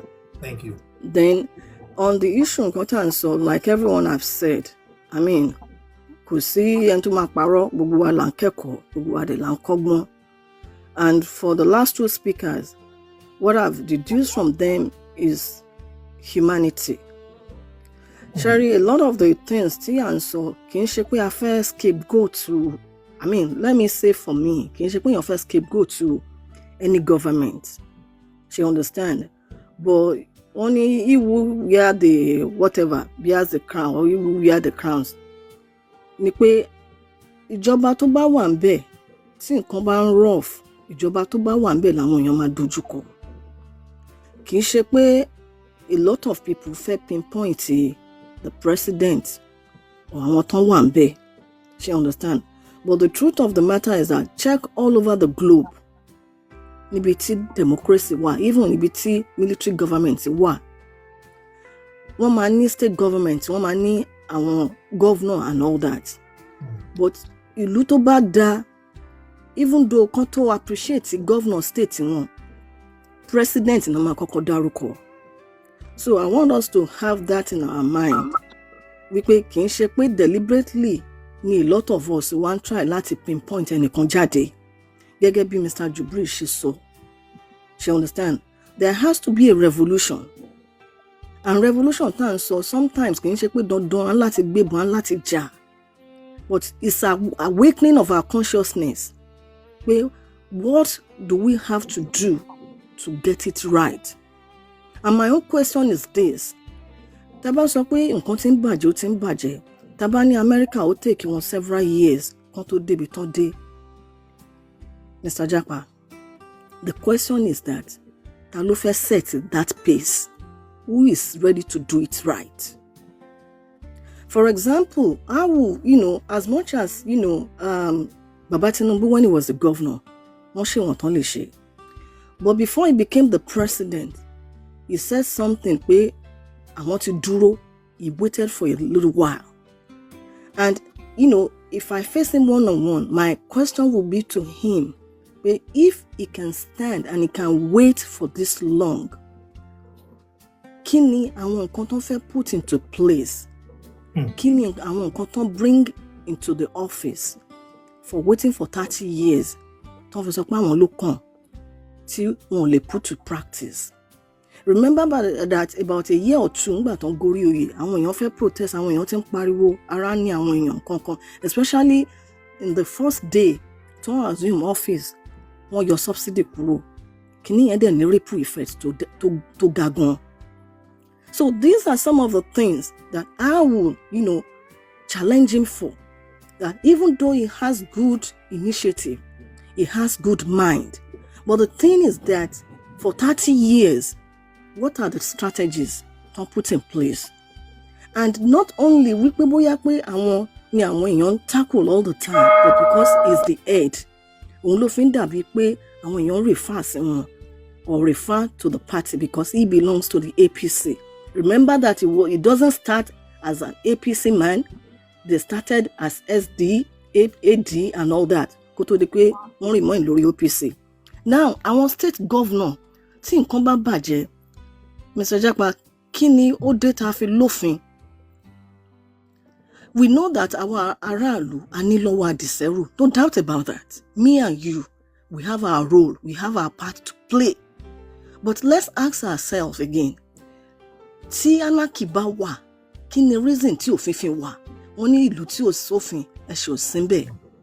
And it's because we don't want lawlessness, we don't want a state of anarchy. That is why we have the constitution, we have the rule of law.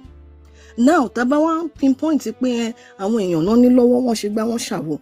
Kí làwọn tá fi sípò? What are they doing? Tọ́n bá ṣe budget allocation, pé wọ́n ṣe budget allocation for state. Tí state ò bá execute budget yẹn, bó ṣe yẹ kán ṣe. Àwọn wo ló wà láti check wọn? Àwọn oversight committee, what are they doing? And this is the question that we are asking. And once again, I want to ask with, due respect, Mr. Abbey Governor. He mentioned two things that I would like to address, and one of it is the GDP. Now, Mr. Abbey Governor, you mentioned that the GDP is increasing, but the truth of the matter is that àwọn wo ló make a GDP yẹn? Are they not the people? That's number one. Number two, the GDP that you talk about, báwo ló ṣe translate sí life of the common masses? That's the question. Yes, the GDP can be increasing, can be, improving, but what does it translate to the common man? Àwọn tí wọ́n lè determine pé ìlú ń ṣe dáadáa nìyẹn. And when the GDP is increasing, so fowó sápò èmi àti yín. That's the question we should ask ourselves. Go to countries that bá ń sọ pé àwọn developed nations or even developing nations, tí GDP wọn bá increase, báwo ló ṣe fi oúnjẹ sórí table àwọn common man? Àwọn tí wọn lè, up to today, you have people that are, running from pillar to post. Tí ìdẹ̀ ń ṣe pé bóyá pé wọn ò fẹ́ ṣiṣẹ́, tán fẹ́ ṣiṣẹ́ kò síṣẹ́ ni. When the recently, maybe in the last 1 or 2 years, wọ́n wọlé àwọn chances tán kọ́ káàkiri. The truth of the matter is that kí ni ìjọba fi sí in place láti ran àwọn common man lọ́wọ́? Irú GDP tá sọ pé ó increase yìí. Ṣá ní low cost housing estate tá common man lè afford? Ṣá ní food supply tó jẹ́ pé common man lè jẹ, tán lè dé market, tán lè rà with the little tí wọ́n earn? These are the questions that we are asking and that demand answer. We don't hate the government or we don't hate them personally. At least I'm speaking for myself now. And I believe it is the same thing. But nǹkan tó ń agitate ní mind a lot of people ni pé ìjọ wo nílùú tó fẹ́ dá? Ta ló fẹ́ ṣe dáadáa? Tí àwọn past governments tó ń wà ńbẹ̀ tá bá ń sọ pé ara ni wá, tá a dẹ̀ rí ìyípadà. Báwo la ṣe fẹ́ measure growth and development? The increase in the GDP that we talk about, kí ni nǹkan tó translate sí? Ìgbà tẹ́mi àti yín àbá lè lọ sọ́jà ká ra nǹkan tó ń wà ká jẹ. Sọ pé a fẹ́ live luxury life, but we want to live, we want to survive. That's all people are asking for. Now, the other aspect is the aspect of pé àwọn youth wọ́n lazy àbí wọ́n fẹ́ ṣẹ́ṣe. Mr. Abbey Governor, I know possibly you said that out of, impulse. But sometimes when we generalize, àwọn èèyàn lè take out of context. But here's the catch. The catch is that a lot of these youth that we talk about, that they are lazy, they are not lazy. Do we have the enabling environment in the first place? Tó fẹ́ jẹ́ pé kí àwọn ẹ̀bùn in any, even common pé à ń lọ sí school, ó láti mọ̀yàn tó mọ̀yàn ni kò tó dé school. Now, àwọn èèyàn wọ́n kúrò ní school tán, wọn ò ríṣẹ́ ṣe. Are we going to say that gbogbo graduate tó jáde, go and look nígbà títí yín or nígbà títí wa, how many set of batches làwọn tó ń lọ sí youth service. Go and check today how many set of batches ló ń lọ sí NYSC camp in a year.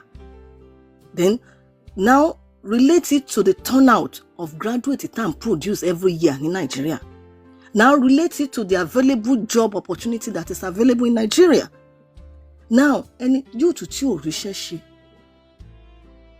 tó dẹ̀ máa jẹun tó máa mu, èyí tó ní orí ọ̀fẹ́ làwọn òbí sì lè keep under their roof láti máa bọ́. But èyí tó ti tójú bọ́ tó ń wáṣẹ́ tí ò ríṣẹ́, tó bá ya tó bá sùn títí tó rí pé ẹgbẹ́ mi tí ò tó mi, nǹkan báyìí ló ń ṣe. Kì í ṣe gbogbo wa la ní that perseverance. They will be forced to do what they are not expected to do. And kì í ṣe pé wọn ò ríṣẹ́ ṣe. In the agriculture sector that you say we have lands, how many people ló ní access sí land tá à ń sọ yìí? We talk about housing, we talk about education, we talk about health, we talk about agri. How many of these people? You know what, Mr. Abil, Governor, if I wanted to suggest, prefer suggestion to the government, what I would do is that all of our graduates, don't jade, even right from the camp, they should put them to test. And that's why they have that, camp for 1 year, don't law. Gbogbo àwọn nǹkan tá à ń rí, àwọn challenges tá à ń rí Nigeria, àwọn youth wa don't jade every year. We can put them to test to run the government. Mi sọ pé kán gbàjọba lọ́wọ́ president or lọ́wọ́ àwọn governor. But all of these challenges that we are facing, they are enough láti manage it, to come up with strategy láti solve a solution yẹn. Because gbogbo àwọn graduate tá à ń rí, gbogbo wọn different courses ni wọ́n read in school, and gbogbo wọn náà ṣe project. Why can't we use the challenges of Nigeria? We káwọn people yìí kọ́ máa bá wa, okay, in this role tí wọ́n ṣe ni, course tó ṣe ni, how can we solve this issue? We start from there. Don't forget, our developed nations tá à ń rí, nǹkan tó fi wọ́n ṣe ń prosper nìyẹn. They catch them young, even from high school. Kì í ṣe pé bóyá pé wọ́n ṣe magic kankan. No, but wọ́n fi opportunity yẹn sílẹ̀ pé kì í ṣe pé torí pé ó jọmọ olówó, kì í ṣe pé torí pé ó jọmọ tálákà. They even recognize that anything public, anything government, more than I don't have a response to one question, man. Time into up, man. Yeah.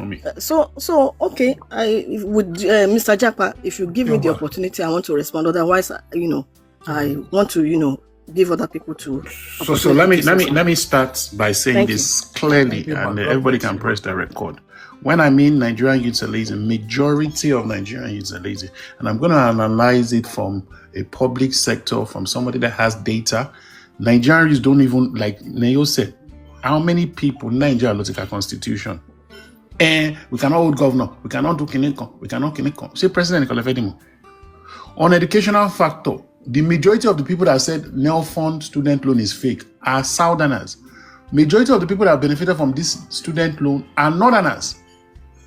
Oman Paro Tinubu your mandate in the North.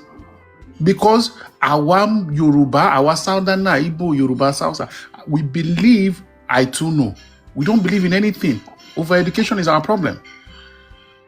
And this is why I said, majority of Nigerian youth. Two, when we were sharing, I'm active. I am an active APC card carrying member. I am also a special assistant to the spokesman, Sunday to the president. I have access to any data. All I have to do is go on my laptop or my phone.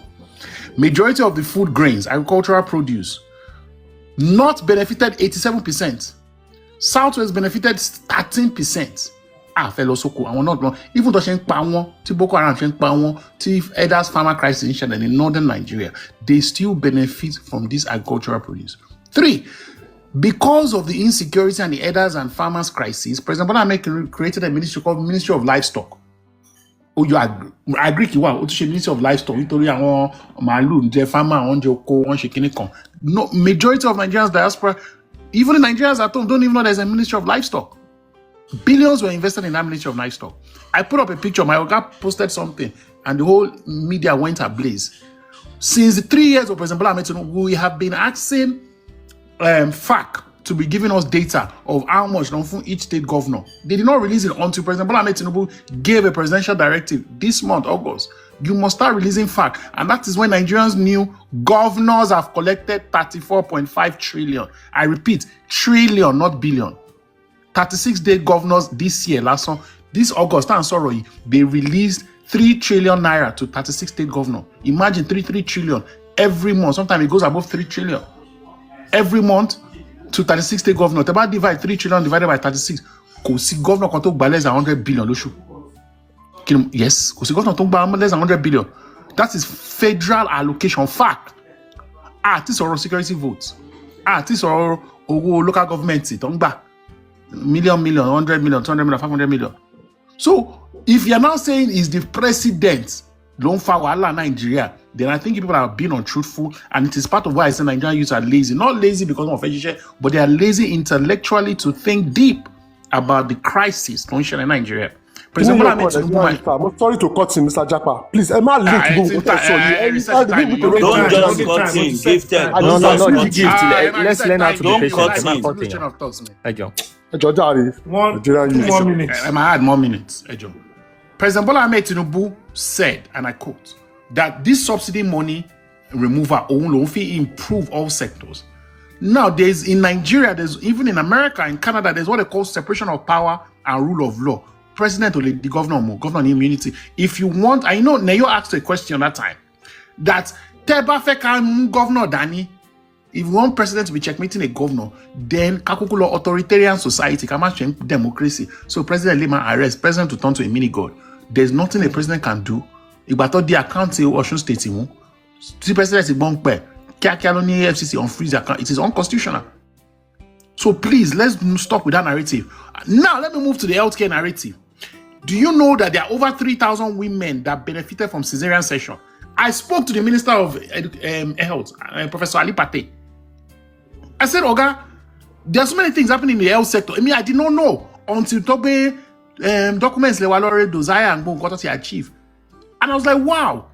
I said, sir, each state has each chief CMD, chief medical doctor in the federal medical center. Please give us access to all the 36 states. Come and log, come and interview, come and for one data. Do you know that the governors were hiding their FAC allocation for 3.5 years of President Bola Ahmed Tinubu? Until Tinubu heard it and Tinubu said, oh yeah, mandate, Accountant General of the Federation, FAC, am I release Kini? And the whole internet, Twitter, Facebook, it went ablaze. Mugbe picture is okay. They did not like it. So governors always hide under the umbrella of federal government. All right, Abi, hold on one second. Hold on. I will still come back for 5 minutes. Now, I want somebody to say something after Abi. Thank you, Boshiri. Oshiku GT, Mumbo GT, hold on. Gifted, Eshi microphone, my phone, you need 3 minutes. 3 minutes. Thank you, sir. Thank you, sir. Sherry, more appreciate 3 minutes for me. And 3 minutes, majorly, I'll speak about the issue of now. Any solution? On my queen, sir. 3 minutes on the economy and linking it to the Nigerian youth. Mrs. Boshere, what's sorrow? Nipa Nigerian youth, like one. Sherry, ministry to Nigeria over 14 sin. You know, we do depends on data. Today, you are privy to those informations and you are in government, sir.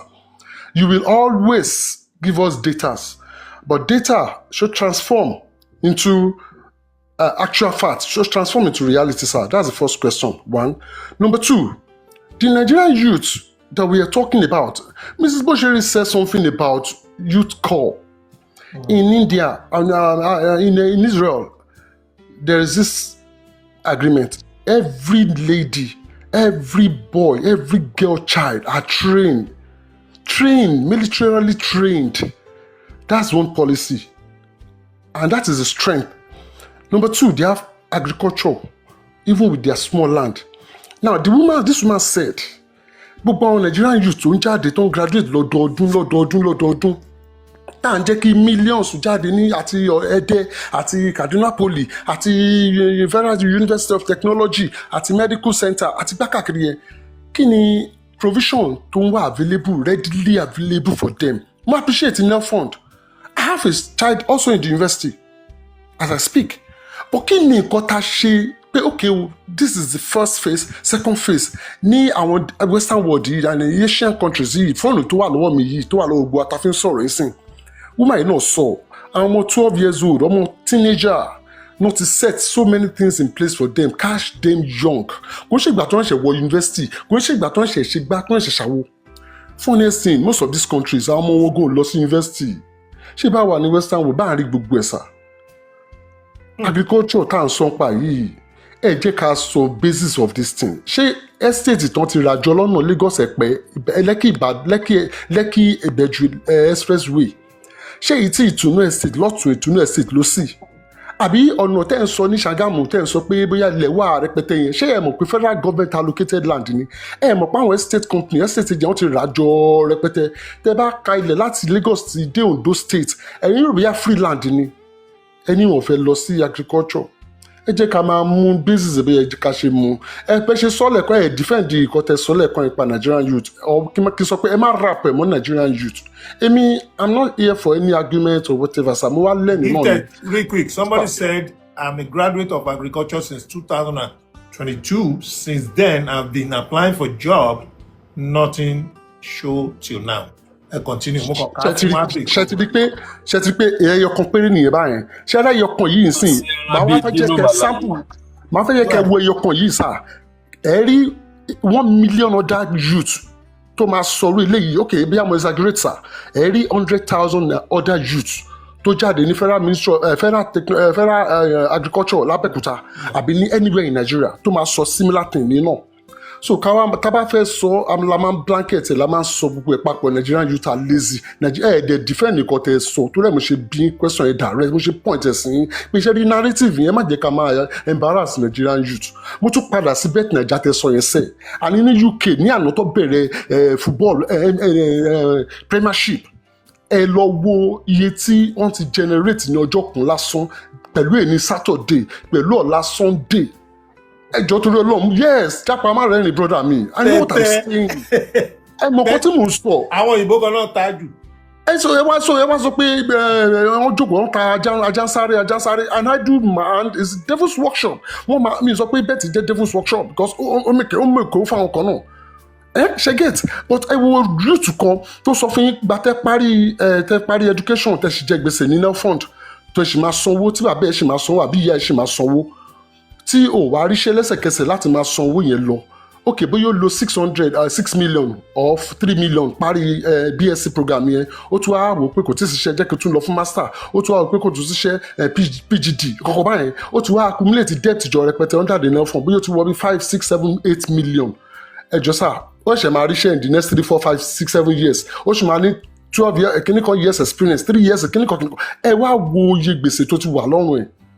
It is not that kind of gbèsè o àbí kí náà sọ yìí sá ẹ tó bá jẹ́ kind of ẹ explain fún wa because ẹ ń defend there tó bá yẹ pé nefond can I explain to you sir bóyá ẹ jẹ́ kí parí ẹ jẹ́ kí solution wait you say last statement òun ni pé ẹ change narrative yín lórí program eléyìí lálẹ́ yìí bóyá error of speech or whatever ẹ change narrative yín to appeal to the Nigerian youth tell you no belong bẹ́ẹ̀ ṣáà ti 70 ṣá ẹ ti 60 years bẹ́ẹ̀ ṣe wà ń sè ẹ máa sọ pé ẹ fẹ́ ṣe youth ambassador ní Nàìjíríà yìí náà tó bá tún tẹ bá yọ fún yín mi ìmọ̀ èjì yín but ẹ jọ tó lọ́rùn that one thing because over 2,000 people mo mọ̀ tèmi ṣe mọ̀ my brother your time is up keep to time. ẹ ṣe pé o kò má tà kí tẹ̀ mí ọ̀pọ̀ so Japa let's correct the narrative. Wait, all the people up there just wait. All right, Eshun, Mr. Gifted. Lokoso, yeah. Thank you very much. Moki Bobole, Hey, Collins, Baba. Abe Governor. I greet everyone. Japa, the man in the face cap. I greet you, APC colleague. Mandate. Lokoso, say you don't drink that beer finish, ni.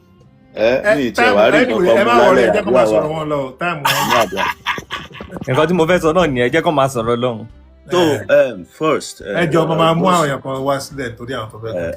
I'll go straight to what Mr. Abe, I mean the Abe in the top corner there. Abe just think. You know, you said something about societal problem and the structure. You know, they are both. we have structural problem. We have the problem of the societal problem. But I will tell you, I will call it lack of decency, not a societal problem. You see, but one is more than the other in democracy. In Bill Clinton, in his book, mostly not only Bill Clinton, he cited something during his trying period in 1990, the Monica Lewinsky, he praised the American fundamental decency. The opposition were trying to bring him down aggressively. Could you believe the Americans, they forget about their difference. Even the Republicans, they know this guy, he can do a lot for their country. He's human. They put that aside and face the innuendos of the opposition to do what is right. What I'm trying to say when it comes to decency is that regardless of our differences, regardless of our alliance, we should strive for the truth. You do not call darkness light. So that being said, this man who is there, Tinubu, Asiwaju Tinubu, he can't do everything within this short time, and he has done a lot. It's only that the opposition, they discredit his achievement, and that, unfortunately, I think that is what Mr. Abe is trying to let us know.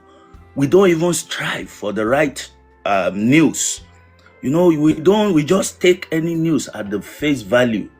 You understand? A lot, intellectual laziness is evident in a Nigerian society, and that's our civic responsibility if we want. And that is the reason why this government emphasize go to your governor.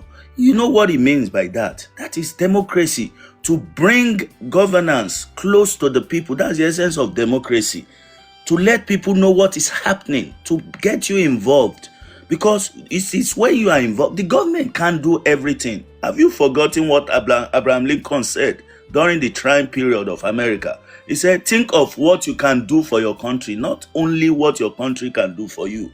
That is what this man is doing here, to bring governance to the people at the grassroots, to get involved, to hold your people, those who you are electing, responsible. See what happened in Osun. That is that kind of decency we are talking about. Though I, as an APC member, and I want to, it's also a decency on my own part and the president, because we follow his lead. Regardless, I'm not supporting Adeleke, but you see the way the people of Osun expressed their political will was really, it's something to be applauded. You understand? They went there, they stood by their vote. They made it count. You understand? That is decency. There's some people who say, what you vote, and there is a situation. You understand? There is a situation. They collect money from Accord, from this thing, but they did not let the money manipulate their senses. They express their political will. That is this decency. So, Entoban so that society that Western world is built on, because all these government officials, they are from the masses. They were elected from the masses, from the same mold as we are. So if they are not being taken, if the society is not good, you can't bring a good people from the society, most especially when it comes to democracy, because that political we are expressing, it reflects your what you know, who you are, your morality. You understand? They collect money, but they don't vote for that person where they collect money from. That's morality, because they know this guy is a mugu. So don't put that aside. If you remember democracy, people, plenty for democracy is definition. Government of the people, by the people, for the people. People need anybody. The only one time law mention government in there. For you to know that the buck stops with the masses, with the electorate, with the people. They have to be willing to, sacrifice something to get something. Because, Sherry, we are not in an authoritarian society. And that's why this man is so, he exercised a lot of restraint. You know, when China was going through its trying times, you know, the man that changed it, Lin something, when he arrested the opposition, when he was going to do his policies, his radical reforms, the voice of the opposition, he went to put him in prison. Then after 6 years, that he has changed everything, then he brought him out and he told him, this is what I do not want you to spoil. Because those who are talking, who are discrediting his achievement, they understood the policies, because those policies, you know, they have far-reaching effect. We know people are hungry. And if there are some people, because they lost election, they have to play on people's emotion. It would, I mean, the spirit of patriotism there. And that is what we need to rally around support. But people don't want to put out their differences. Right? I want the fundamental citizens should start from people like Obi and Atiku, who are going helter-skelter. Are they blind to those policies? I know that people here at Owalori panel, all of us, we understand the trajectory of these policies, except we want to be hypocritical. You know, we know this man is moving somewhere, but some people are discredit all this achievement. They are talking down on it. And this affects the people who cannot understand what those policies meant. Because it's when they understand, they will endure, they make sacrifice. Without sacrifice, you can't get anything. No. All these Western guys, they're doing the same. So to now start saying some people went to the extent of, demarketing Nigeria. You know, those are the problems. Please don't say it's not societal problem. We have serious societal problem. It's from those societies that we are bringing out and tribalists, fanatics. We had the underplay voice note kinina Peter Obi and to fair govern one focus lórí baba kò ní kíní. Ìwọ nǹkan tó ń sọ yẹn ńkọ́. You support IPOP, you support the terrorist T group that is unaliving people. You support a lot of nonsense, and you are saying that you want to be a president. You are not a good kini now. You are not a good moral figure, model. For doing so, there is no spirit of patriotism in him. You know, sometimes you do express play on barrio light. You say this is light. Don't say it's darkness. When you can condemn a policy that we all know, everybody told Sojimo about my work now. You now condemning it because you know that some people won't understand. Because a lot of Nigerians won't understand, and they form the electorate. He knew that some people understood, but he also know that a lot do not understand. So you see, that is mischievousness. You know, so we are not true to ourselves. So until when those people, when we all really desire change, because what let me give you NEFON for instance, 1.6 million as of yesterday when I checked the portal, if not more. Do you know the paperwork it takes to process 1.6 million people? And he had done this within less than 4 years. You see, there are some things that need critical evaluation.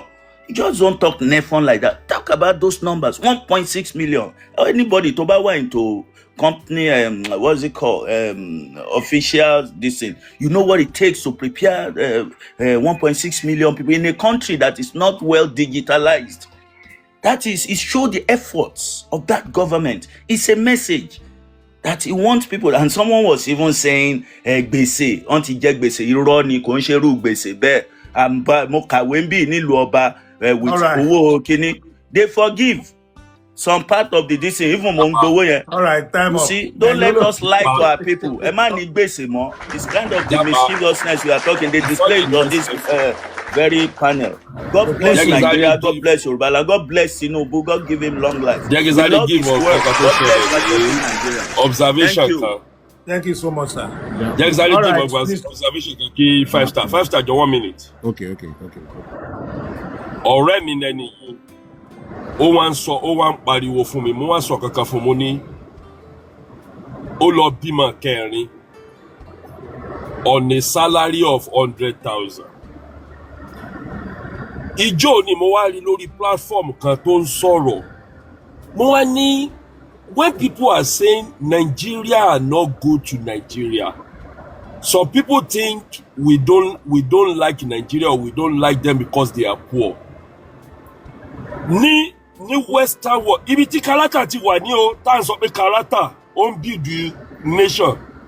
Ní Canada, ní US lónìí, ní London lónìí, many people don't want to have a child for a system again because they know that system is overwhelming. They will tell you, I am not going to have a child now because this system cannot sustain my children and I don't want them to suffer. I can't be more lucky one. But a Nigeria that is selfish, that is waiting for a God to come and solve the problem of Nigeria, we be collecting 100,000. Ó dẹ̀ máa bímọ mẹ́rin. Yóò àwọn wá sórí platform lójoojúmọ́ pé government ló ń dalẹ̀ ayé òun rú. Nigeria ló ń dalẹ̀ ayé òun rú. Do you know? Majority of us, the problem we have, I will say so. General can go on. All right. We are not ready to correct the mistake of our parents, and a foolish generation keep repeating the mistake of their parents, but want a new Nigeria. Emma Taranyikuni. And the person where his wife come born 6 at the same time. She will look us here. Don't look. 5 star. That is less than 1%. You see, we hate Nigerians. Purposely and Nigerians, they don't want to intentionally. sacrifice anything for the country. They just want a good Nigeria. And be maybe idiots. 5 star. Come on, that microphone. Population in Los okay, the idiots. And a good Nigeria. Ẹgbọ́n tí mi sínú fridge wọ́n bọ́ àgbà ẹgbẹ́ sínú fridge. Ẹ kálẹ̀ gbogbo lẹ́ o. Welcome my brother. Ṣé mo wẹ̀ kò? No. Okay. Mo kọ́kọ́ fẹ́ takò yín japa. Go ahead. Yes. It's allowed. Èmi yìí òjò rẹ̀ lẹ̀ ṣe. Ẹ wá kó àwọn APC wá sí òkè. Ẹ wá jẹ́ kí lẹ sọ. Randomly become one. One tí àkọ́sọ́ ní wọn náà. Alẹ́ gbàgbọ́ fún japa lélẹ̀. Ẹ wá kó gbogbo àwọn APC wá sókè. No, non-APC plenty pass. Neyo, Abe, àti Lokoso. Okay. All right. Mo kí gbogbo lẹ́ o. Hello, support APC. Mo fẹ́ lọ gbowó. Jọ̀wọ́ má kà mí mọ́ neutral person mọ́ o. Ó dàbẹ̀ ní pé kéèyàn lọ gbowó. Má kà mí mọ́ neutral person mọ́. Ó dàbẹ̀ ní kó sì lọ gbowó báyìí. Everybody kúkú ti ń gbowó. So, máa bẹ̀rẹ̀. Ẹ̀yẹ́ ṣáà máa lọ gbọ́ ohun bí tó jẹ́ pààlà máa lọ sanwó. Máa bẹ̀rẹ̀ láti Japa. Ẹ ṣé, thank you so much for this platform. It's been a while. Tí mo wá sókè and hopefully today is going to be better. They say you go marry second wife. Èmi kẹ̀. Na person tell me, person wey dey close to you. Èyí ta ní ẹ̀ẹ́kọ́ ní àìtí ìbọ̀dọ̀. Bá ṣe wàá lo ọba tó ta mọ̀ pé tá bá tiẹ̀ lọ mú ọmọ sí kinní kan wọ́n ń bọ̀ wọn. No, na you say you fit born any amount for America. For America, but you fit born. You no allow for Naija. No go for America. Why? You no fit born any amount for America. You go suffer also. No, you wait. Ṣé gọ́ọ̀mẹ̀ntì ló ń ṣe gbogbo ẹ̀ ní ẹ méjì kan máa lọ bí àwọn tó bímọ lọ́wọ́ báyìí ní new economy. Neyo, ẹ jẹ́ kí n bẹ̀rẹ̀ conversation mi from this topic. Màá wá gbé lọ sí òkè. Ṣé rí ẹ sọ̀rọ̀ pé àwọn wà Naija wọn ló ń bímọ? Yeah, you are making sense. But Japa sàn kankan. Àwọn kan wà wọ́n fẹ́ bímọ. Ọlọ́run fún wọn méjì, ó fún wọn mẹ́ta. Intention ẹ̀dẹ̀ ni kó ní ẹyẹ kan. Bóyá Ọlọ́run wá fún ní mẹ́ta yẹn, wá fún lọ́kùnrin mẹ́ta. Ó wá ń wá obìnrin sí. Nígbà tó bá tún lọ náàkì pé dẹ́n tún náàkì bí atóbìnrin bá máa wá, ó tún fún méjì. ó di márùn. stupidity ni kó rò pọ́ ọmọbìnrin èso ọmọ àbọ̀mọkùnrin èso ọmọ. That conversation for another day nìyẹn. Ẹ kí n máa sọ lọ báyìí. Ẹ kí n máa sọ lọ báyìí náà yóò. Ṣé rí ìlú Western world tàwa yìí? I will use America as an example. America government ò ní jáde wá sọ fún ẹ pé ò gbọ́dọ̀ bímọ. Torí pé salary ẹ is $40,000. Ìwọ ló máa lo làákàyè ẹ. Ṣó fẹ́ bí, ṣó fẹ́ bí. Although ìkọ́ntínẹ̀ yóò try láti sọ náà nìyẹn náà. Bẹ́ẹ̀ ni mo understand. But having said that, ṣé wọn pé tí bá bí márùn-ún sílẹ̀, tí salary mi dẹ̀ fall within that bracket of like pé I'm not making too much, ìjọba máa tọ́ ọmọ márùn-ún. Wọ́n máa fún wọn lóúnjẹ tó máa jẹ. Wọ́n máa fún ẹ food stamp, yes. Ó máa gba food stamp, àwọn ọmọ yẹn máa gba oúnjẹ. Ó tún ní program fún daycare. Tó dẹ́ pé wàá gbé wọn lọ daycare, ìjọba ló máa sanwó daycare yẹn. But these are governments doing things for their citizens. The government did not come out to say that mo lè ṣe fún lazy youth ní torí ẹ kúrò lọ́fíìsì mi. No, the government put the system down. Also, the government provided job opportunities for them. So ìwọ tí o bá wá meet up job opportunity yẹn, bóyá o wá ríṣẹ́, o wá fi hàn pé o wà overwhelmed, o lè lọ apply fún government benefit yẹn. To bá qualify fún based on your income, because wọ́n máa run income To bá qualify fún based on your income, wọ́n máa fi àwọn ọmọ yẹn sórí program yẹn. A lot of Nigerians are capitalizing on that thing today. Mo mọ̀yàn kan lórí food stamp total ọmọ mẹ́ta about 1,150 ló ń gbà every month. Fún oúnjẹ ọmọ Naija ni. Ẹ mọ̀ kó tó dẹ̀ máa ṣe, wọ́n máa mú, wọ́n máa tà. Wọ́n máa mú, wọ́n máa tà, wọ́n máa gba cash. Tó bá fẹ́ lọ ra nǹkan ní African store, wọ́n máa sọ pé iṣu fẹ́ lọ kí ló fẹ́ lọ ra $300. Àwọn á tà fún ẹ ní 150 àbí 200. That's what they do. So that system is in place by the government to take care of their citizens. These little things, these little things are what encourages the people that are making enough to say that the government is doing this. Let me pay my taxes. But when you have a society, when we can see how lavish the governments are, and they are telling the people to continue to be fasting, báwo lẹ fẹ́ káwọn citizens yẹn kó dá government alone? So if you are in Nigeria, you are making 100,000. Oh, ní kó máa lọ bímọ bí ẹlẹ́dẹ̀. Ló làákàyè. Why will you be making 100,000 and be bímọ kiri bí ẹlẹ́dẹ̀? You understand? But tí government bá ṣe system yẹn sílẹ̀ pé okay o bímọ mẹ́rin o, àwa láì tí tètè fún ẹ ṣe or níṣẹ́ whatever. We have this package in place. Somebody said Nigeria has more than enough to look after. But guess what?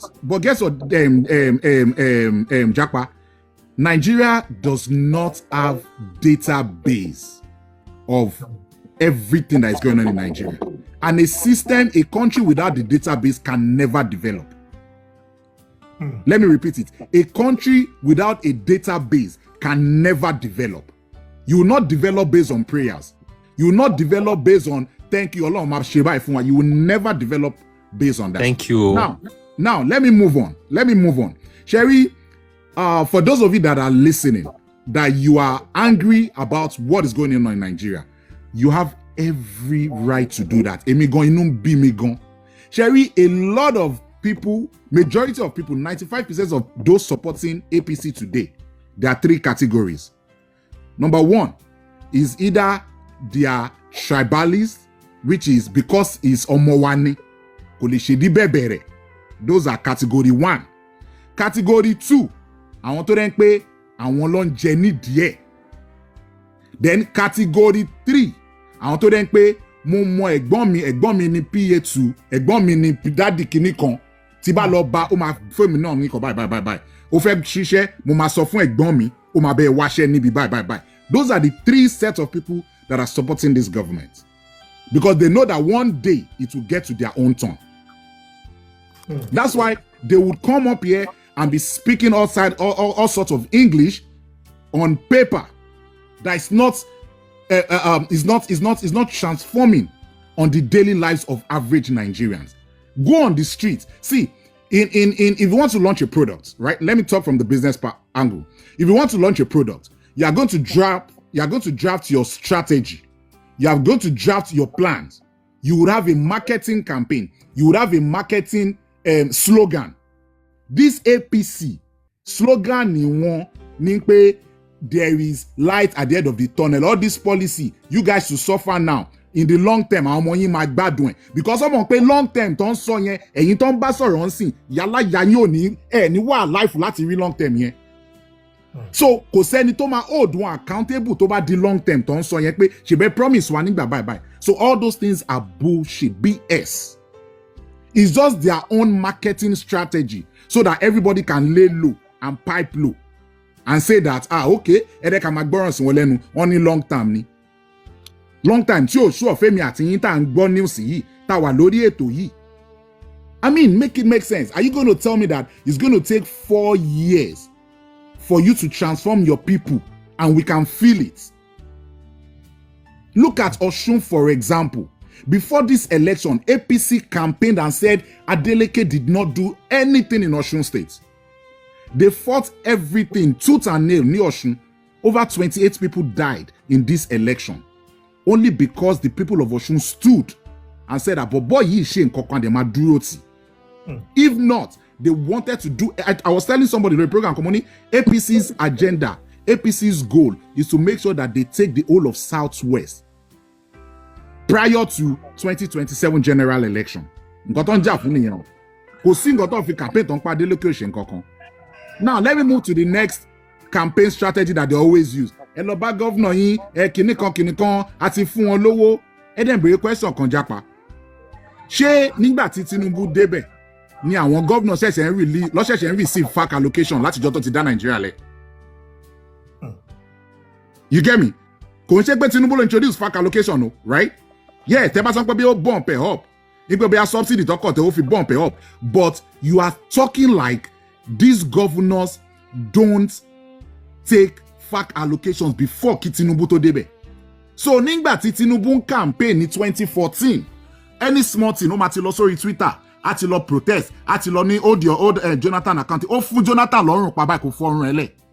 Ṣé wọn mọ̀ pé Jonathan kọ́ ló dé kóun fún lọ́rùn, kóun lọ fún gbogbo àwọn governors ẹ̀ lọ́rùn? Ṣé wọn mọ̀ gbà yẹn? Ó ṣe wá jẹ́ ìsìn le wan lo campaign slogan yin, is he the president? Go and hold your government accountable. We gave them money. We did this. Ṣẹ́yìn lẹ máa kọ́kọ́ fún wọn lówó ni.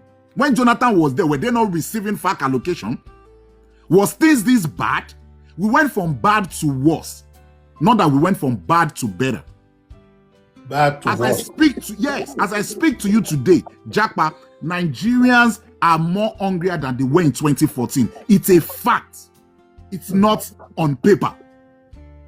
As I speak to you today, Japa, Nigerians into Olosho and Yahoo are more times 10 than it was in 2014. Yes, it's a fact. It's not on paper.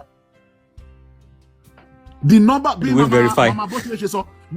numbers of people that are trooping out of schools today, Okpoju and what don't troop out of school in 2014 law.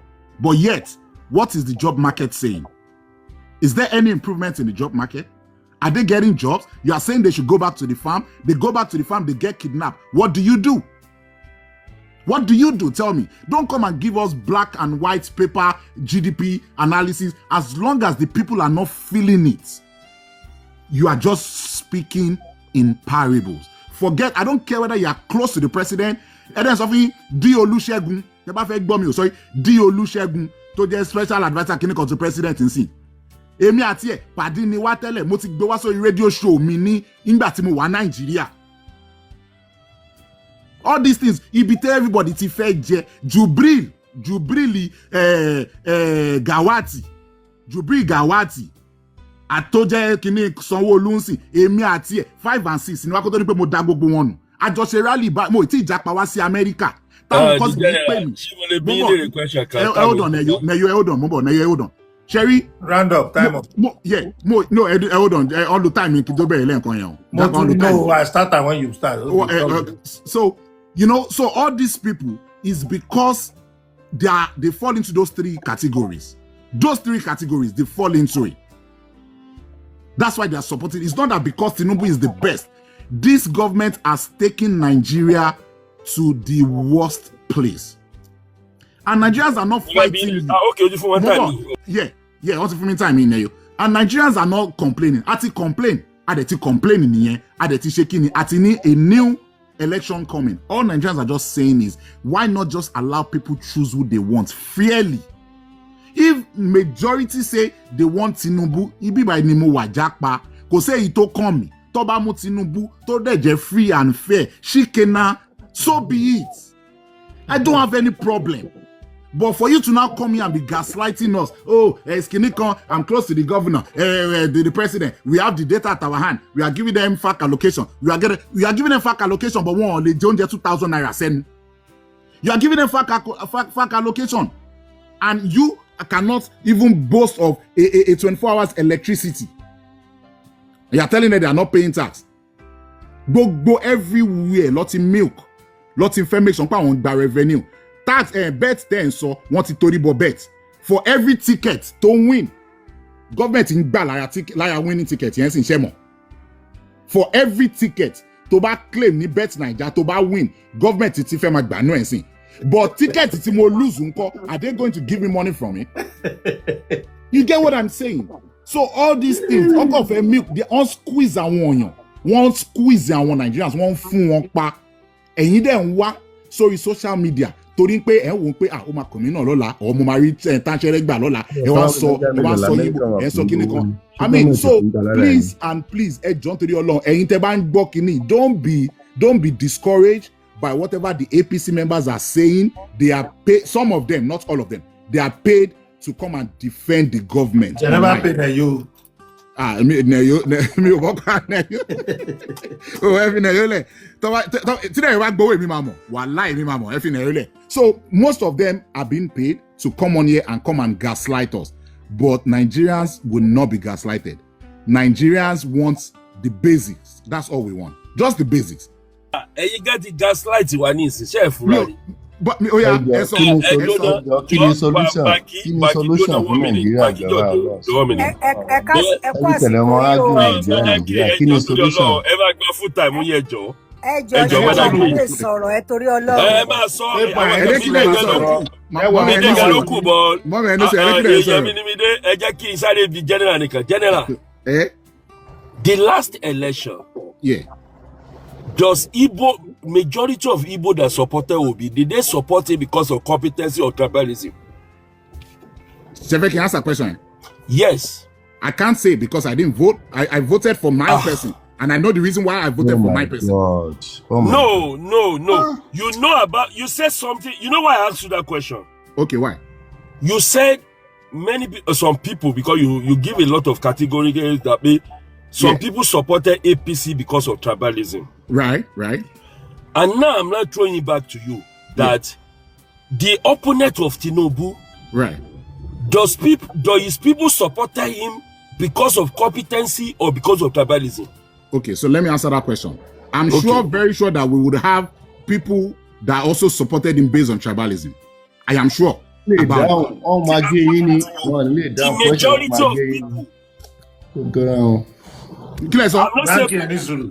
The question is, does majority of people that supported Obi, and you know, so you back if you understand. I want you to support the eastern part of Nigeria. She wants support to the competency ni. Àbí wọ́n support to the ọmọ wọn ni. Òun náà mo ti sọ fún yín sí pé mo mọ̀ pé àwọn kan wà tó dẹ̀ pé reason tó ṣe support based on say torí ọmọ wọn ni. But I cannot tell you that everybody in the East. So why reason to support? Now I get it. Exactly. Because you know why I asked that question? Yeah, why? Yeah. Irú èmi orí internet is a week to election ni mo lọ kọ̀ọ̀kan sórí internet pé I will never be in a place alive when someone will be campaigning with hatred. I want to be my president. But I don't have anything against him, but kí adọ́tì ẹgbẹ́ tèmi wá máa sọ fún mi pé òbí lèmi gbọ́dọ̀ sọpọ́tì tí n bá sọpọ́tì ẹ̀ òun ò ní láìkì mi. No, that's what you campaign. Hey, first time, don't run away from the truth. That was the campaign they ran last election. No, that was the campaign of Obi last election. Any campaign officially as a party. Hey, first time, Yamole Wome. Wait, no. Okay. They were attacking all the Yoruba actors and actors. They don't vote. That was what they were doing, literally. We're talking about tribalism here. Go and ask about Toyin Abraham. You know what happened? Politically change it. 5 star is not good. Conversation is so our governor Mushi Tower. Àwọn tó wà ní UK náà wà ń sálẹ̀ ẹjọ́ wọ́n fẹ́ lọ sùn.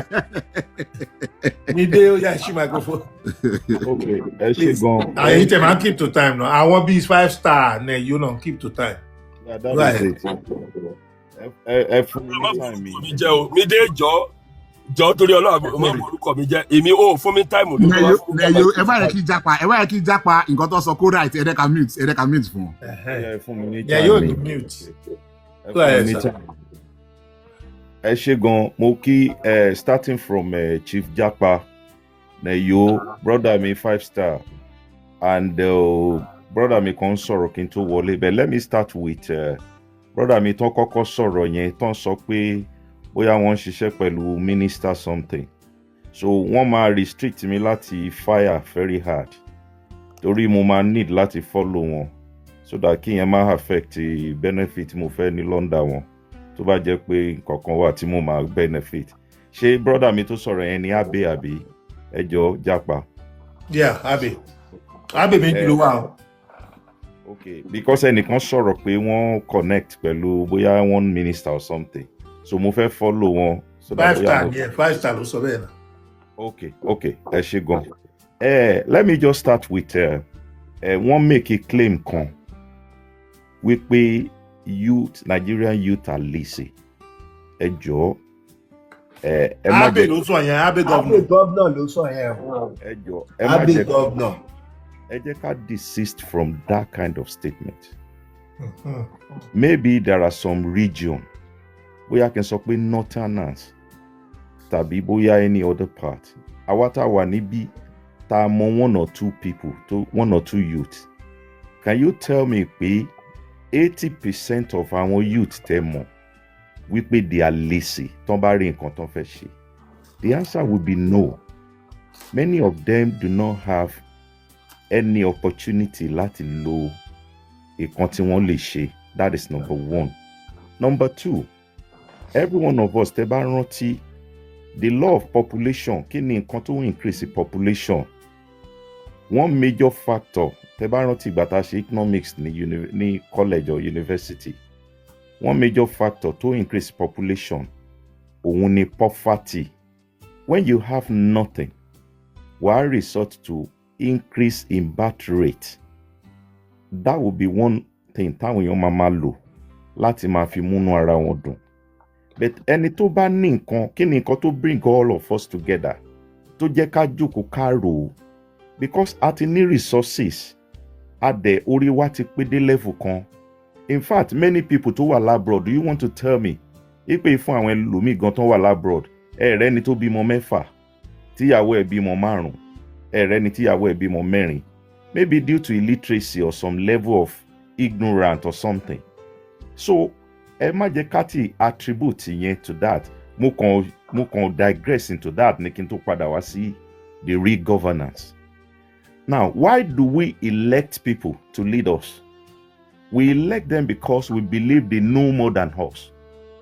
Because we believe they can do what everybody cannot do. I can tell you for free that either we like it or not, or bóyá wọ́n ní mo ṣépè àbí mi ṣépè, from now till next 10 years, unless we put a followed structure in place, Nigeria ò lè dá. Kì í ṣépè. Why do I say that? In America, in London, in every Western world, wọ́n ní structure tó fún wọn ní continuity. Why will you attribute achievement to road tó jẹ́ pé èmi àti governor jọ máa drive lórí ẹ̀? tó jẹ́ normal responsibility governor ni pé kó ṣe ọ̀nà tóun náà máa gbé mọ́tò gbà tó jẹ́ pé ọ̀nà yẹn máa já gere tí mo máa sọ pé governor yẹn wà nínú power ó ṣe ọ̀nà. What rubbish? Why will I attribute achievement to basic things tó jẹ́ pé owó governance la fi ṣe? But you see, in this part of the world, tell me why, because I work with part of government, there is what they call projection. The projection plan for years ahead. Kò bá jẹ́ àwọn anti-party or kò bá jẹ́ risa whatever name, I don't know the name, táwọn ń pè ní other places, ló wọlé. Ṣẹ́rí that map out plan ni everybody ń follow.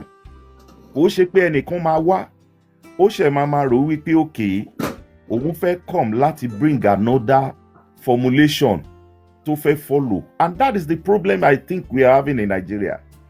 Kò sí structure. A kàn ràn Nigeria bí family meeting. Tinubu tó bá dé, àwọn nǹkan tó bá rò ipò necessary. That is why you will see set of people. Àwọn náà máa lọ bẹ́ẹ̀ nìkan pé ẹjọ́ ẹ wá bá wa ṣe ọ̀nà wa. Why do I need to go and meet certain set of people pé okay, ọ̀nà wa ẹ wá bá mi ṣe torí pé mo mú anybody? No. If that is the system tó ṣe ń continue, Nigeria will lead that from that. But let's say at any projection, we pay okay, by 2030, this must be done, regardless of who is coming into power. By 2030, this must be done. Ó ti wà ní layout plan, ó ti wà nínú architecture plan láti progress ìlú wa. Tell me, are we not going to achieve it? Somebody said, Mr. Mide, please use your brain. Oh my God. Don't mind that. They know they address comment. Ìwọ náà ti pẹ́ lórí platform yìí. Èmi gan ṣì lè bú ẹ o. Address comment. Èmi gan ṣì lè bú ẹ. That is okay. But what I'm saying, this is just my opinion. I'm not saying me rubbish anybody, tell anybody to so. But what I'm saying in essence is that ìgbà tí a bá ń sọ pé anybody tó bá wá ibi tí àwọn kan bá ti bá dé, ó máa rubbish gbogbo àwọn kan yẹn. Then we must start anything all over. Then, do you call that governance? Kí ni progress tá máa rí nínú situation yẹn? Now, I want to round up with this. I got a contract with the government.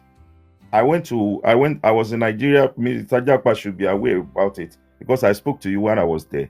Mo wà l'Abuja, and I was there for 2 weeks. I can tell you for free, SARS, that Nigeria government do not have any plan láti make ìlú wa láti máa tẹ̀síwájú. I can tell you for free. There is no structure in place. If anybody is telling you that they have a structure to transform Nigeria, I can tell you for free that it is the same system that in run láti ayé year 10, 20 years ago. We pay okay. When you know somebody, tó bá ti believe pé nìyẹn ó bẹ ṣiṣẹ́, tó dẹ̀ rò pé fẹ́ compensate, you just bring that person into position, ẹni ẹ̀ kàn máa ṣe rábàràbà kan. Okay, look at it from this angle. The initiative tó sọ pé Safe School, tí wọ́n ti introduce láti 2023, pẹ̀lú owó tí wọ́n allocate fún, can somebody just tell me, kí ni effectiveness of that allocation ní Nigeria education? Láti provide the security to education sector, láti provide enough resources to the education sector need. Now we are talking about database. This is something, it is a common sense. Mr. 5-star, wọ́n bẹ̀rẹ̀ ọ̀rọ̀ yẹn because that was in the line of what I want to say. Can you tell me, kí ló cost Nigeria láti put a database in place in the first place? Tó bá mọye èèyàn tó wà nílùú tó dẹ̀ mọ nǹkan tẹ́ fẹ́ ṣe fún wọn, ó mọye èèyàn tó ń gba ọ̀nà. Statistics ó easy láti make a plan. Tẹ́ bá ti ní statistics, tẹ́ ní data. Okay, ọ̀nà Lagos to Ìbàdàn, èèyàn 2,000 ló ń rìn every day. Táwọn èèyàn yẹn bá dẹ̀ rìn, Mama Baroduwa, this is the thickness of the road that we must have. Tó bá máa ṣerú road yẹn, the thickness yẹn no ma apply. That's right. But you see, in the situation whereby the touts are our politicians, somebody tó kàn wá from somewhere tí ò ní any knowledge nípa governance, tí ò mú anything nípa láti make a country go progress, but because of pé ó ti wà part of the politics, ó wà part of the team, òun ló máa lead wa. Tell me, how would that country grow? Not possible. So, and that is exactly what I'm saying. Until when we go back to the drawing board, that we will have a structure in place that in the next 5-10 years, in the next 1 year, this is where we want to find ourselves. That is when we can achieve this. Okay. Go ahead. That is when we can progress. Time yilali ni tangible achievement. Tamale measure a measurable achievement. Ẹ jẹ́ kí n lọ back to a state in Nigeria, Oyo State for instance. Oyo State, Governor Seyi Makinde, láftà tán kidnap àwọn èèyàn ní Oríire local government, ó lóun lọ ra helicopter tó máa fight insurgency. Please, if somebody will help me to tell me what is the effectiveness of that helicopter láti ìgbà tó ti rà á. You see, all these criminals that we are putting in power, that is the same thing we are going into next. Tó dẹ̀ jẹ́ pé when they do something little, àwa tó jẹ́ pé àwa labroad gan tó jẹ́ pé we know the system that is working. A máa sọ̀rọ̀ pé wọ́n fún wọn ní NEL fund. What is NEL fund? Ẹ mọ bí system ṣe ń ràn tí government bá fẹ́ bá ẹ mind àwọn èèyàn. They will give you a kind of something peanut. Wọ́n lè increase owó àwọn èèyàn tó ń gbà every week bóyá by $5 láti lè keep ẹnu yín short. NEL fund or whatever loan tí wọ́n bá allocate to general public is to keep people's mouth shut. Láti má jẹ́ káwọn èèyàn ronú ni, so that they will have something to say pé we've done this. Kí ni nǹkan translate to? Kí ló lè ṣe nínú ayé àwọn tó ń fún? And apart from that, is it everybody that are going to get it? No, the answer is no. So what I'm saying in essence is that those of you that you have connection to our people, please do us good. Láti enlighten wọn. They should go on drawing board. Kí wọ́n fún wa ní structure tó máa fún wa ní deliverable period. A máa ní achievement timeline. Pé okay, after 1 month, this is what you've done. After 1 year, we'll be able to measure it. Eléyìí ò ní jẹ́ nǹkan tẹ́kàn máa sọ, máa ṣomi, máa ṣe iná, máa ṣe road, máa ṣe whatever. At the end of the day, nothing. Kò sí nǹkan kan tó máa ṣe. And they will just come out. Kọ́ńtò máa wọ agbádá káàkiri, wọ́n máa sọ pé no, ìdí kinní kan, a ṣe ọ̀nà kan láti kinní kan, the road tó jẹ́ pé mi pẹ̀lú ẹ̀ lájọ́ ń rìn. Tó o bá ṣe tí nǹkan kan bá ṣẹlẹ̀, ṣe bájọ́ máa ní pain lẹ́yìn wa ni. So I don't want to go above my time. Please, I want to beg us. Anybody that knows anybody in power, ẹ jẹ́ ká sọ fún wọn bí wọ́n ṣe ń run system ní àwọn ìlú tá ń gbé. Measurable achievement. Nothing achieve it. Ẹ ṣé gan, thanks for giving me the time. Japa, your money, 60 seconds. Japa, 60 seconds.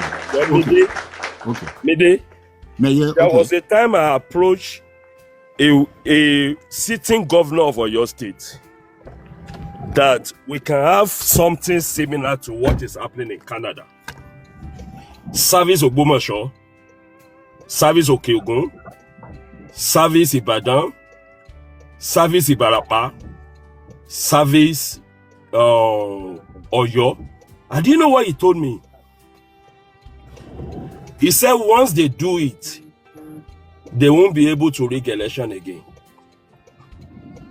The only reason we don't have database in Nigeria is because of the interest of the politicians. 100%. Because once we have database, they can't rig election again. And again, there's nothing that costs all states to have a database. You see, it is that reason why most of us we don't have power to challenge Tinubu, because we are not. But in my own state, I can tell you something, that if Oyo State people want Oyo State to work in the next 1 year, Oyo State will be working. Because we are close to these people than people in Abuja. This is what we want. Eba wa number gbogbo ile tó wà ní Ọ̀yọ́ state. It doesn't cut rocket science. Eba fún gbogbo street l'Ọ̀yọ́ state lórúkọ. And from there, every house tẹ́ bá rent it out, ó gbọ́dọ̀ register rẹ̀ pẹ̀lú government ẹni tó bá gbalé lọ́dọ̀ ẹ̀. You see, this thing is even going to reduce the crime.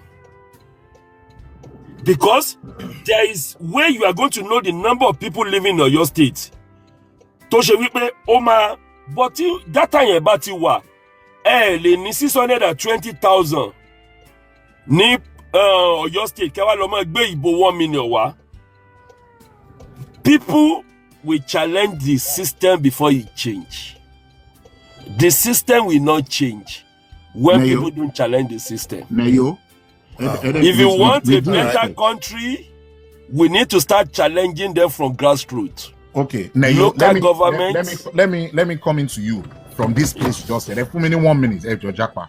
Now you have made a point that using Oyo State, that nothing stops Oyo from having database. Each state should have their own database. Now let me tell you where and why it is not happening. The governors in these states, they know that they are liable to one person. They know that if I am not liable to this person, if this person has no say, this influence, I can still win my election without him, but with the support of the people. Now, the people of that state, the governor of that state, kò say don't call me. Tí bàbá bá ti sọ pé èmi ni mo máa débẹ̀, èmi ni mo máa débẹ̀. Anytime sọ pé kó wá ṣe database, gbogbo yẹn kọ́ ló ń rò, because he knows that whether I do it for you, whether you people shout about it or you did not shout about it, and you call them a determine bí èmi ni mo máa jẹ governor or not.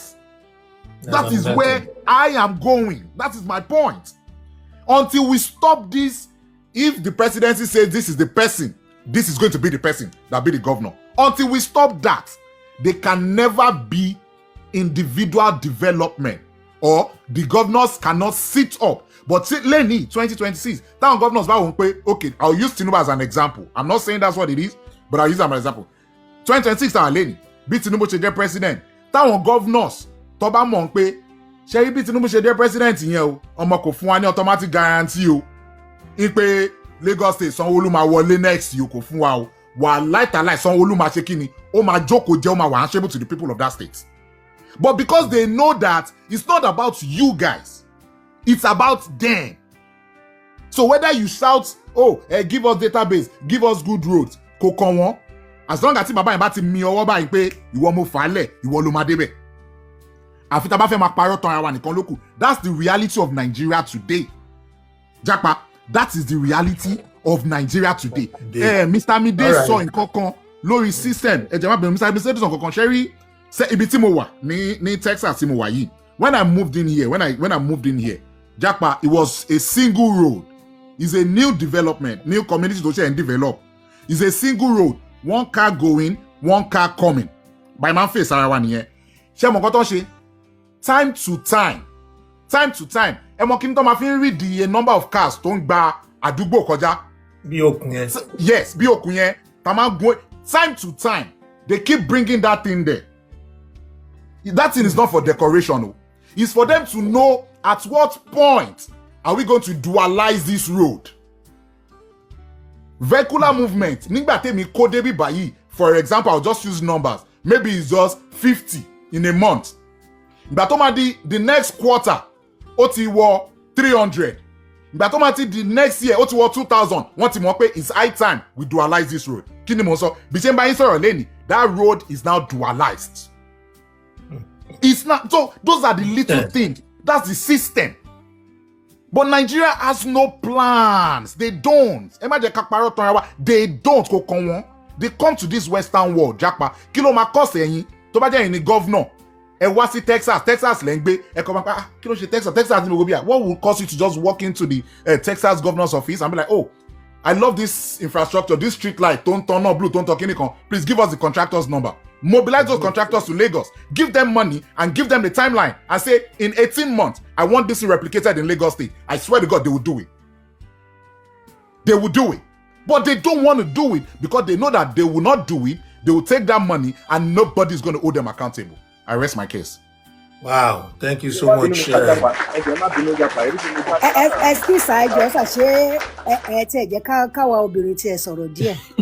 Ó yá K-Fine ẹ sọ̀rọ̀. K-Fine fine. Ẹ má bínú. Ó yá sọ̀rọ̀. God bless you, sir. Excuse mo like ṣe number 1 pẹ̀lú orúkọ tẹ́kọ̀ ń jẹ́ náà JAPA. Ẹ ṣáà mọ̀ pé ṣe lẹ kọrin orúkọ yẹn pẹ̀lú gbogbo nǹkan tó ń ṣẹlẹ̀ now tó ń ṣẹlẹ̀ lọ́wọ́lọ́wọ́ báyìí táwọn èèyàn ń jápa kúrò Nàìjíríà in the 70s it was Andrew tó sọ pé òun check out. You understand bẹ́ẹ̀ okay. Ṣẹ́rí so gbogbo ibi tí gbogbo kinní yìí tó ti bẹ̀rẹ̀ à ń wò ó torí mi ò mọ government person tó ń wo program yìí tó tiẹ̀ lè ròyìn pé bóyá àwọn fẹ́ change kinní yìí majority of us irú èmi báyìí mo kàn lọ sórí TikTok just kí n dánú ara mi dùn ni torí mo mọ̀ pé kò sí nǹkan tá ẹ lè ṣe kò sí nǹkan tá ẹ lè sọ kò sí anything tí anybody lè ṣe tó lè yí nǹkan tó ń ṣẹlẹ̀ Nàìjíríà padà kí lẹ fẹ́ ṣe kò sí number 1 so gbogbo eléyìí tá à ń sọ yìí a kàn ń bára wa jà ṣe àwa tá a kàn wá ń bí à ń gbọ́ra wa yí then we pick on each other again láti mọ̀ sọ you said this you did this no kì í ṣe àwa kì í ṣe then ṣe mà ìka tí mo fẹ́ sọ myriads of some of this so many things làwọn èèyàn ti sọ màá wá kọ́ bẹ̀rẹ̀ pẹ̀lú independence mi ò kì í ṣe Gen Z nígbà tí wọ́n primary school tẹ́mi lọ slate ọ̀fẹ́ ni mo lò chalk ọ̀fẹ́ ni mo lò àsanwó school kò tiẹ̀ sí nǹkan tó ń jẹ́ nursery primary ní gbogbo kò sí mi ò gbọ́ rí mi gbọ́ àfàwọn tó lọ ìlú òyìnbó gbogbo ẹni tó bá lọ ìlú òyìnbó ń gbà yẹn mo láwọn èèyàn mi tó lọ ìlú òyìnbó tó bá ti bímọ ìlú òyìnbó wọ́n á gbé ọmọ wọn wálé wọ́n á sẹ́ǹdì ọmọ wọn wálé kán bá lè ṣiṣẹ́ because wọn ò lè rí owó baby sitter san wọ́n fẹ́ ṣiṣẹ́ wọ́n á san bill so kò possible fún ọkọ àtìyàwó kan máa so ìyẹn lápá abẹ yẹn so school ọ̀fẹ́ lèmi lọ independence báyìí enjoy independence wọ́n fún wa ní kọ́ọ̀pù tí wọ́n ya àsíá Nàìjíríà sí wọ́n tún fún wa ní flag wọ́n tún fún wa ní corolla like Coca-Cola wọ́n fún wa ní jollof rice kò sí nǹkan tí wọ́n fún wa yàtọ̀ sí pé wọ́n fún wa ní chọ́ọ̀kì ọ̀fẹ́ wọ́n fún wa ní gbogbo kìíní yìí aṣọ nìkan ni wọn ò fún wa okay ẹni tó bá jáde primary 6 ńgbà yẹn there are so many alternatives fún ẹni tó bá jáde primary school you either surrender yourself to go to modern school or you go to secondary school or àwọn tó bá jẹ́ pé bóyá primary whatever standard ni wọ́n kà wọ́n á lọ sí teacher training ṣe understand ṣùgbọ́n èmi ò wọ́n ti ń fèsì yẹn out kó tó di pé mo bẹ̀rẹ̀ so which means ẹni tó bá even our headmaster school mi standard 6 ní ẹlẹ́ni kà ó dẹ̀ gbóná bàjẹ́ standard 6 so gbogbo eléyìí most of the teachers majority of them bóyá standard 6 ni wọ́n kà so then teacher training 3 years 2 years then later on ni wọ́n ṣe ọ̀rọ̀ kí náà ti ń pè UPE tó wá di 2 years 3 years then 1 year 2 years 3 years tó wá di ṣe ẹni tó bá ti jáde primary school nígbà tí wá sà opportunity wà láti ẹni tó bá fẹ́ ṣiṣẹ́ wọ́n á fi síbi iṣẹ́ ó lè máa bá àwọn PWD kó máa bá wọn ṣiṣẹ́ ẹ jọ̀ọ́ ṣe rí i pé ọ̀rọ̀ mi pọ̀ díẹ̀ má bínú torí mo mọ̀ pé gbogbo nǹkan tá à ń sọ níbí yìí. ẹ ṣe ní 6 minutes. yes kò lè mi máa omi mi máa water tó fẹ́ hold so á ṣiṣẹ́ pẹ̀lú PWD bóyá yẹn ni wọ́n ń pè ní ministry but PWD ni wọ́n èyí tó bá fẹ́ ṣiṣẹ́ ọkùnrin ni o gbáwo èyí tó bá ṣe obìnrin á máa kọ́ nǹkan á máa ṣe gbogbo ẹ̀ ok èyí tó bá lọ sí modern school tó bá turn out from modern school á máa teach kó lọ sí another school tó jẹ́ pé tó máa ṣàgbẹ̀bí tó máa ṣiṣẹ́ ní dispensary and so on and so forth gbogbo yẹn ẹni tó bá wá jáde school sat o school sat bọ́ọ̀lù ẹ̀ ṣe fẹ́ jáde school sat tí ò ní ríṣẹ́ ẹ jọ̀ọ́ torí Ọlọ́run school sat ojú yunifásitì wo ìsìn yìí bọ́ọ̀lù mo jáde school sat mo ṣiṣẹ́ náà mo ṣiṣẹ́ dáadáa mo dẹ̀ gbowó oṣù àwọn ẹlẹgbẹ́ mi wọ́n ń bá gọ́ọ̀mẹ̀ntì ṣiṣẹ́ èmi mo lọ bá private ṣiṣẹ́ mo ní opportunity to work with a private company wọ́n san 24 naira fún àwọn ẹlẹgbẹ́ mi èmi ń gba 30 naira lot of money so gbogbo eléyìí nígbà tí àyè wà fún ẹni tó bá jáde school primary ẹni tó bá jáde school sat tó ń ríṣẹ́ kí ló wá dé tó wá jẹ́ pé ẹni tó wá jáde university now tí ò rí iṣẹ́ kí ló dé ń bo níṣẹ́ yẹn lọ.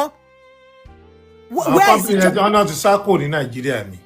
àwọn èèyàn tó fẹ́ ṣe wọ́n ti sá kúrò Nàìjíríà. àwọn kọ́mpìnì yẹn bíi bata kankan bonsin àwọn kankan bẹ́ẹ̀ wọ́n ti sá lọ. PWD ti sá lọ Ministry of Works ti sá lọ gbogbo teaching job. àwọn ẹ̀jú wà ń bẹ̀ wọ́n kàn gba àwọn èèyàn lọ. so gbogbo ilé then nígbà tó tún ṣe gbogbo nígbà tá mo lọ teacher training tí mo lọ wọ́n fún wa ní school uniform ọ̀fẹ́ wọ́n fún wa lóúnjẹ ọ̀fẹ́ accommodation ọ̀fẹ́ wọ́n tún fún wa ní owó lóṣooṣù ẹ jọ̀ọ́ níbo lowó yẹn wà now owó tó báyìí ń gbà yẹn níbo lowó yẹn wá lọ ṣé owó yẹn ti wọlẹ̀ báyìí àrà ti gbé lọ ọ̀dọ̀ mo gbọ́ pé monkey wọ́n máa ń gbé owó mi Nàìjíríà so ejò dẹ̀ máa ń gbé owó mi so ìyẹn láyé gbogbo wọn yẹn then kò sí ní NCE wọ́n máa ń fún yàn ní oúnjẹ wọn ò fún wa lóúnjẹ ọ̀fẹ́ but wọ́n fún wa ní bursary èèyàn á máa gba bursary wọ́n dẹ̀ ń fún wa ní book allowance ẹni tó bá ti wà ní NCE ó ti wà ní wọ́n ti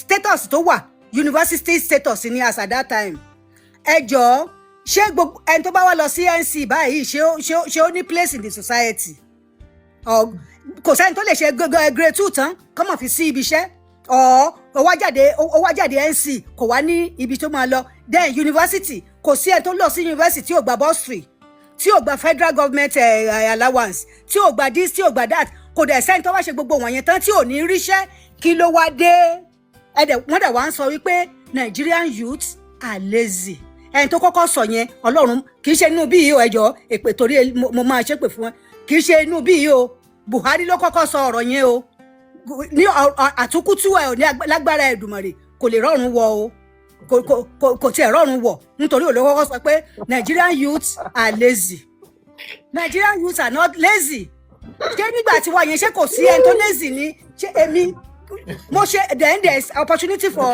vacation job ẹni tó bá wà teacher training vacation job wàá tún tẹ́ bá ní just that long vac wọ́n á tún fi ẹ́ síbi iṣẹ́ tó o bá register pé o fẹ́ ṣe ni o ìwọ tó o bá ṣe good luck but ẹni tó bá lọ èmi náà ṣe vacation job gbogbo vacation job tí máa ṣe mo rò pé bóyá mo ṣe 3 weeks mo dẹ̀ ní malaria mo dẹ̀ lọ sí hospital mi ì dẹ̀ lọ mọ́ wọ́n dẹ̀ san gbogbo owó mi fún mi gbogbo long vac period yẹn ni wọ́n dẹ̀ san gbogbo ẹ̀ fún mi ẹ jọ̀ọ́ kí n bò ní gbogbo owó yẹn wá wà ní Nàìjíríà this time around báwo lè ṣe ní làwọn èèyàn ṣe ní jápa kúrò Nàìjíríà then wọ́n wá sọ pé ọ̀rọ̀ bet naija mi ò mọ nǹkan tó ń jẹ́ bẹ́ẹ̀ o torí mo ti kúrò Nàìjíríà kó tó di pé wọ́n bẹ̀rẹ̀ bet naija. àwọn tó ń gbá bọ́ọ̀ tó ń ta tẹ́tẹ́ Man U máa win Arsenal no go win àwọn ẹlẹ́gbẹ́ rẹ̀.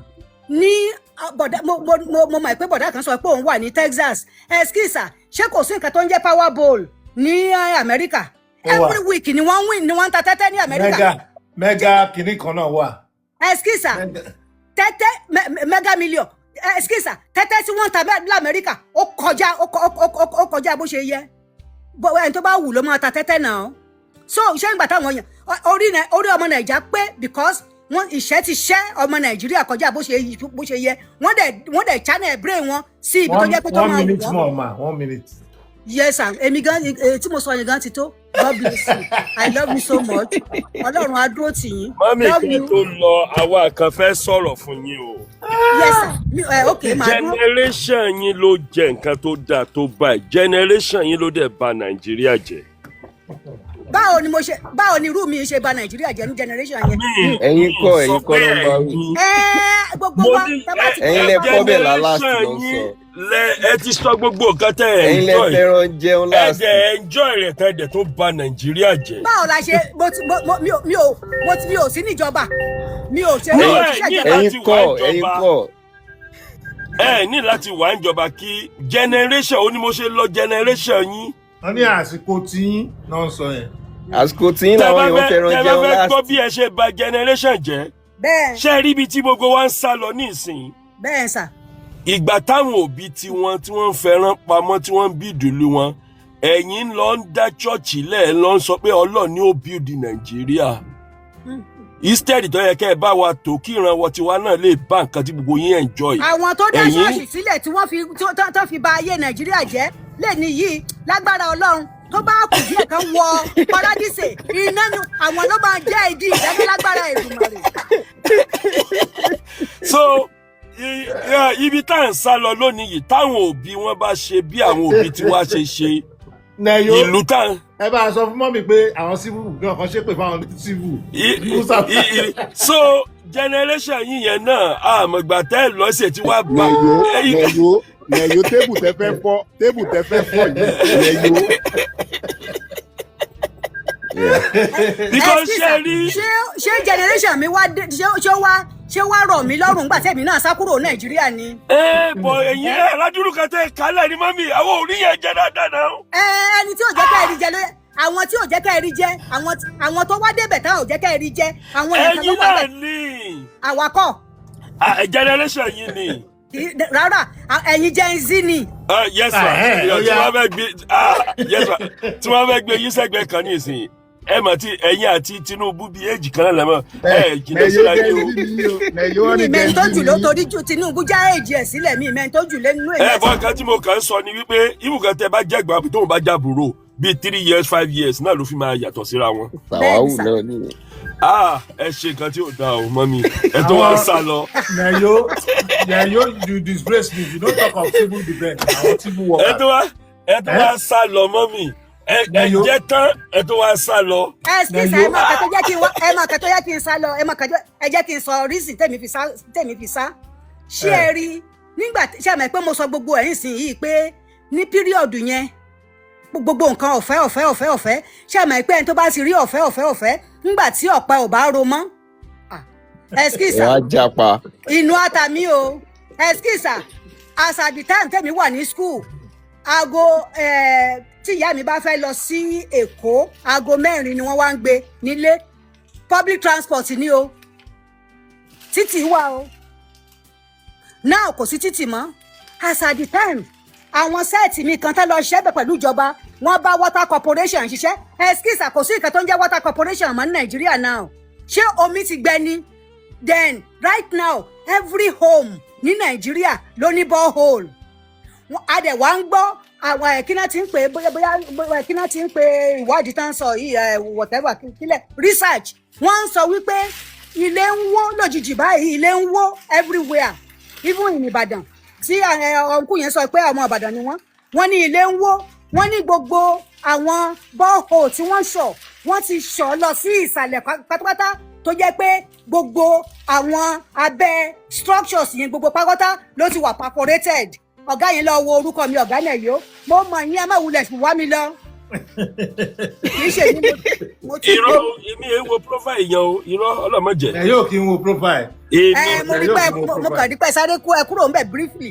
Tíkọ̀pù ọlọ́mọdé. Mi ẹ̀ ń wo profile yẹn rí kò sí ìkàdó kan. Tíkọ̀pù tẹ́ fi mú tí. K5 mọ́mì wa ẹ̀yin náà ẹ̀ ṣe dáadáa mo mẹ́pẹ́ ti bú àwọn èèyàn kan ti ṣépè fún wọn pé ẹ̀yin gan ò ṣe dáadáa irú gbogbo gbà yẹn kò yẹ kẹ́ sá. Kí ni kí n ṣe ká wá pa mí sínú ilé. kẹ́rin nígbà tèmi kò ṣe àmọ́ ìpọ́ tí wọ́n yàtọ̀ báyìí ìgbà tèmi já kúrò ńbẹ̀ ó yàtọ̀ sí ìsìn yìí ìgbà tèmi já kúrò ẹ jẹ́ kí n sọ kẹta àwọn olè wọ́n wá kọ lẹ́tà sí àdúgbò pé à ń bọ̀ o wọ́n á dẹ̀ ní kẹ́ ẹ tan iná ilé yín sílẹ̀ tẹ́ ẹ bá tan náà mo ríre kílẹ̀ what are you talking about eléyìí báyìí wọ́n lọ ń bá wọn ní oko ní. ṣé níjẹ̀ṣà ni àbẹ́kù. ìjẹ̀ṣà kẹ̀.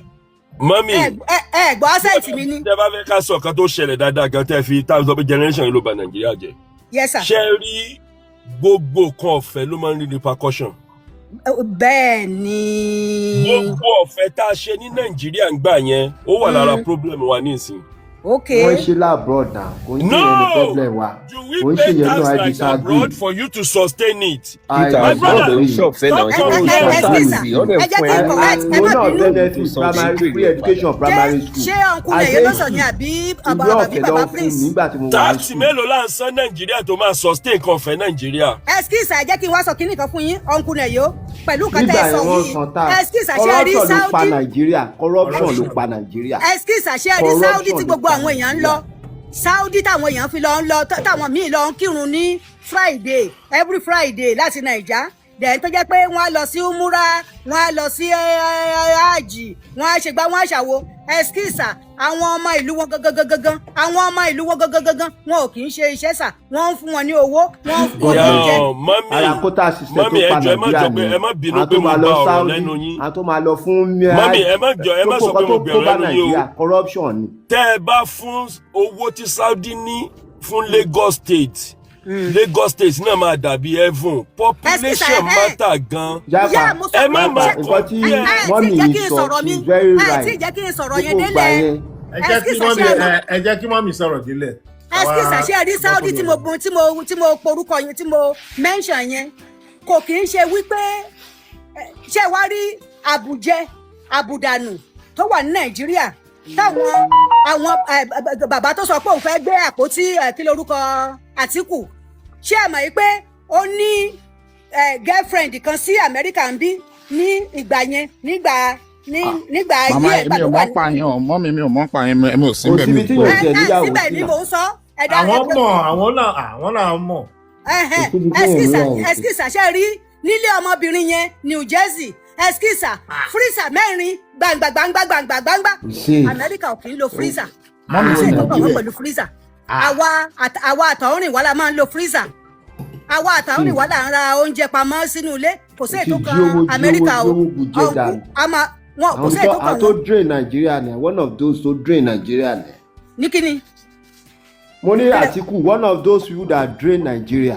sọ wà jẹ́ kí ẹ sì jẹ́ kí n sọ́tàn ṣé ẹni nílé gẹ́ kọ́sítọ́ọ̀mù ṣe olóńgbò nílé obìnrin yẹn máa kan tó ṣẹlẹ̀ ṣé ẹ rí lẹ́yìn tí wọ́n ti kó àwọn owó sí bá mi rò pé ọkùnrin yẹn lè wá sí Amẹ́ríkà o mi mọ̀ o mi ò ṣú o but lẹ́yìn tí wọ́n ti kó àwọn owó sí government bank tán wọ́n mọ̀ pé wọ́n ń tanná sí owó yìí wọ́n dẹ̀ stuff owó kúnú àwọn freezer bíi mẹ́rin bíi márùn-ún yìí dọ́làsì bẹ́ẹ̀lì dọ́làsì obìnrin yẹn wá ń donate owó fún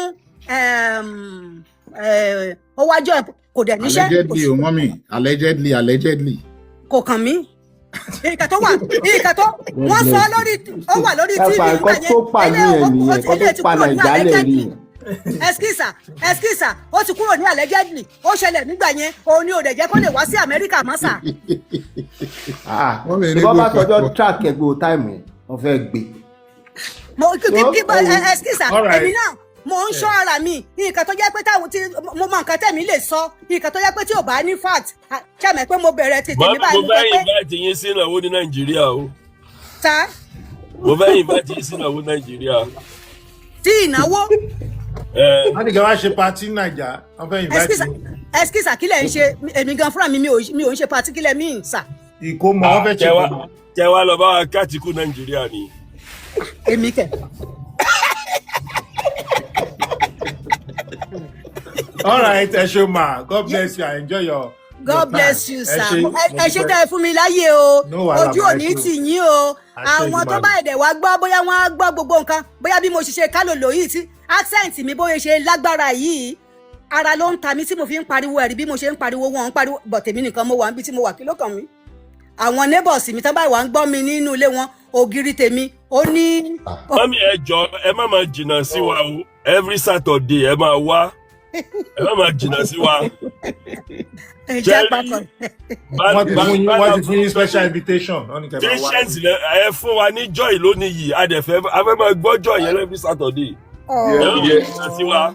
Ẹ wo inú yá dẹ̀ dùn dálẹ́ ní orúkọ Jésù lágbára ìgbàlè. Ọlọ́run ọba wa sọ ìgbàdẹ̀rọ̀ ní Nàìjíríà o. Mi ò kà mọ̀ bó ṣe fẹ́ ṣẹlẹ̀ níbọ̀ mo mọ̀ pé ìyanu ó láìkì kí ìyanu ṣẹlẹ̀. Yẹ̀wò ti lè lọ ọjọ́ yìí. JAPA abeg. Ẹnìkan tún ṣe mọ̀ pé mo sọ fún yín pé mo ní accent ẹni tó ti gbọ́ accent mi délẹ̀ báyìí ó ti sọ̀rọ̀. Ṣebí Ìjẹ̀ṣà ni yín. Mi ò ń ṣèjẹ̀ṣà Oǹdó ni mí ẹ gbọ́ Oǹdó yẹn ni. Yẹ̀wò ti lè lọ ọjọ́ yìí agbádùn ẹ. Agbádùn ẹ.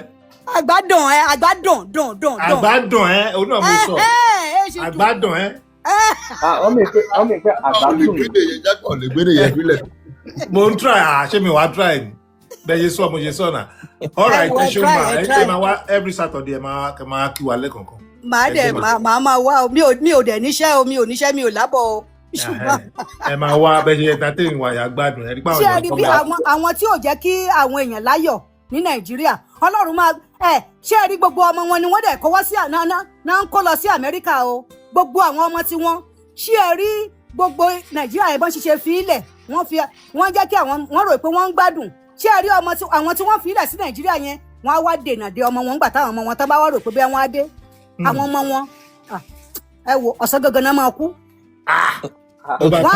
Wọ́n pa wọ́n ni.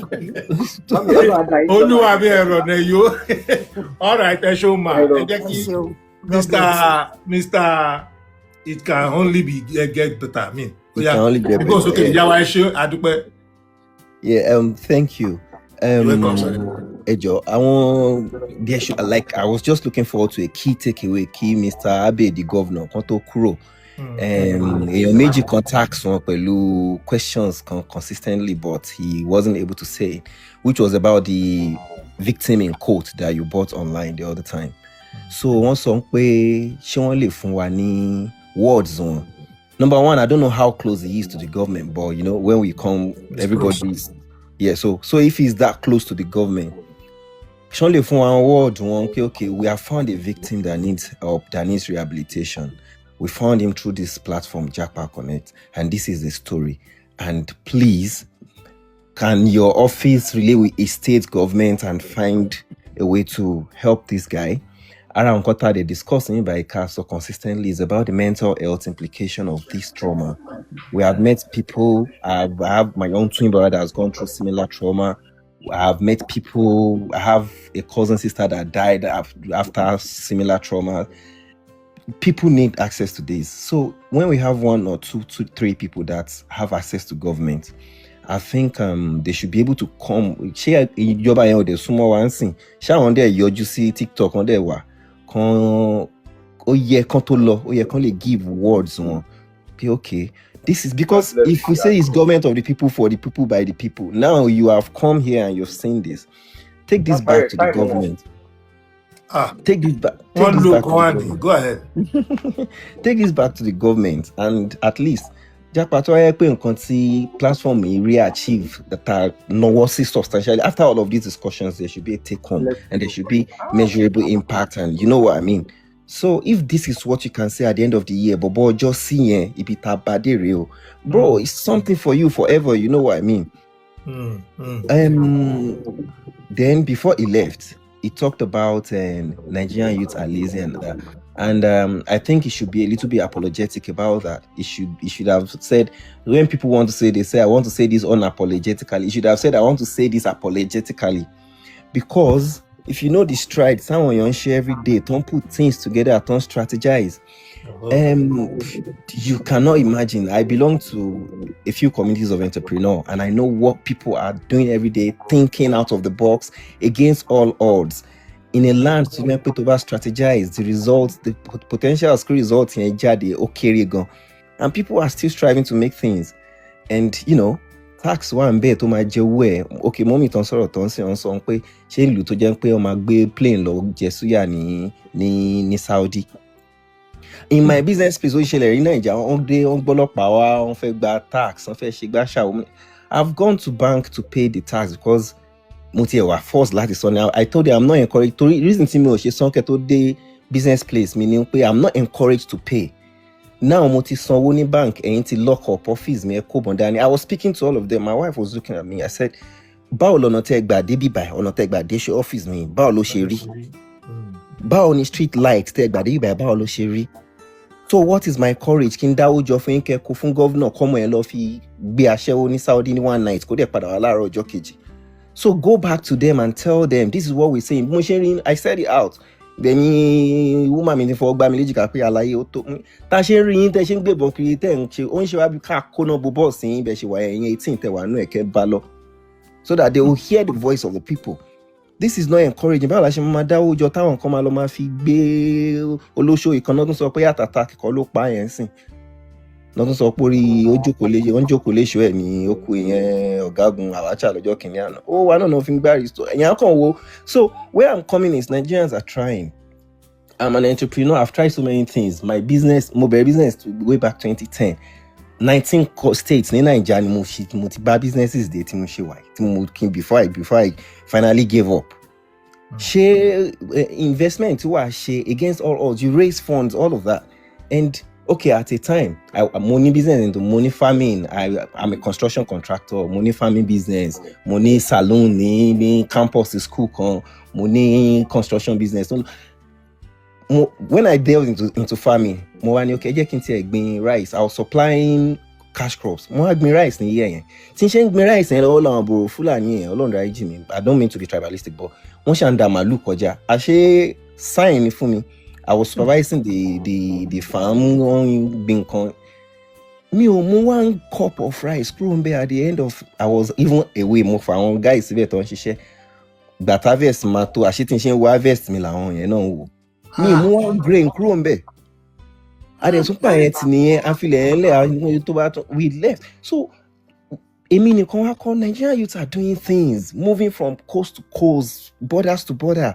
Gbogbo oh God, I can't even remember. I can't even like to remember the things we went through. I'm one of the people that will advocate that Omada. But ṣe ìtàn politician about the debut kan, mo máa ń fẹ́ ká fún wọn ní regard pé tone conversation might change. The day I stopped believing, I stopped engaging politicians online. Reason is that I used to have a person that might engage online. We now met at a wedding event, because mo fẹ́ kí when next we see politicians come into the group, into online conversations, maybe we should just look them as paid adverts. I'm sorry to say. This guy met me, I engaged him, he said to me, guy, I was on my own. This particular governor called me and said he likes my voice online and he needs media team. And from the day that he paid me, gave me an office, gave me a car, he has bought my personal, realistic opinion. So even the guys, the politicians that are talking here, I want to tell you, they know what we're talking about. But someone is paying them, and the day that they've put them in that office, they have to pay loyalty to that office. There's a code of conduct for that office. Yeah. So when we engage them emotionally and all that, so since that day, the guy changed my perspective totally. Like, I have my personal opinion, I have my suggestions for government, but my opinion doesn't matter. I've gone years pushing my opinion, I never get a naira. But the moment I began to push the opinion of this particular politician, he was a Senate President of Nigeria, and spokesperson, Senate President of Nigeria, So when people like Mr. Abe Governor comes, I think they should. We understand their assignments. I'm not trying to get at him, and I'm coming from an understanding perspective. But when you come, multiple of people are here that wants you to communicate. You don't come here to force a government on us. Communicate back to the government. When 6, 10, 20, 40, 50 of you goes back, keeps going back to your paymasters, sorry to say, I don't know, to your employers, and you keep telling them these people are not taking this message. This is the message they are bringing. Then we're now working, and we are working towards the result. And we're working in, I think they are actually very measurable. And a lot of people. That's why when people say, why bringing him here? Why letting him come? No. Let him come. At least, people tell you 5 minutes. So she must have forgot. And when people hear yeah, the message is important, and the feedback is important. And also, these things will make more youths get discouraged from moving out of the Nigerian dream. I'm one of the people that has Nigerian dream. It will get better over here, guys. No, apply for visa. I can remote. Passport. 15 years ago, my passport. Until it became real that guy. My friends will talk to me, but boy, if you duplicate this effort on another soil, you would see results. 6, 5, 10 friends telling me. So there are a lot of youth that are doing things, and I realized that the system might not really work. Okay, sometimes in 2002, I win scholarship to study medicine in Russia. I win state zone, I win regional zone, I win national zone. Where on paper, newspaper. Bro, 4 months down the line, someone else's son was bearing my name over there in Russia on that scholarship. Huh? Yeah. Okay, Jonathan you win entrepreneurs, youth entrepreneurship, 5 million naira for support for you. I was there. I won for my state level. I was able to even entrepreneur that I was even able to help my wife and away 5 million, maybe the 10 million business so I'm large. Bro, we went to Abuja out here, bro. They gave us certificates. Certificates no from our leg that year back. Want credit to attitude man. So you can imagine. So when you are saying all of these things, what do you want to say to youth like me? I know my powers. I know I have vibrant time. During COVID-19, Mumanshi Nigerian rice, man bag, mara from farmers, my bag, my polish, international standard, all that. When COVID came, we were all indoors. I raised funds. I fed over 2,000 families. I got recognition award from people. I was just doing it for fun. I was going to people's house and giving them food in their houses because they couldn't come out. So and I could even make some public health enlightenment about COVID and all of that. People came, other youths came, they wanted to do the same thing. We've got energy, we've got zeal, but the environment is not enabling. But it is not going to happen by magic. It is going to happen by starting. We come on Saturday to Bamadu, or at Sunday later, you Sunday to Bamadu. This one, the government might be trying. Yeah, listen to any kind of that pick. Government could be trying on 2, 3, 4 aspects, but one aspect is security, which is a big deal for everyone. I mean, business, new delivery van from Kinimi. Second week tomorrow delivery van mobile letter gate me. We are coming at 12 p.m. Be ready. At the police station. They pay for fuel. I know me so fuel me pay mobile letter no. Mo wan sun sitting room. Man patrol area and gates me my flash see up and down the street. The police no bash on my pay me. Auto my found low epo. I dey pay for fuel for police to patrol my area. At the end of the day, because I want looting Martin around Jamie one low transfer. I want real oko ni Martin around Jatiman supply real oko cash crops. So I carry cash put for house. I no comfy sleep. I lost my sleep. Pattern sleeping for 5 years. Even when I relocated from there, the business later went down because there were so much challenges. So youth are trying, and I know them. They are there. They are trying. They need the encouragement and they need the government that is true. Because any economy, Toba Mapa that transform small and medium scale enterprises, Loma Gbedide.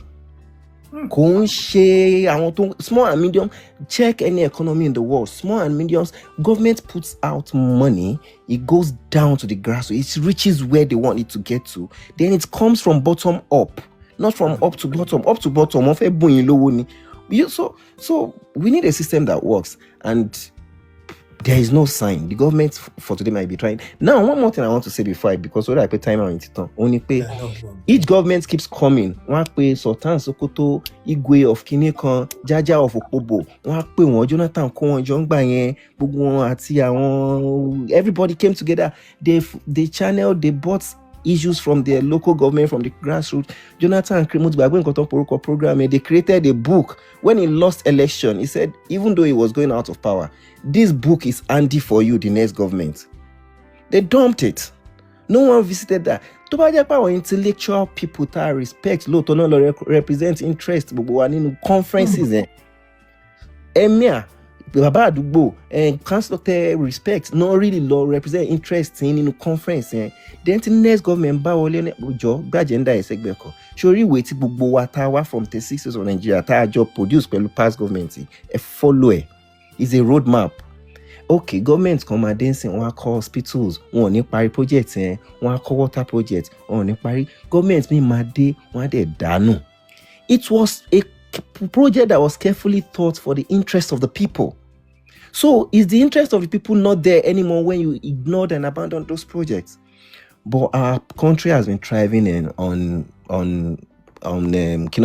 propaganda, corruption, and all of that. And as long as there is the other time I spoke about that, as long as there is no measurable punishment, there is no system that punishes offenses, these things are going to thrive for a long time. And more people would just want to either give up or move out.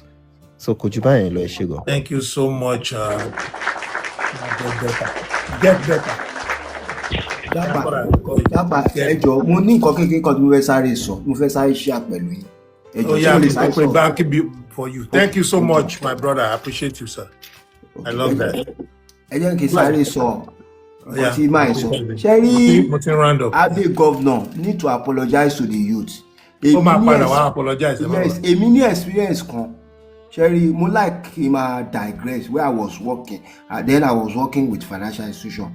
As at 2018, 2019, I was discussing with a colleague in my office. I want to invest into agricultural business. So, one day, okay, can I go into farming? I'm a farmer low. So, I'm a plant maybe cassava. One so fún mi pé Kúnlé má lọ bẹ̀. Pé ọkọ they did that business. One invest 1 million l'office wọn. Cassava yẹn ti dé level àti harvest. Àwọn Hausas ti àwọn herdsmen wọ́n dẹ̀ kó cow lọ sínú farm yẹn ní Abẹ́òkúta. Wọ́n dẹ̀ jẹ gbogbo cassava yẹn tán. Can you imagine? So ṣé youth lazy nìyẹn? Mo ṣe wá lọ ṣe mutual fund mo wá lọ invest in mutual fund. So youth so lazy. Bóyá few. You should refer to bóyá àwọn kankan Nigeria. Buhari gan tó sọ is a wrong statement.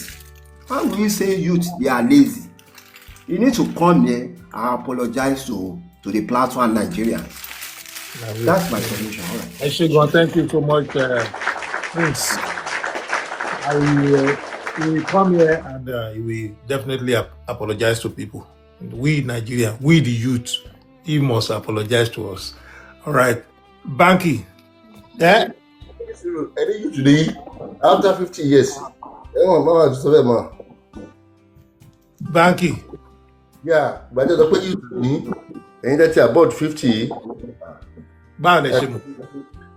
Yeah, my passport is lójú àlàbí. Èmi ti bí passport. Ẹ go ẹ̀yin ló kàn sí oya ẹ sọ̀rọ̀ ẹ ṣí microphone ẹ sọ̀rọ̀. Àbí iṣẹ́ pẹ̀lú mi ẹ ṣì busy. Àwọn èèyàn ti sọ̀rọ̀ torí ọ̀gbọ̀rọ̀ kágbọ̀n torí àkàmà ń hági òní. Solution ni mo wá. Solution bí Nàìjíríà ṣe bá ṣe dáa torí argument every time.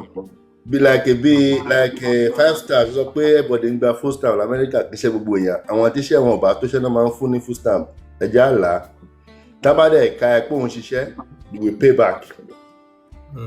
Ọ̀tọ̀ ni náà.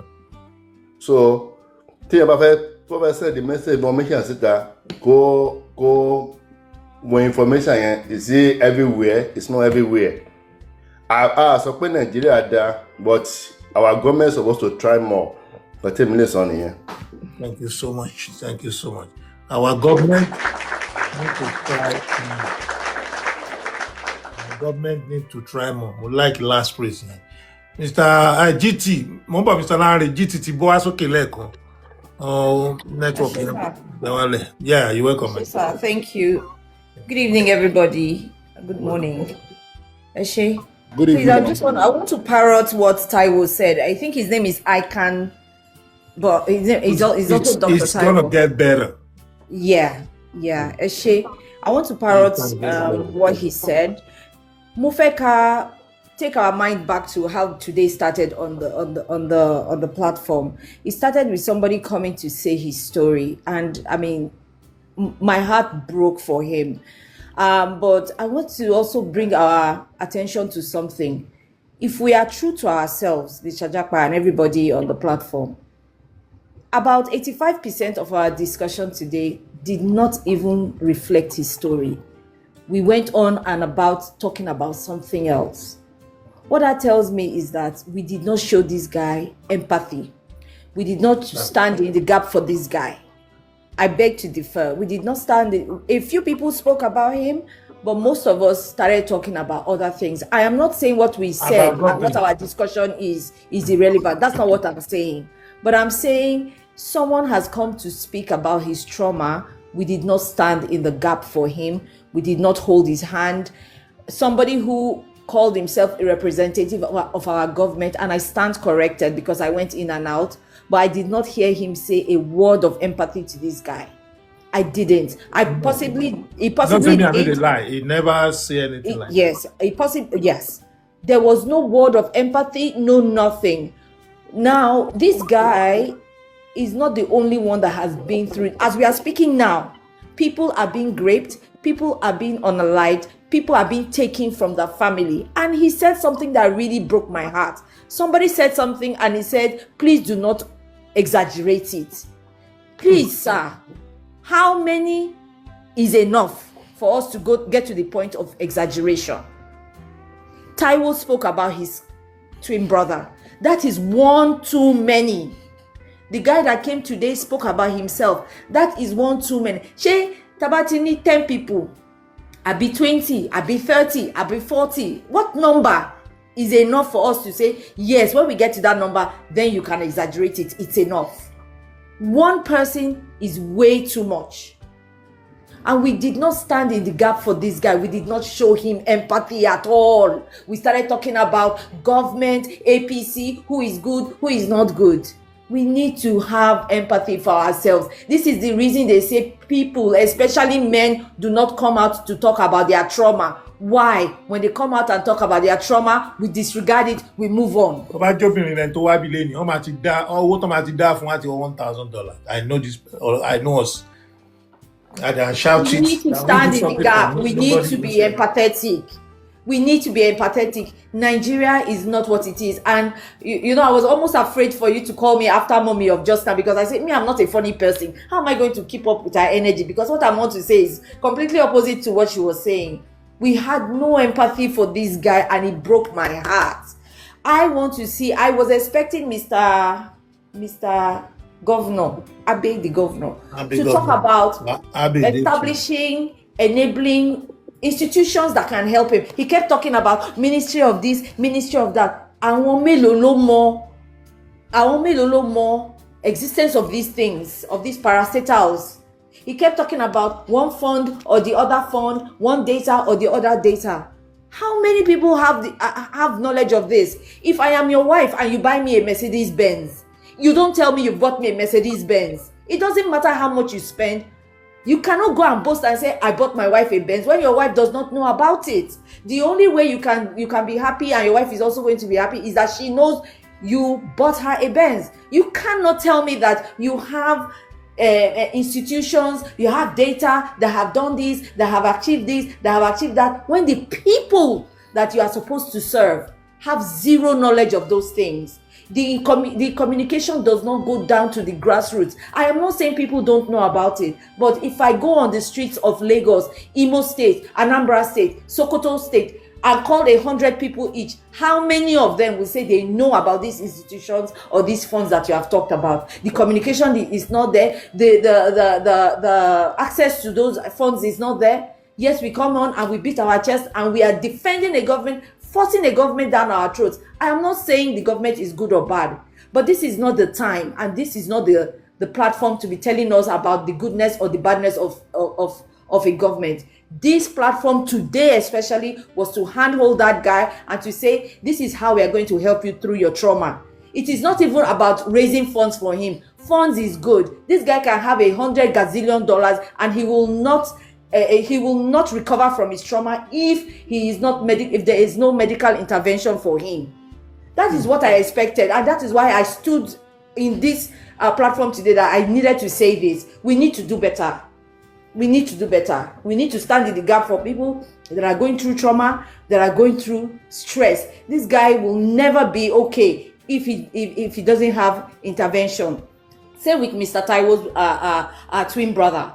And he said a sister. Families are being subjected to trauma on a daily basis. Yet a representative of the government comes to a platform and tells us, plus hundreds of people, please do not exaggerate it. No. That is so poor, and we should not accept it. I land. Thank you. Thank you so much, my sister. We appreciate you.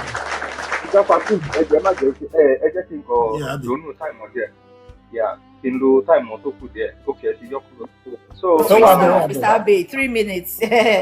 Thank you. No, you've spoken well. That's really great. And it's always good to have a new Yawa most of the time. You observe things, volunteer that one here, we complement ourselves. So I would just assume that, in a men's communication, maybe we just feel like we don't need to flog it too much so that we won't bring back this trauma. And however, like we all said, if you hear clearly, like 4 or 5 persons that speak immediately after it, Yes, I agree with you. Yeah, we all said we showed empathy and we just told him that, hey, that's not the end of the world. It's not your fault. Our country made you go through this, and no Nigerian really deserves it. So, Kakoma to bring trauma back, I think maybe that's why.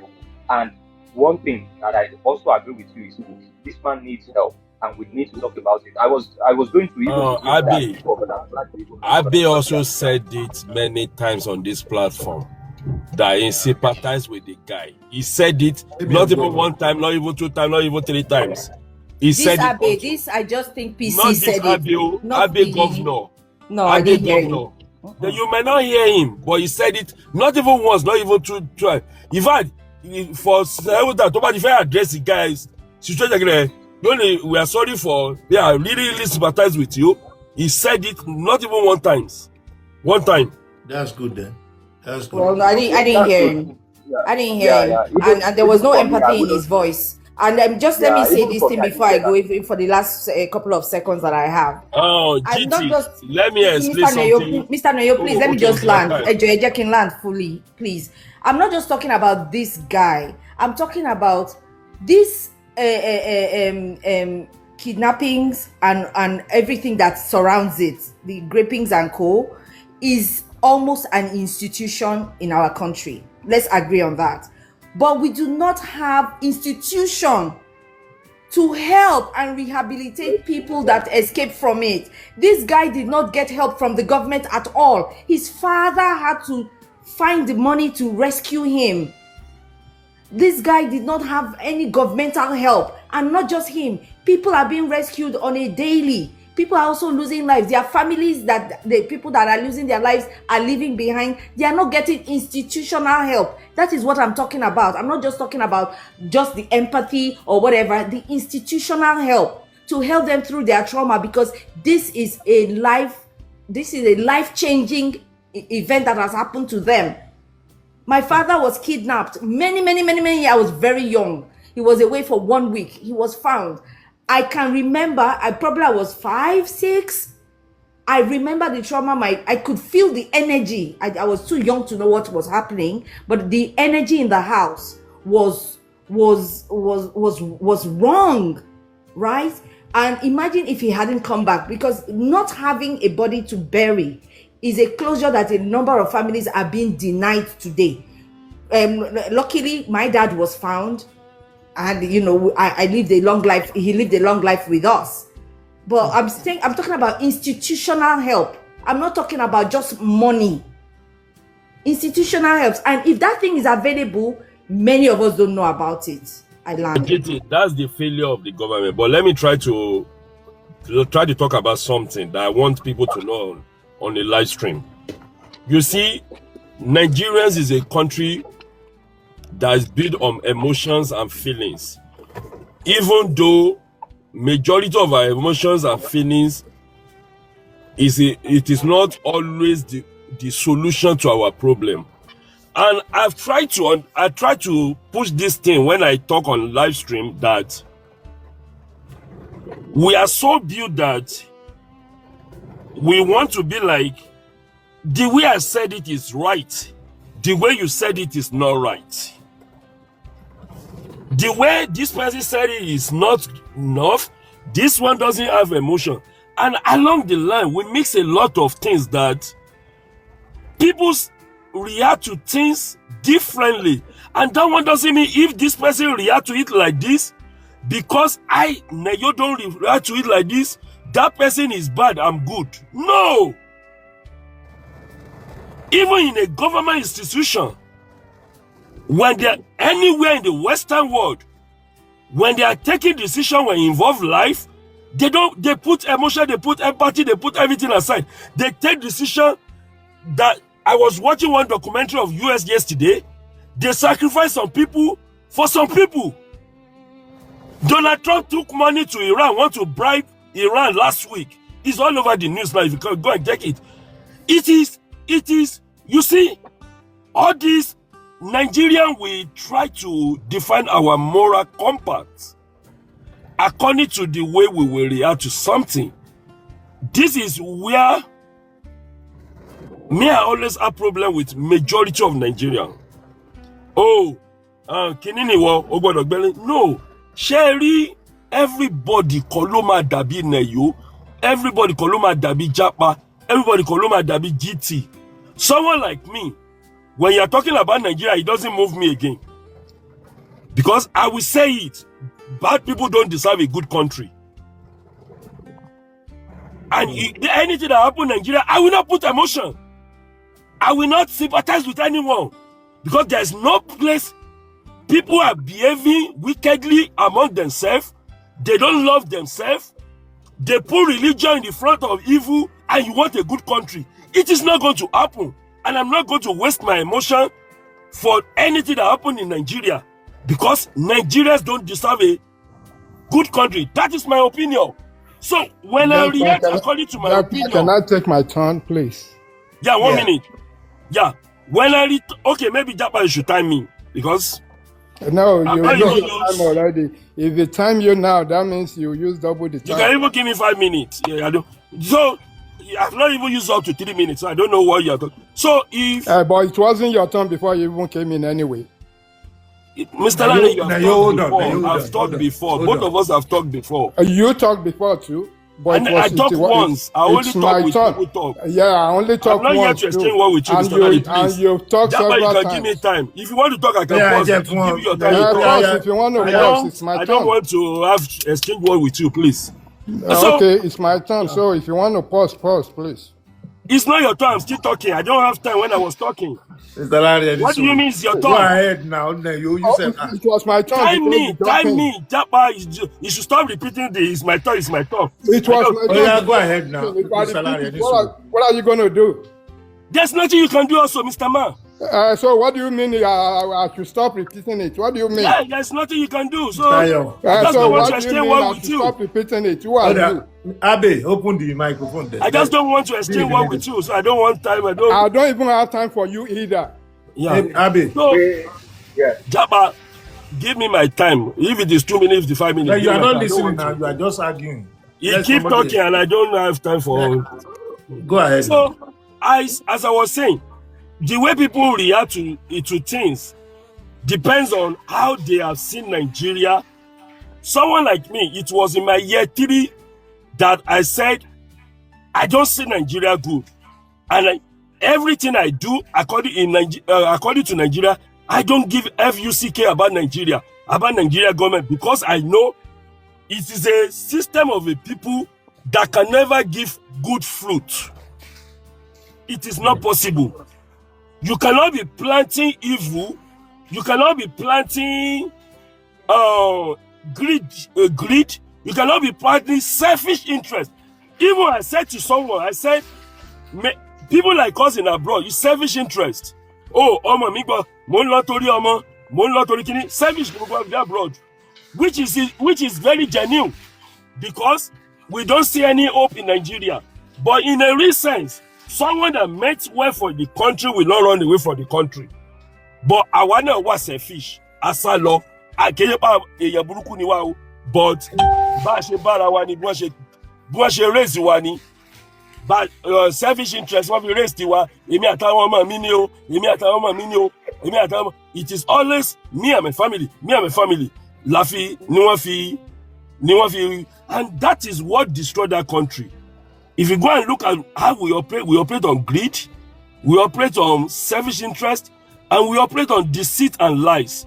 And then we now put religion in the front to deceive people that we are holy. But at the back of that religion, deserve a country, and it's not going to happen unless if there's another generation that are not greedy like us, that are not self-centered like us, that are not selfish like us. That's the only time you can see a good Nigeria. And yeah, that's the only thing you can see a good Nigeria. Our parents contributed a lot. Even on social media, there is competition. People try to compete within themselves. People try to bring themselves down. The same in Nigeria, as in Nigeria's mentality, even in abroad. To relate with a Nigerian, many people are afraid to share your problem with Nigeria. Many people are afraid because that is the evil we are. And evil people don't deserve a good country. We can run away from year to year. We can talk. Me, I do say it every year. We can keep talking about it. It's not going to happen because when people don't change the way of life, sorry, a country cannot change. There's no miracle, there's no God anywhere that's coming to change any country. God have never changed any country, and there's no God that will change Nigeria. People change country. Singapore, Japanese, China, Koreans, people change country. It got to a point in China, someone that was talking the other time, it got to a point in China want to change. You cannot born 2 children in China. You can only born 1 children. But in Nigeria, FFB might be idiots. FFB might be idiots. And if any country to that, do you know the population of Germany when you get independent and the population of Germany today? Do you know if Europeans get Nigeria population, they will not be good today. If Canada get Nigeria population, they will not be good today. You cannot be increasing population of your country like a stupid people, and then you say you have a resources. Which resources? Scarcity resources that is not readily available, that you need to go and dig before you get, and you think you will be born anyhow, and then you increase the population to 200 million, and then you now say Nigeria get money. Make you deceive yourself. All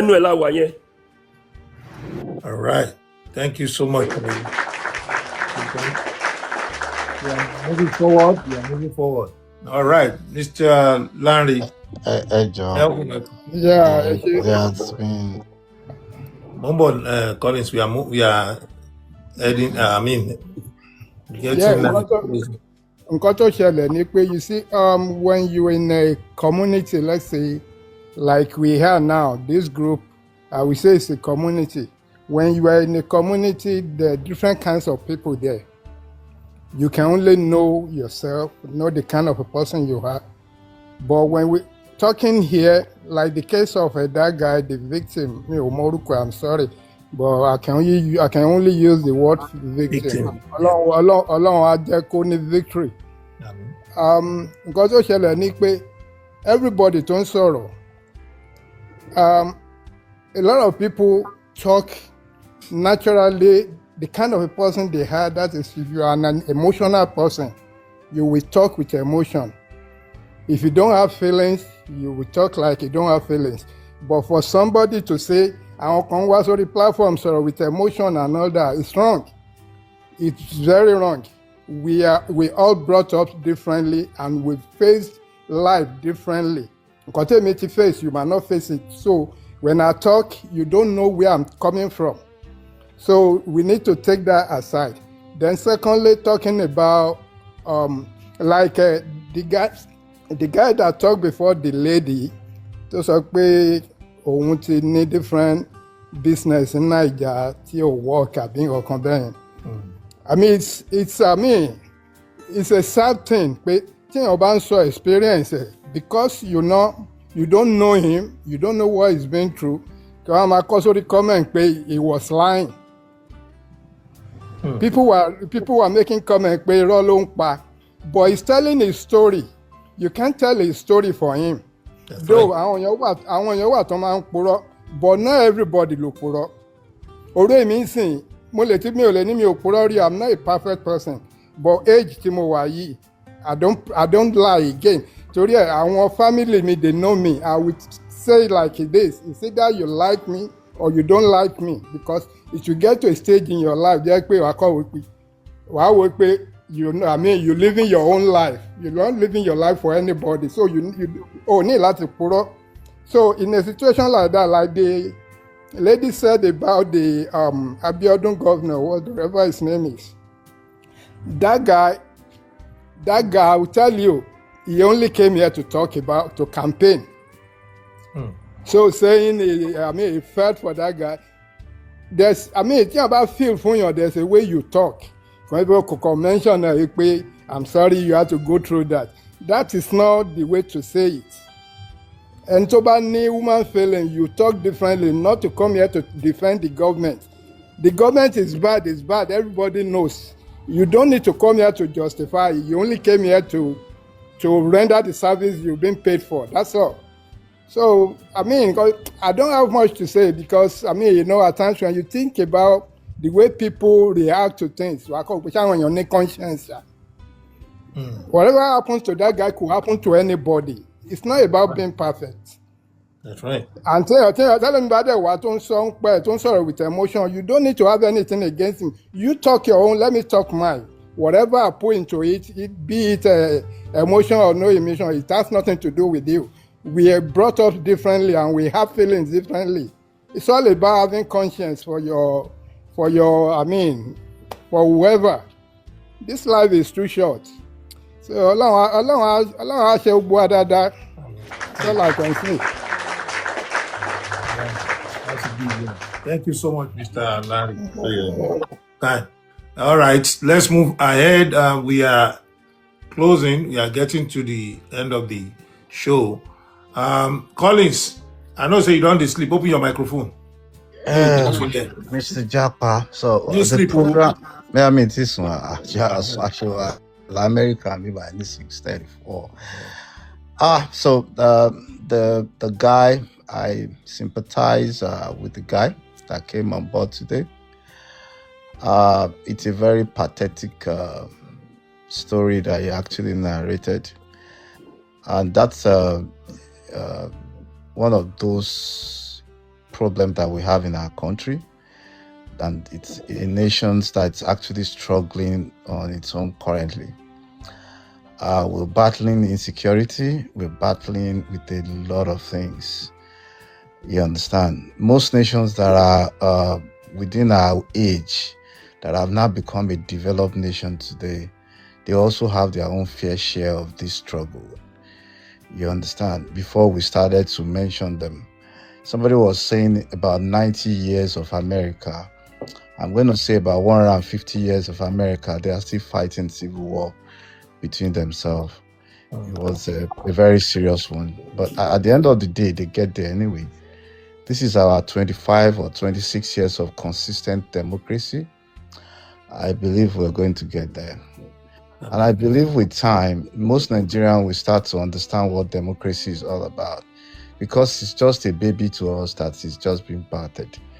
And that's why majority of us, we don't know what it is. We're just looking for how our country want to advance.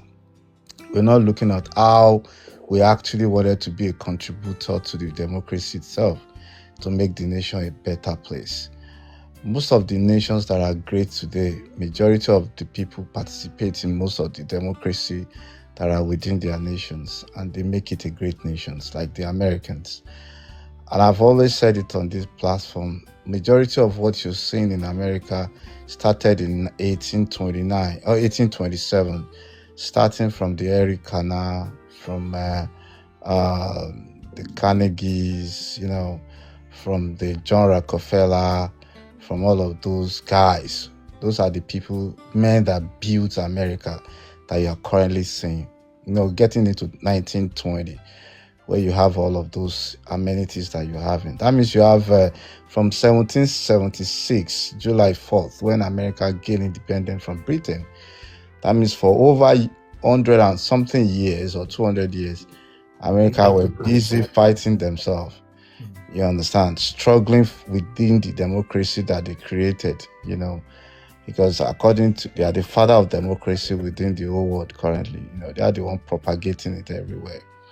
Seriously. And I believe we're going to get there. We're going to get it right. It's going to be a lot of problem here and there. We're going to have these conversations. Oh, this person is not doing, but it's going to get to a point where we have to start calling our leaders.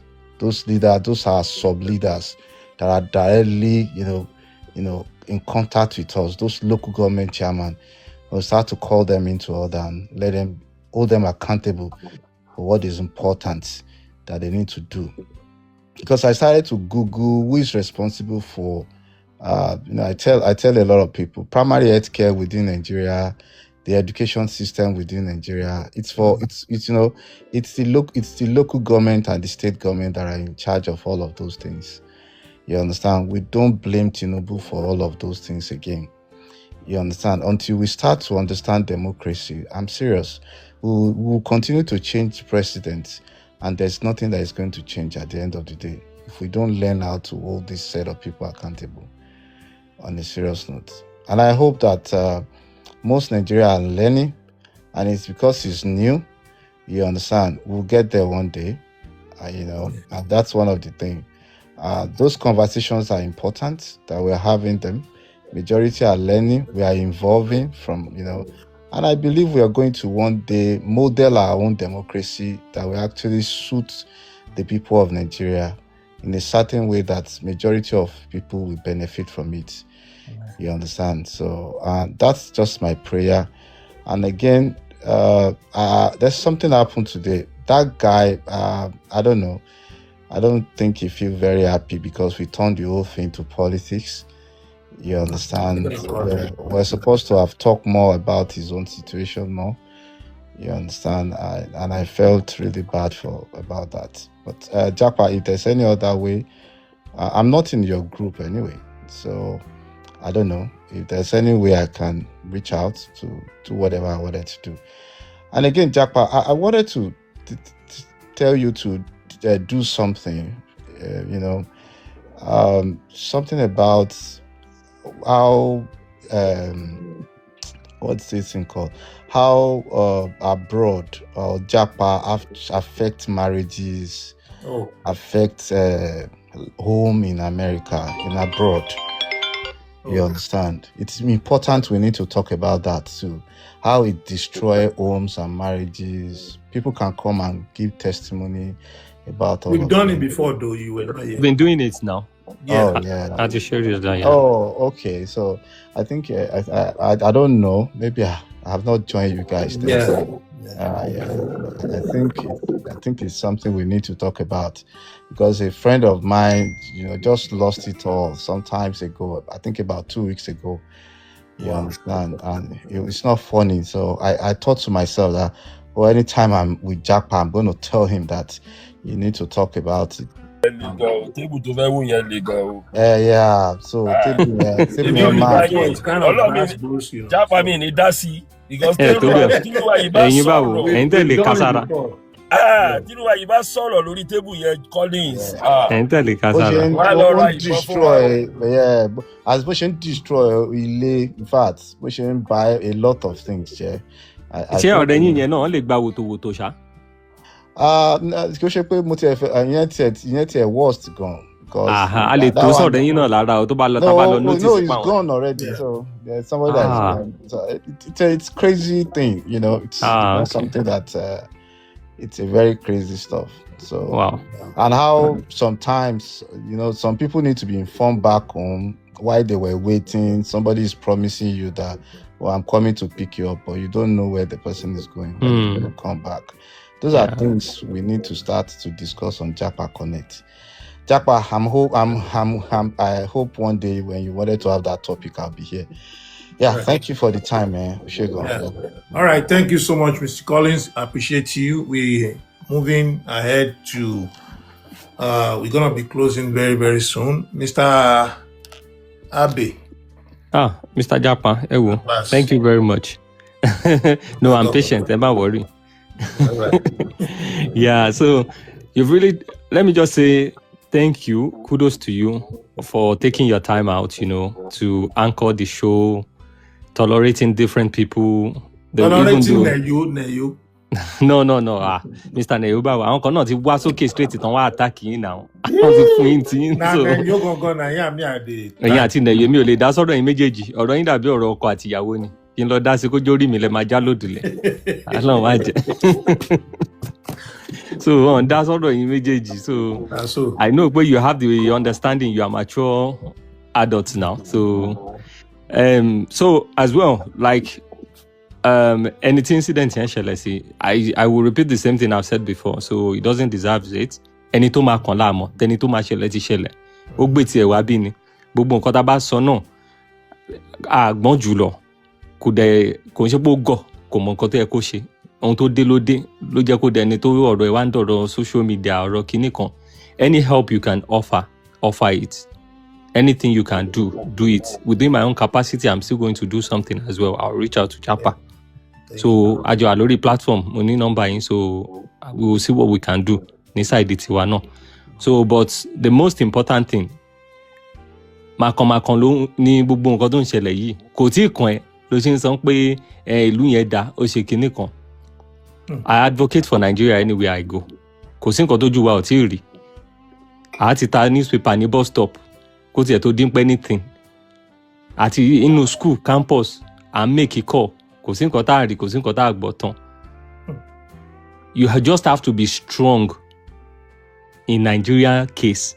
Alada abroad yìí kò ṣe pé nǹkan easy bẹ́ẹ̀ náà, but we define our direction and we are going through that direction and we see that we are progressing. It's hard to do that in Nigeria. Even when you have the plan, a policy will just change and it will change everything. That's why plan B is always good as well. Gbogbo àtàwà lábroad tá à ń sọ̀rọ̀ kinní kan igbá kan ọ̀kan ọ̀rọ̀ ò tọ́ sí wa lẹ́nu o tó bá dùn ni kò sẹ́ni tí ò ní dúró síbẹ̀. Ẹ kò sí bá ṣe sọ́bọ̀ excuse tó fẹ́ give ń pò wà lábroad ó wá ní pé Nàìjíríà ṣe kinní kan. It's a lie. O sá fún nǹkankan ni. Tàbá ní ká sọ lọ sọ́bọ̀.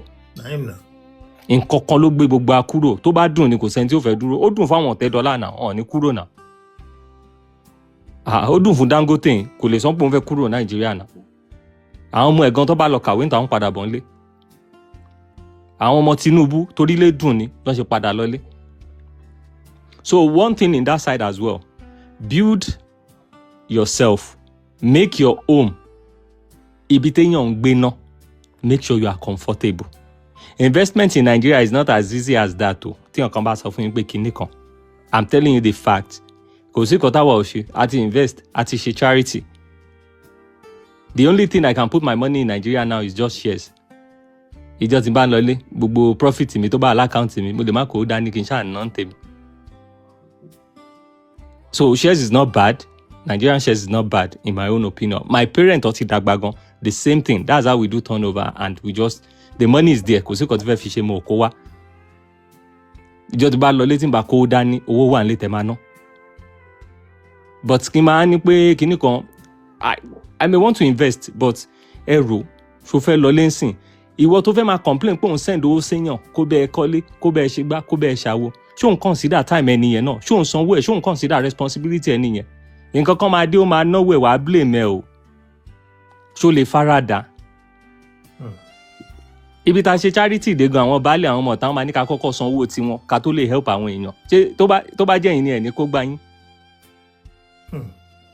ká tó wá sọ àwọn companies a company will go somewhere wọ́n fẹ́ establish síbẹ̀ wọ́n á ní kọ́kọ́ sanwó ọmọ nílẹ̀ náà kan tó lè kọ́ nǹkan tó máa ṣe àwọn ọmọ nílùú láǹfààní ẹni tó fẹ́ dá business lé adé wò pé let me pack off kí ni gbogbo trash ilé I want to build something tó máa benefit community yín all these things comes back to policy. Me, I still keep telling people, I don't have problem with any. Kegbe 1,000 president in Nigeria, he will fail because the system is a failure already. The system will set you up for failure. The policy, the constitution will set you up for failure. Everything is in reverse. Imagine the president, school start lo need. For you to now be a senator, only the high school certificate, only the university certificate. Does that make any sense? Can you imagine? In terms of failure or insecurity, I don't blame this man. Àfi head of defense, nǹkan tá a máa padà sí nìyà bí head of military. Ẹni tí ò ṣe military rí, ẹni tí ò serve rí, ẹni tí ò mọ bó ṣe ń kọ́ kìbọn. Ẹni tí ò strategize nípa security rí. It will depend on other people and report tó máa ń fún bàbá ni bàbá máa approve. Even if it's you tó lọ síbẹ̀ náà, you will approve it. The failure in terms of security, ẹ̀wọ̀ ẹ̀ṣọ́ rí, kóníkálùkù ṣọ́ra ẹni o. Èmi personally, I keep telling people, I want to trust Nigerian police, but it's very hard with the situation and the stories tamangbo. Ṣebí ọ̀kan ló wá sọ lé ní. I'm gonna be bringing a police. That would be very nice. Ade, me did trust the Toronto police. Báwo máa ṣe wá trust the Nigeria police? Exactly. Police in Toronto, me trust wọn tán. And also, Abe want to bring one of his boss here. So we're still looking for a day to. We will appreciate that too. Yeah, so that everybody can, So, but enjoy yẹn Japa, màá tètè inform yín account mi ni màá gbé wọlé. Kọ́ máa lọ stop mi lẹ́pọ̀t. Account mi ni màá gbé wọlé. So you see. Tẹ́yìn tẹ́ fẹ́ lọ jagun fún wa ni gbogbo yìí ti fẹ́ máa sá sẹ́yìn. Èmi ìjọ mo sọ bẹ́ẹ̀ pé mo fẹ́ jagun. Tọ́ bá ní pé gbogbo èèyàn lọ ẹjẹ́ wò wọ́n dáadáa. Ẹ lè rí mi láàrin wọn láyé. See Abe o. What never come now? Now don't they change say Abi? Okay. Èmi sọ fún yín pé mo ready àti dá ìfihàn kan. No, the man just want to listen to everybody. They want to know what you are looking for, what you're, Èmi ti sọ fún wọn there's two things. I'm into tech. I know what cameras can do alone. We have AI cameras. We have different things. Just give me electricity and give me security, physical security. Méjì yẹn péré I'm okay. Business in my law now. Tabani gbogbo okay. Mr. Japa, tí nǹkan bá ṣẹlẹ̀ ládùúgbò yín, ẹ mọ̀ pé àwọn ọlọ́pàá tó bá wá tí ò bá sí kámẹ́rà, wọ́n máa ń wo àwọn ilé láti spot ilé tí kámẹ́rà wà ńbẹ̀. Wọ́n á dé approach àwọn tó nílé yẹn pé ṣé can we look into your camera? Something happened. Tí gbogbo businesses tó wà ládùúgbò kọ̀ọ̀kan bá ní, it's another security for that community itself. That's right. Ohun mo ṣe ń sọ pé character ò matter. Nigerians are good. See, èyí tẹ́ni ẹ̀ ń sọ pé youth, Nigerian youth are lazy. No. Hey, Abe, that statement, Koje, Nigeria good girl. Abe, no. No, me, mo content so kini mo sonse. Only Nigeria are good. Nigerians are Nigerians. No, Nigerians are good people. Nigerians are good people. It's okay. No, Mr. Neyo, we can't always agree on something. Oleje, Seku, Abi, the type of people they meet, they can disappoint you. It's okay. And Nigerians are good, Indians are good, Americans are good, and also, let's go to that side. Nigerians are bad, Americans are bad, Indians are bad, everybody's bad. But the only difference to wa láàrin wa ni, mo ti sọ fún yín lẹ́ẹ̀kan, Mr. Neyo, bá ṣe enforce law wa ni. Ẹ ti rí òyìnbó tó dé train station rí tó fẹ́ phone tó ń wá shortcut. Mo ti rí dáadáa. But because wọ́n mọ̀ pé camera wà everywhere. Bẹ́ẹ̀ni. Ìmáà ń sọ fún yàn má kó sọ́wọ́ ọlọ́pàá níta ní Europe àbí anywhere, any developed country. Tó bá kó sí wọn lọ níta, tó bá gbé dé station wọn ò mọ̀ nǹkan tó máa ṣe. Mo ti ní èèyàn tó sọ pé wọ́n gbé òun dé station, wọ́n tó pálí sára wọ́n dẹ̀ nà òun bastard. Tẹ́ bá wà rẹ̀ ẹ̀ lè rápà. Wọ́n nà kóńdó wọ́n ṣe gbogbo ẹ̀. Ìyẹn máa ń pè ní àlùkì. aluki tọ́n bá ti gbé ẹwọ́ bí tí ò sí camera everywhere you go camera wà Mr. Neyo. So he bad or good the character òun mo ṣe sọ fún yín pé mo dispute to fact pé we need character as well, our self-discipline fúnra wa náà ká ṣe but the truth is a lè ṣe ju bá ṣe ń jẹ lọ. Nàìjíríà gan kú fún Nàìjíríà ni tó yẹ kí Nàìjíríà dẹ̀ máa kú fún wa. Àbí tó bá kó èèyàn 10 jọ ní abroad lónìí yìí kó tó rí èèyàn 2 tó lè send owó ẹ̀ sí Nàìjíríà láti trust àwọn èèyàn. Why would I send money in the first place? Why do I need to base my trust on money? No, I'm just telling you how extreme the bad is. Now, show me, when you cannot trust your people, you are in danger already. Absolutely. Because tó bá lọlé lónìí yìí gan, ó ní báwọn èèyàn ṣe ń gbé ní Nàìjíríà nísìn. Àwọn èèyàn fi ọgbọ́n gbé Nàìjíríà ni. Bẹ́ẹ̀ni. Even ó láwọn kan tó pé ẹjọ́ dàgbà tó pé normally ó yẹ kó pè wọ́n pé mo ti dé o, mo ti wà rán o. Mo jẹ́ bí Father Christmas àbẹ́gún tó fẹ́ wò ni. No, mo fẹ́ náwó fún wọn. Àlẹ́ mi ò tiẹ̀ lọ sádùúgbò tí mo dàgbà sí, mo ń dé síbẹ̀. Abewe, ẹ jẹ́ kí ìwà wa ó burú. Ẹ jẹ́ kí sorry jare. Sorry Mr. Prince, go ahead. Mr. Prince ẹ jí sọ̀rọ̀ gan. No, ẹ dúró kí. Wọ́n ti sọ̀rọ̀. Abe náà, mo ń bọ̀. Real quick kó tó di pé a lọ because ó ti ń rẹ̀ mí. Ẹ jọ quickly ẹ̀yin tí ẹ bá write mi àbí ẹ ṣe ní títí bá reply bóyá mo ti sùn yẹn. Ẹ má stress ara yín lórí yẹn. Number 2, mo fẹ́ bẹ̀ on behalf of Neyo and Mr. Lanre, ọkùnrin ní gbogbo wa ń bì our mature men. Ẹ jẹ́ kó lọ. I can see all your and I want to say thank you to Aji. Thank you so much for on try to make a peace. We are only here because we love our country. No matter how we say the good, the bad, the ugly of the country, we still love it. All right, now we fight. I fight everybody. People fight me. At the end of my program, we forget about it. We become friends again.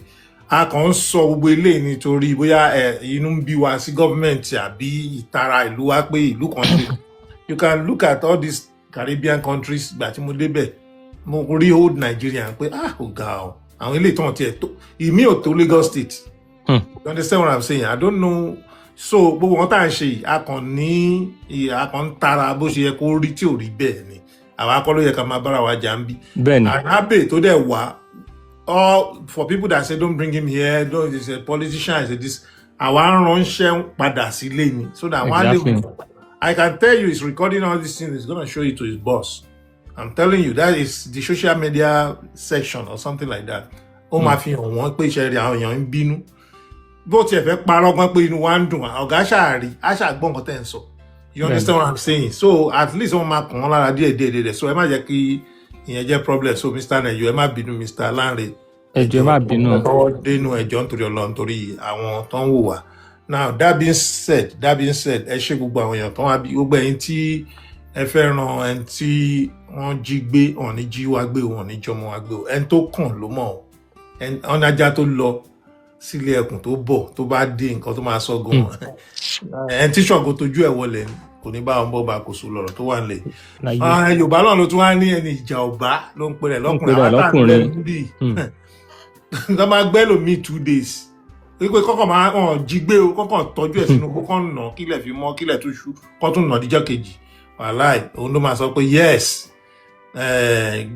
dàńdógó kì í ṣe ẹ̀wù tọmọdé fi ṣe kinní kan anyway so ẹjọ ẹ̀yin tí Ọlọ́run ṣe fún tẹ́ fẹ́ ṣe fún máa yẹn ní ìfẹ́ ń dárúkọ ẹ̀ nítorí ká lè fi protect ẹ̀ bó wọn tá à ń ṣe náà à ń ṣe fún nítorí tó bá ti fẹ́ rìnrìn àjò à á lè ní evidence ìpè tẹ́ bá gbogbo social media ó wà ń bẹ kò ṣe pé new thing anyways so nǹkan tẹ́ bá ní tẹ́ bá fẹ́ ṣe fún ẹjọ ẹ bá ṣe fún we dey connection. I want to say a big thank you to one of my brothers that said I'm a funny I think it's medical side of it. All right, so he sent me his number already. So if you want to do anything, request how to get to him, I will definitely send it. I will do my part also, and I believe the people in the group will do their own part also. If you want to do, just let me know. We gather it together and we'll push it to him. All right. If I trust you, probably I can even give you his. If I know you very well, like Neyo, Abe, and the rest, I can give you his bank account directly, so you can just do whatever you want to do inside. But if I don't know you much like that, you can send it to me, and I will send it to him. Hey, John to your long. So I will call him and I will let him know. Kó má bínú pé a divert. Kó ṣe pé a divert. I'm fight àwọn tó ń jẹ́ kí irú nǹkan bẹ́ẹ̀ máa ṣẹlẹ̀ nínú ìlú wa ni. You understand? And then in fact àti ẹ̀fẹ́ kan tún wà nínú trauma yẹn náà ká má lọ máa wáyé ẹ̀ jù. So ẹni yẹn ti ń kúrò ńbẹ̀ tá bá tún lọ ń bring àwọn memory padà, it can lead to another thing. So that's right. That's right. So I will let him know. So that being said, we'll be going for now. I'll be back again tomorrow. All right. And I want to say big thank you. We went to do láti bẹ̀rẹ̀ this issue. Gbogbo ẹ̀yin tẹ́ wà ní platform, ẹ̀yin tẹ́ fẹ́ join náà. That you send me message. I can only request for your number, then I will add you to the platform. All the BOTs, admin, moderators, and so on and so forth. Thank you so much. I appreciate you all. Mr. Abe, Eshigo, thank you to no this. Problem, Mr. Japa. Thank you. Eshigo, gbogbo ẹ̀yin tẹ́ wà ń sálẹ̀ Eshigo. Ọlọ́run bá mi dúró tì yín. Gbogbo ẹ̀yin tẹ́ ẹ fẹ́ lọ fún interview nǹkan kan ní next week. Ọlọ́run aṣáájú yín débẹ̀. Gbọ́ èsì àjò. Àwọn tó ń bọ̀ ní US náà Ọlọ́run aṣùwọ̀n débi báyìí. Àṣẹ. All right. So thank you so much, Abe. Thank you, Baba. All right.